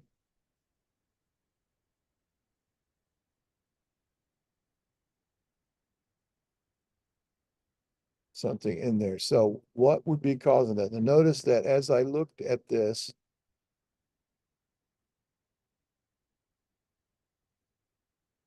we'll start up here at the top and we're just going to step our way down through it. Now watch the arrow on the screen. Looks like it's all there around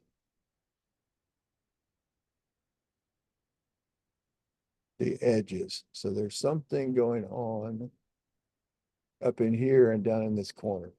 So I'm going to erase by layer once more. I'll choose it from the toolbar this time. It's the same layer, so I'm going to go ahead and say okay. And now let's see if we can't figure this out. So I've got something, aha. See, this is a contour of 1296. This is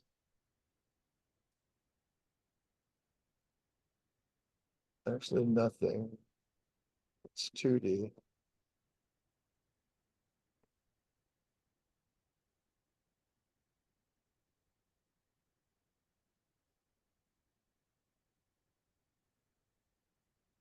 So I've got something in the data that is causing that to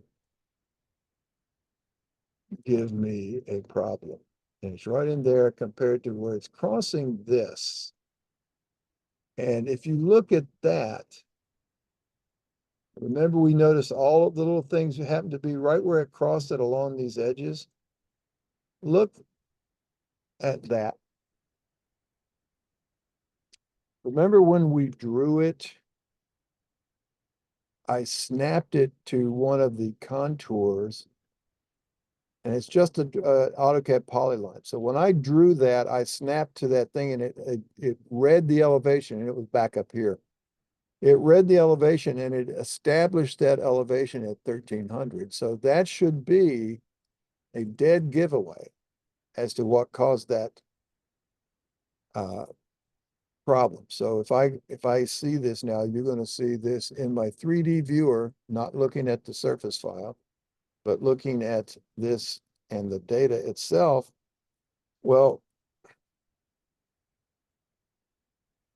see how it sits there underneath all that other data? And everywhere one of those green lines crosses it, it reads an elevation difference. And that's why there were some like 1800 or 1300. So you've got to make sure that this is at 0 elevation. Now it can still serve as an inclusion. So we'll try it once again, surface, triangulate and surface, triangulate and contour. Everything's set like we have it. We'll say, okay, yes, okay to overwrite. We give it the inclusion.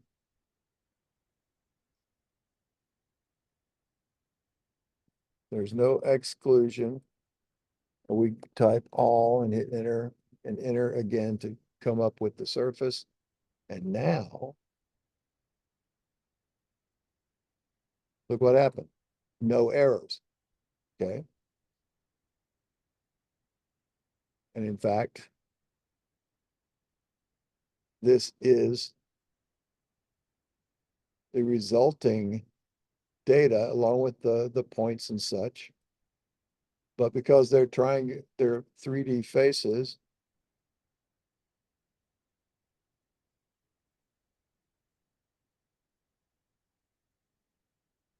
see if I can, there we go.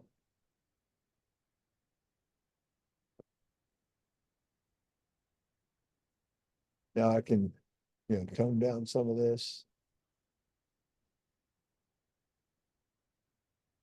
I'm moving the sun around. You see how I'm moving that sun ball around to cast different shadows? And you can see how they're,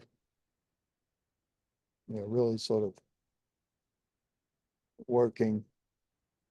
Now notice here, for instance, I've got this, what looks like one of those drawn contours. And I've got a spot elevation, which is a little bit lower. I'm guessing this is the 1300 contour, and that's 1299.9. Okay, so it's a little bit of a depression in there. And because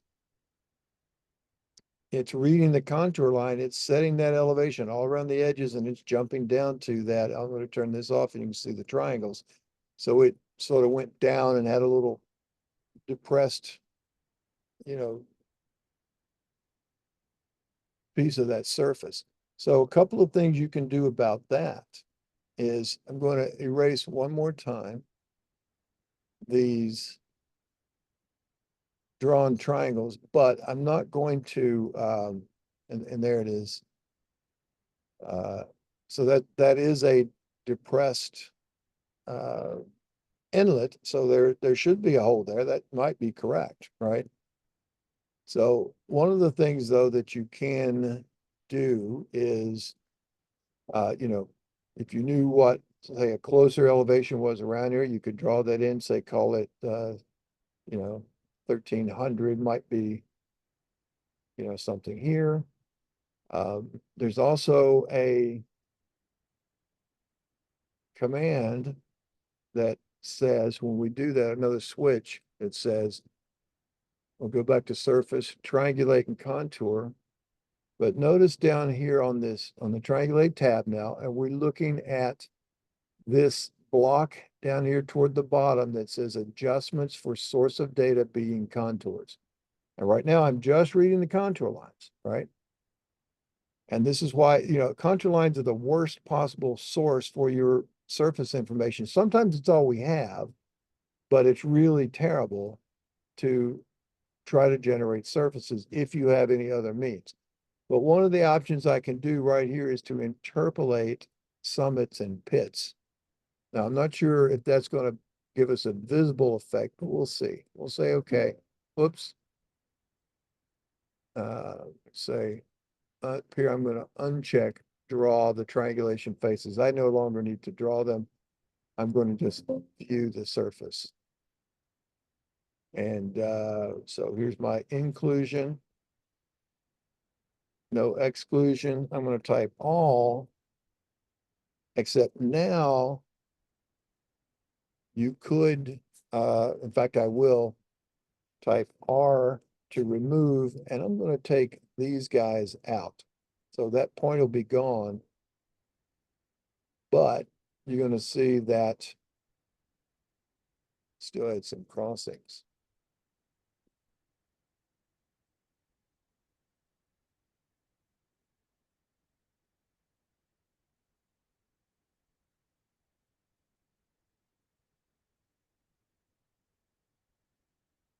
Huh.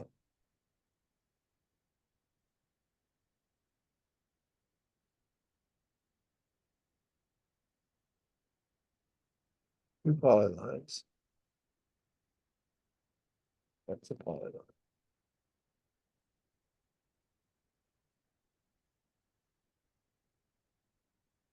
Well, not sure exactly where those came from, but let's view our surface this time. So I'm going to go to view, 3D view, surface file viewer, and this time it's going to ask me for the surface file.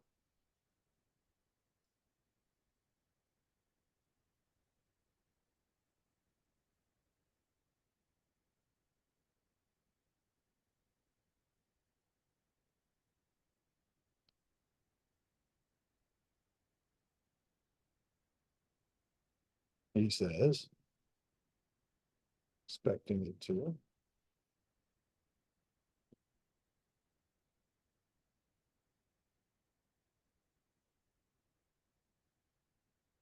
Well,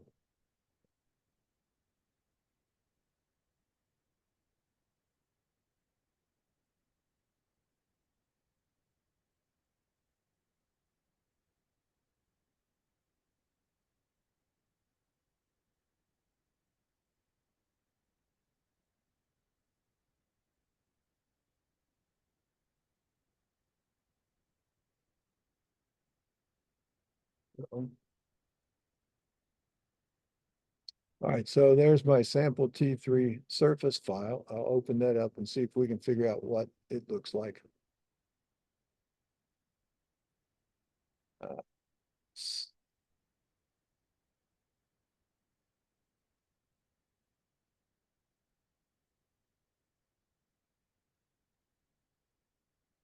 So right there is that little area. It didn't really, there wasn't enough around it to interpolate to push it down. But in any case, that gave us a sense of what it was doing in that particular area. I'm going to come here and say draw by contours, 1-foot interval. So that looks like, that's your quick and dirty drawing the contours from memory on the fly kind of session. Now, you can see that's sort of roughish looking with those lumps and bumps. Now, what about if we turn back on all of our layers, and I'm going to now freeze the various contour layers.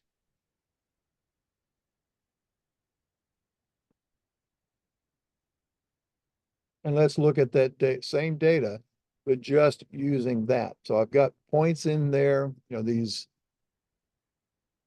little points, and some blocks.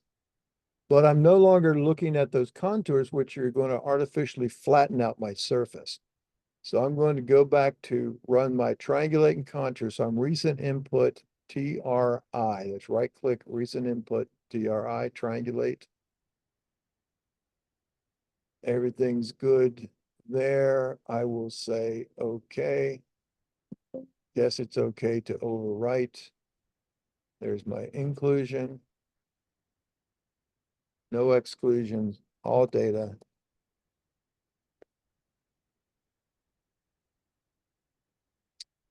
Still at a crossing break line and a vertical edge. They're real close to. That's just an error in the compilation from the aerial mapping company. Uh, just at 1/100th of a foot, and here's a vertical edge. Same type of thing. Now, you could go and resolve those so you don't get the errors, but I'm going to say, yeah, you know, within 1/100th of a foot, I'm going to just live with it. And now I can view that same surface. My surface file viewer. Boy, this thing is getting.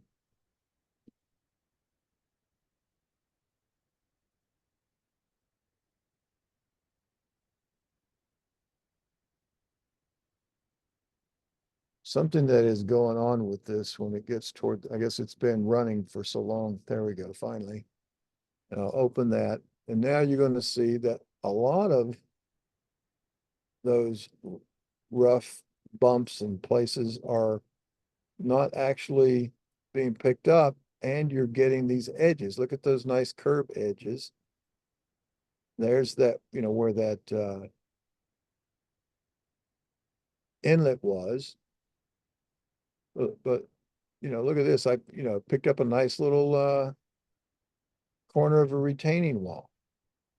I'll go back to where I am here. So that retaining wall is up in here. I'll spin it like so. Now look at that.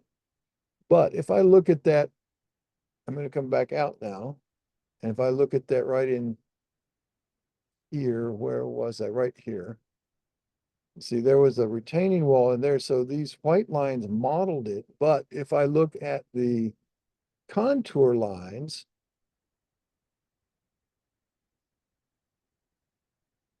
notice there's nothing, you know, it doesn't know how to approach that because there's nothing that says stop, don't go around it. So it gives a false picture of what's going on there. Okay, but so that should give you a sense that the break line data, this line here that represents these edges on the ground that the people in this photogrammetry firm saw when in their machines and they brought them into play. Okay, so that's much better data. And in fact, knowing the photogrammetry process and how they delivered this file, I'm confident that they built their contours that you see in their contour map from this 3D data. They did not somehow magically, you know, create the contours from some other process. That is, again, an output or an interpretation of that modeling process. So instead of using that as a means of source information,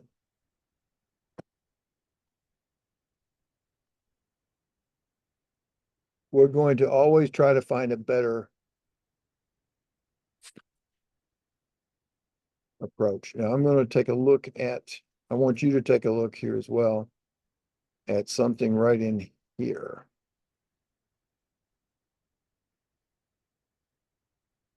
Well, let me just, I'll get rid of that whole thing.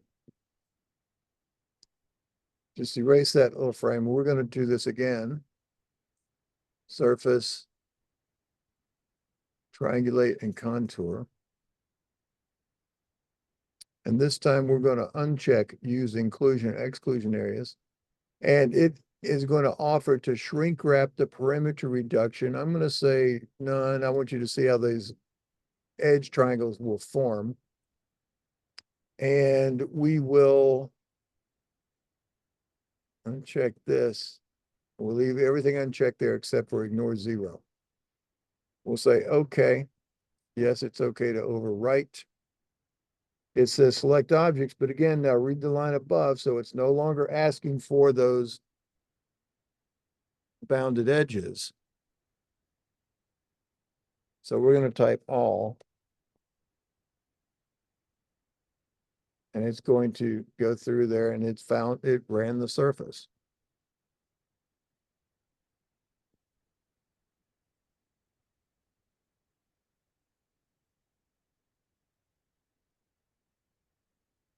Okay, so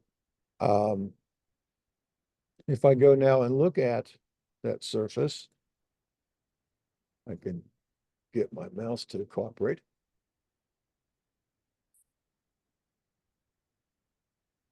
I'll show you one of the problems with not using break line data when you use contours.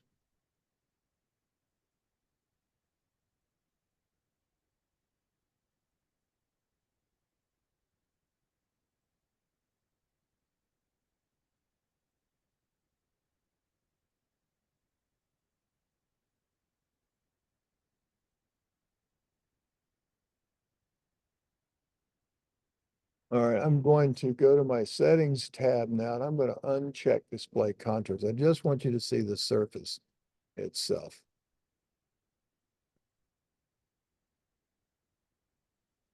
And I'm going to, let's see, I'll start you back here and show you step by step. All right, here I am in plan view. I'm going to, and if you don't see like this, if you see that, then just click that icon to color it in. Now you can see these long triangles on these outside edges. Those would be the ones that you would normally get rid of with one of those other methods that we talked about. We'll do that later. So I'm going to spin this thing up, raise it up my garage door. I'm going to spin this around. I'm going to line up with this roadway right over here.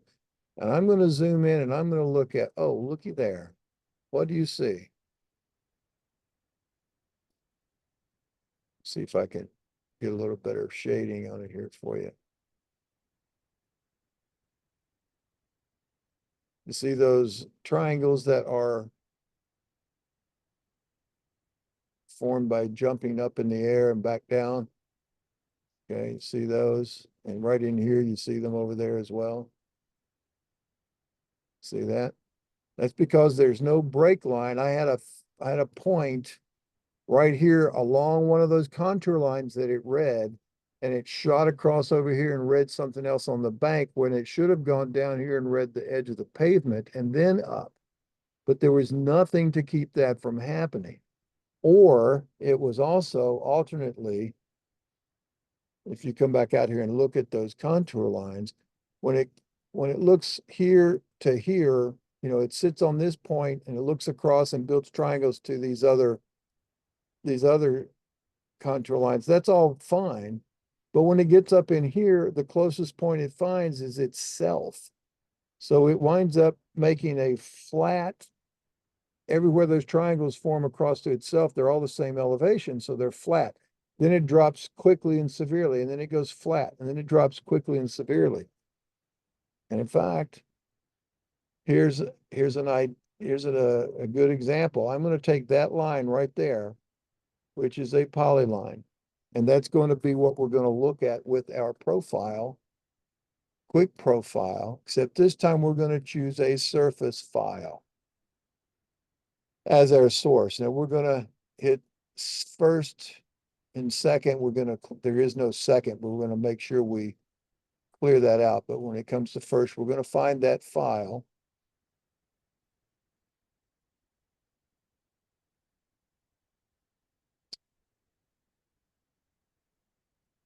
Come on.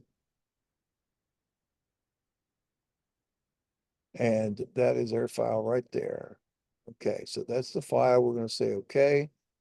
Pick a starting point or choose a center line or a polyline. So I'm going to just type P for polyline, and I'm going to take this guy that runs down that, what should be that crease. And now you see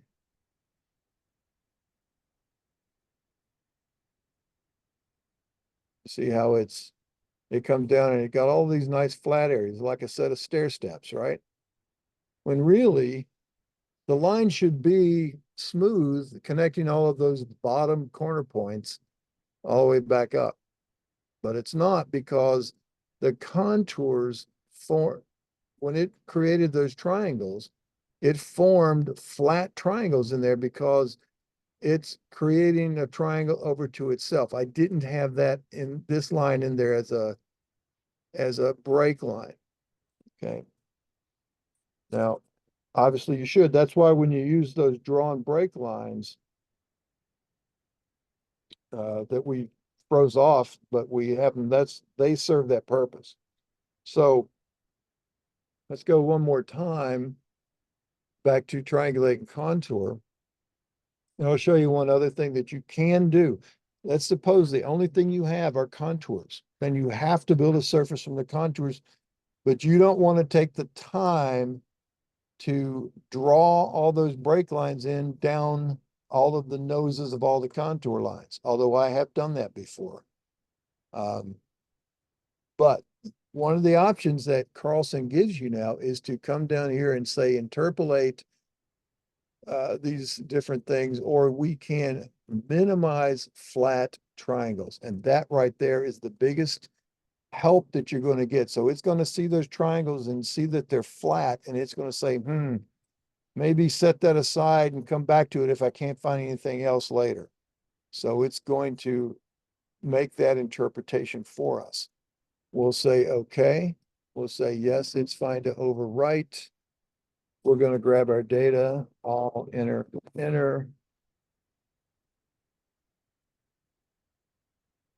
And we're going to next do a quick profile and say, okay.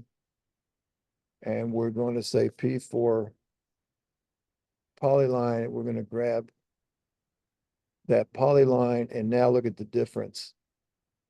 See how that became completely flat because it minimized those edges. Oh, by the way, here's something else I want you to take a look at. Go back and rerun your quick profile. Leave it as surface, as your source. Say, okay, but this time I want you to, instead of using a polyline, just click a point and click a point somewhere else. Say like that, and then hit enter. And so that's now the line that you would normally be sampling. That's the profile here, if I can get this back, of my data. But when you're looking at a surface file, because it's continuous everywhere, and because you gave it 2 pick points, you now have this button on the right that says adjust the alignment. Go ahead and click that button. And now it wants you to see, it says above, pick the alignment point to adjust. So if you pick a point nearer to the middle, you don't have to snap, but if you pick closer to the middle than to the ends, when you pick that, now watch what happens as I move that around. Can you see that in real time? And if I wanted to look across that pond, I'm going to put this down here so that that endpoint is there. And as soon as this comes back, I'm going to say adjust alignment again. I'm going to just click near that one endpoint so it holds that one steady, and I'll cut across the other direction. So if you pick near the middle, it pans the line. If you pick near one end, it anchors the other end, and it lets you, come up with a quick cut through the data to see what that's like.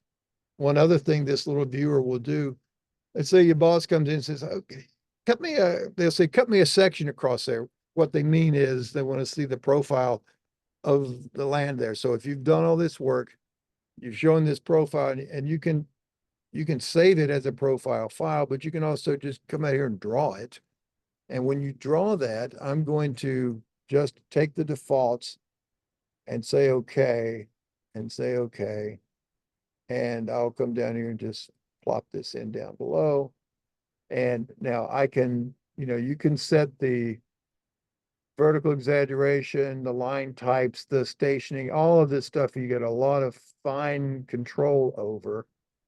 But there it was that quickly. I could then use that as a drawn profile to indicate something that might help in my design. Okay. And then I'll just take that and erase it. Now it'll stay there.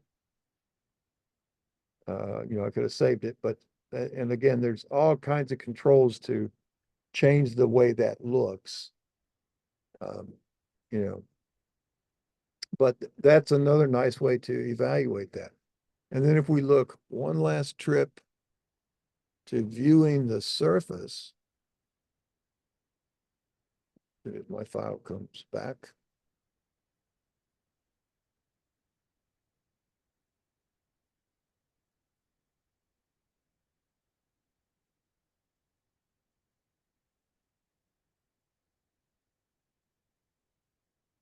Remember, we did a quick profile and we looked down the edge and it seemed to have ironed out those spaces. So let's take a look and see if we did a little better. Well, you can see on this side over here, it managed to maybe not work so well on this other edge over here. And there's a couple of bum spots up here. So you can see it's not perfect, but it's really a lot better than leaving it to its own devices. And look at it at this mess over here. This is what should be that nice vertical retaining wall that the break lines would have given us, but the contours didn't because they just draw up to the edge of the wall and then they pick up on this edge. And so they just interpolate in between, all right? And just go willy-nilly with nothing to stop all of that from happening. So several things to consider. I'm going to now bring everything back on with my thaw on all layers. I'm now going to freeze and I'm going to get again the contour layers and the obscured contour layers. So now everything else is good data, except I do know there is a head wall in here that has a problem, but we're going to ignore that. And I'll show you how this inclusion area gets done automatically. So I'm going to say first, I'm going to go to draw, shrink wrap entities. Looks like a little birthday gift. So I'll grab that. I'm going to say, I want to go across gaps. So I'm going to go end to end to end to end. It's going to allow me to go across gaps. Otherwise it's bounded line work only. I'm going to put it on a layer. Let's put it on, see if I've got a V. Let's just call it BDY for boundary. A 2D polyline will say okay, and we're going to say select all objects. All right, so there it is. I'm going to go back to that layer so you can see it a little better when we're working with it. I'll make it red and we'll make it a little heavier.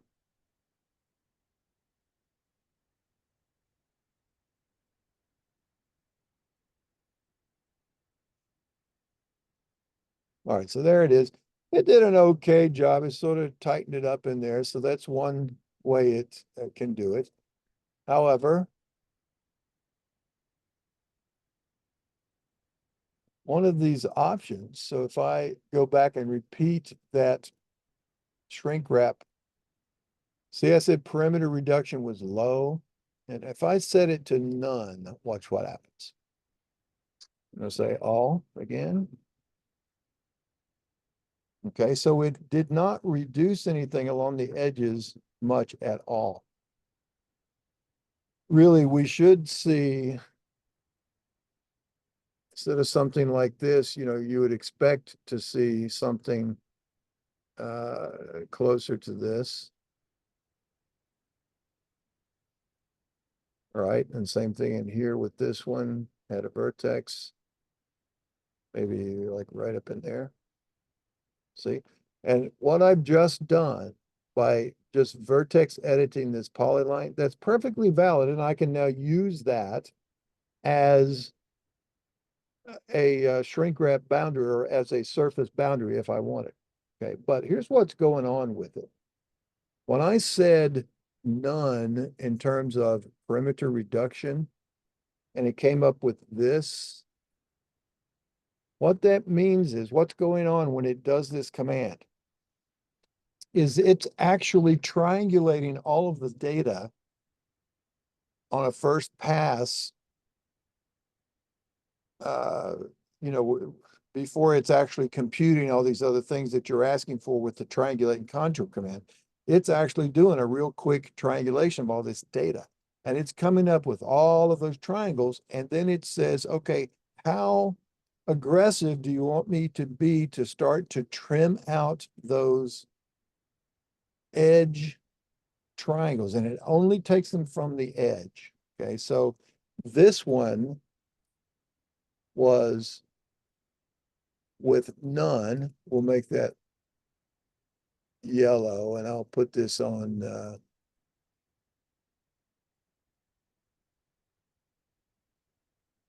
different layers so it doesn't get destroyed. Now let's run that command again, shrink wrap polylines. And this time we'll go to the opposite extreme. We'll go to high, and we'll say okay. And so we're going to say all, except before we finish that, we're going to type R to remove, and we're going to remove the original one we did, and we'll say enter. And now you see it got really crazy. It went in between and sort of, you know, if you look at,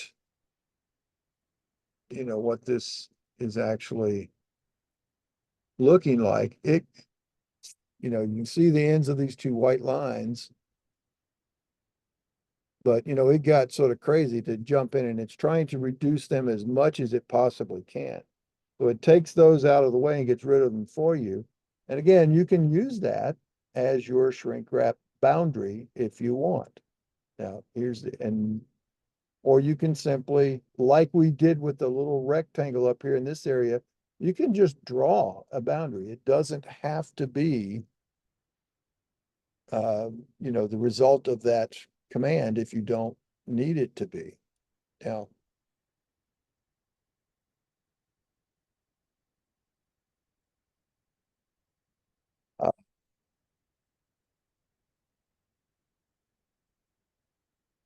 so that would be one way. And you used to have to do that ahead of time. You used to have to draw that boundary and then pick it as you're doing the triangulation. The newer versions, and I think it came along in 2022, maybe 2023. But if you go back and run triangulate and contour, and we're going to do this again this time from the 3D data, and instead of using the inclusion exclusion areas where you had maybe already drawn it, I'm going to say, don't do it. And notice what it's offering to do. Do you want me to shrink wrap? And I'm going to say, yep, and do a low reduction. And you can even go to your setup button and tell it 2D, draw the perimeter, yes or no. And you can put it on a particular layer. We'll put it right back where it was before. You don't even have to draw it. But if you do, you'll see where it is. And no need to minimize flats because we're not using contours. We'll say okay. Okay to overwrite, yes it is. And now select the points and break lines, say all, enter, enter. There it drew it, and there's our little data problem with that head wall I told you about. So we've got a few things here and a couple of overshoots on some edges of the road, but they're all pretty small. So I'm going to just let them go for now. Normally we would fix those. Okay. We now have that as a file, at which point we could do this. I will freeze those, and let's now suppose we did not have the contours. If we contour from a tin file, because remember we saved the file, it's there, it's good. It's going to take its time here, and I'm going to make this our last little thing for the day. So when this finally comes up and asks me for the file,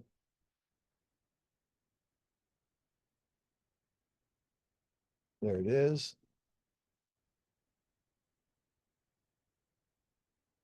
I get a very similar dialog box to the last command, except I don't have that selection. So I'm just going to choose contours to draw the contours.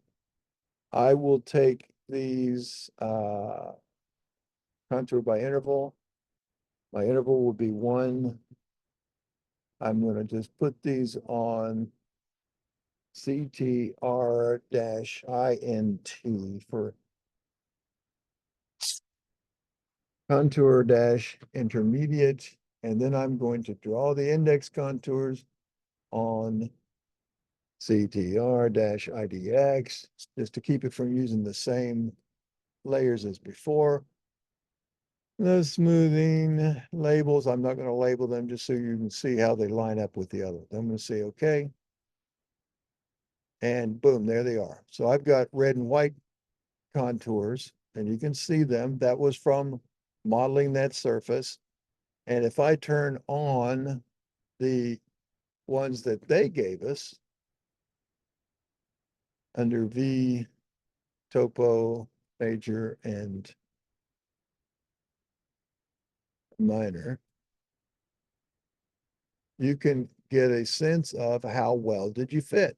And like right in here is just a couple little differences. And it doesn't mean that the surface is necessarily different. It's just the way, like they might have contour smoothing on or something along those lines.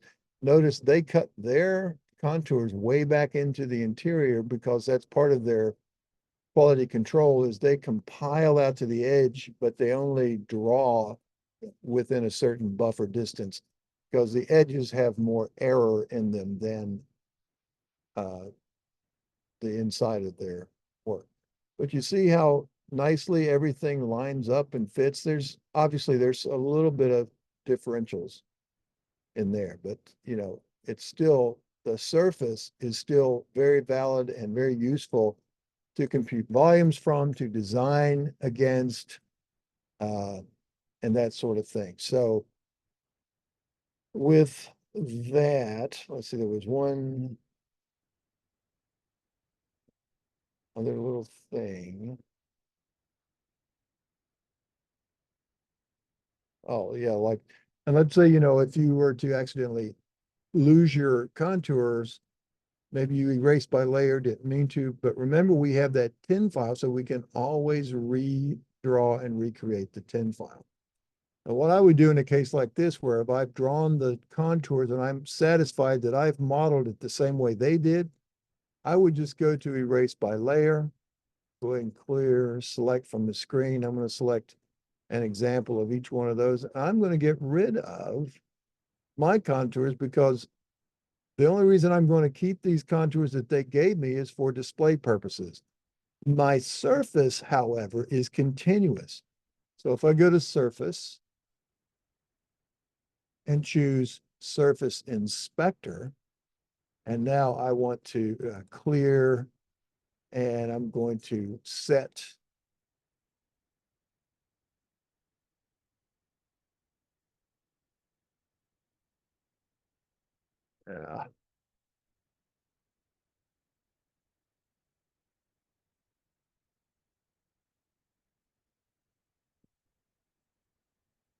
what little again. Probably should have taken the time when it first started happening to shut it down. All right. So there it is. There's my file, that's sample T3. And I'm just going to call it EXGRD. All right. But there's the file. And here it is. Now, if I say okay, now watch what happens. You'll get this little pop-up. And if you move the cursor around, I'm just hovering the cursor. And you see what it's doing is it's reading continuously, you know, what it thinks that elevation is. So I don't have to go to those two contours and draw the line and figure out what's 3/4 of the way between it. Because now I've got that information, I can query it at any point and it's always there for me. And if you want to, you know, put a little spot down, you can do that. Okay, questions? Anybody?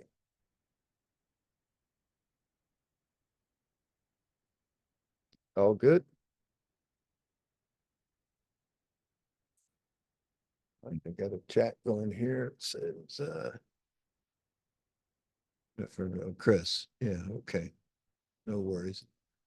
All right, so that's basically the process of your thinking that I want to start getting in your head. Look at this stuff. Don't just accept it blindly. Don't just say, oh, I've got contours. I can build a surface from contours. Yeah, you can, but it's not going to be correct. In fact, I wanted to show you that the difference in over there where that retaining wall was, because we used the brake lines this time. Instead of that real jumbled mess over by that retaining wall, you'll see it now nice and clear. But so don't just take that. In fact, when it comes up and doesn't give you an error, yay, congratulations, you made a surface file. You did, but is it correct? Look at these tools and use them to evaluate whether that's going to be sufficient for your needs. See, now we no longer have those long, skinny triangles. They're out of our way. Let's take a look at the road edges here now. Wow, it not only cleared that up and cleared it up on this side, but it picked up the sidewalk. Well, because the compilers put all those in as brake lines. Now, could you do this other stuff? You can see there's a little island in the way. Could you do all this other stuff, you know, build this sort of ragtag and not worry about all that kind of stuff? Well, you can. And let's say, especially if you're doing like stockpile computations and you know, you send a kid on an ATV and a GPS unit on a backpack, and you know he's dropping breadcrumbs riding up and down the stockpile to measure the stockpile, and you compute the volume. So you don't have to get all of this tight level of accuracy in that case. So, you know, I wouldn't be terribly concerned about that kind of stuff in that regard. However, as civil engineers, and if you're doing design, you darn sure want to know that, hey, I've got a curved structure here and it leans back at a 45-degree angle or not. And if you know it doesn't, you know how to fix that, or we'll go over how to fix that.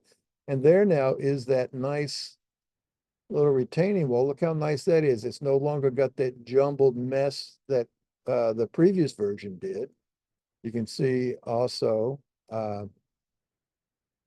let me get back to here. You see these retaining walls across the street, little sidewalk up here, retaining walls that climb up to the building. All right, so all of that's part of why those concepts are going to be important to understand, and when and where to, you know, test them out and try them out and see. So, and then one last little thing to show you very quickly is if you have imagery, and I'm just going to grab it from Google Earth. I'm going to go to my GIS module and I'm going to place a Google Earth image.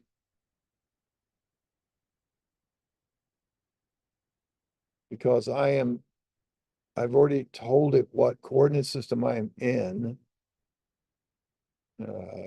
Anyway.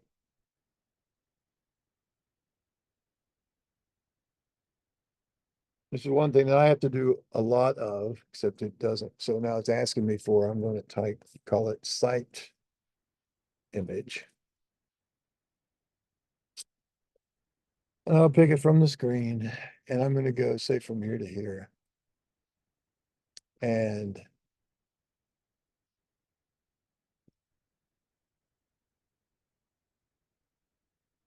you can get, street names and all that kind of stuff that's available from Google. You can bring all that in.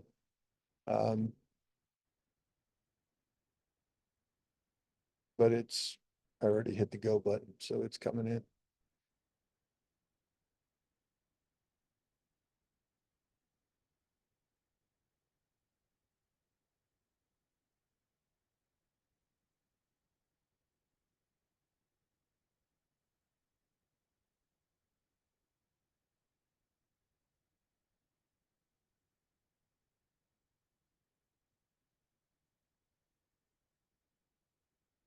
Okay, there we go. So there you can see your site, at least get an idea that it's at least in the right ballpark.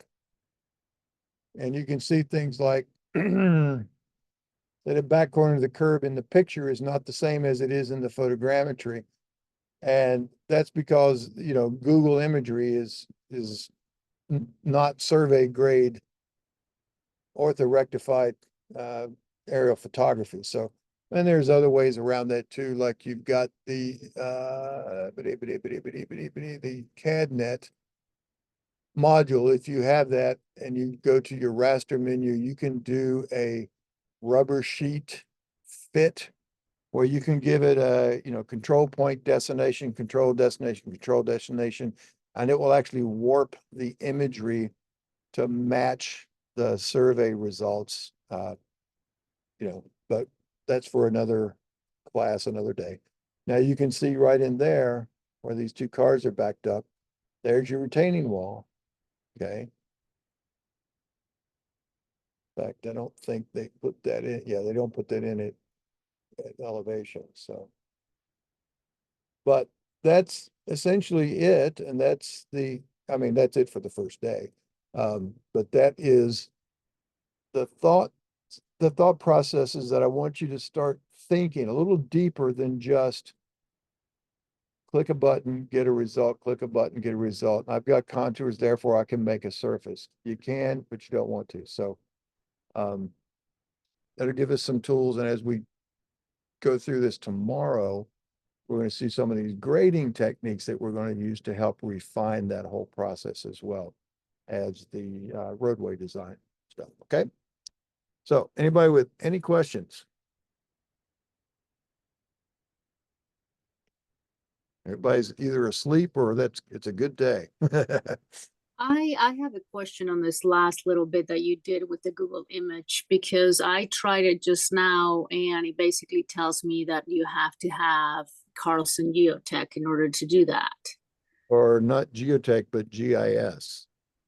Well, we don't have that. So we have to insert Google images a little bit different than what you just did. That is correct. And if you happen to have a world file, in fact, I'm going to go back to civil. And I don't really have, what do you have? What modules do you have? We have, let's see, let me look here. We have survey, civil, I don't know if the hydrology is on or not. And we don't have GIS. I know we don't have geotech. All right, so we have, under survey, yeah. there's a GIS. I usually just import it. Whenever I do it, I import a Google Earth file. So I save the image first and then I import it that way. And then, like you said, you have to do a little rubber sheeting and, you know. And there's also under survey, it has a little subset of a GIS system. Okay. If you go to that menu, there is a place image by world file. So if you have an image, not Google, you'd have to get this from, say, your statewide GIS database or their clearinghouse, where you can download aerial imagery along with a world file, which is a very small text file that gives it rotation and scaling parameters. Then you place image by world file and it brings it in, and that stuff is dead spot on because it's orthorectified and as well as being geolocated. So it just depends on where it is.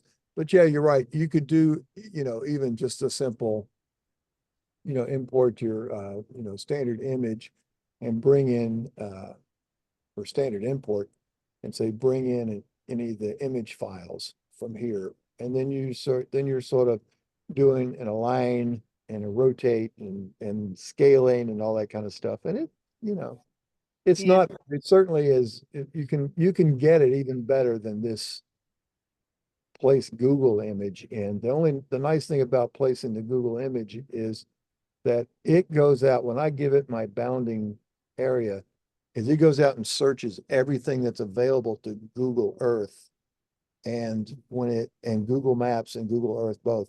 And whatever data it can find, it brings all that stuff to you and lets you choose whether you want, street maps or aerial imagery or a hybrid, and whether you want low, medium, or high resolution. So, it's a little bit of a nice little tool, but certainly not necessary in what you're doing with it. And in particular, if, in particular, if you are doing that just for confirmation, then what you're doing is perfectly fine. Yeah. Yeah. So, Yeah, it works. It does the trick. yeah, sure. That's exactly right. Okay. I was just wondering because I wanted to try, but yeah, I don't have that, so which is Well, fine. yeah, and I don't want to sit here and try to say, oh, you need to go out and buy this module. That's what Carlson wants me to do when I teach classes. They say, oh, you need to go buy that. Nah, ask yourself what it is you're doing and whether you really need it. And if you do, then it makes sense. It's a good investment. But if you don't, then, it's Yeah, buying baubles and pretty little knickknacks that you may or may not need. So, for us, I think it would be nice with the raster and just insert in the image, and you can rubber sheet and coordinate and correlate. That's probably good enough for us. oh, absolutely. Or you could even, bring in a single license and have one person do all that. And then once it's in the file, they can, keep working with it. So just exactly right. Your approach is exactly where it needs to be. Okay. All right, thank you. You bet. Anybody else? Okay. I'll tell you what, I'm going to stop recording. I will,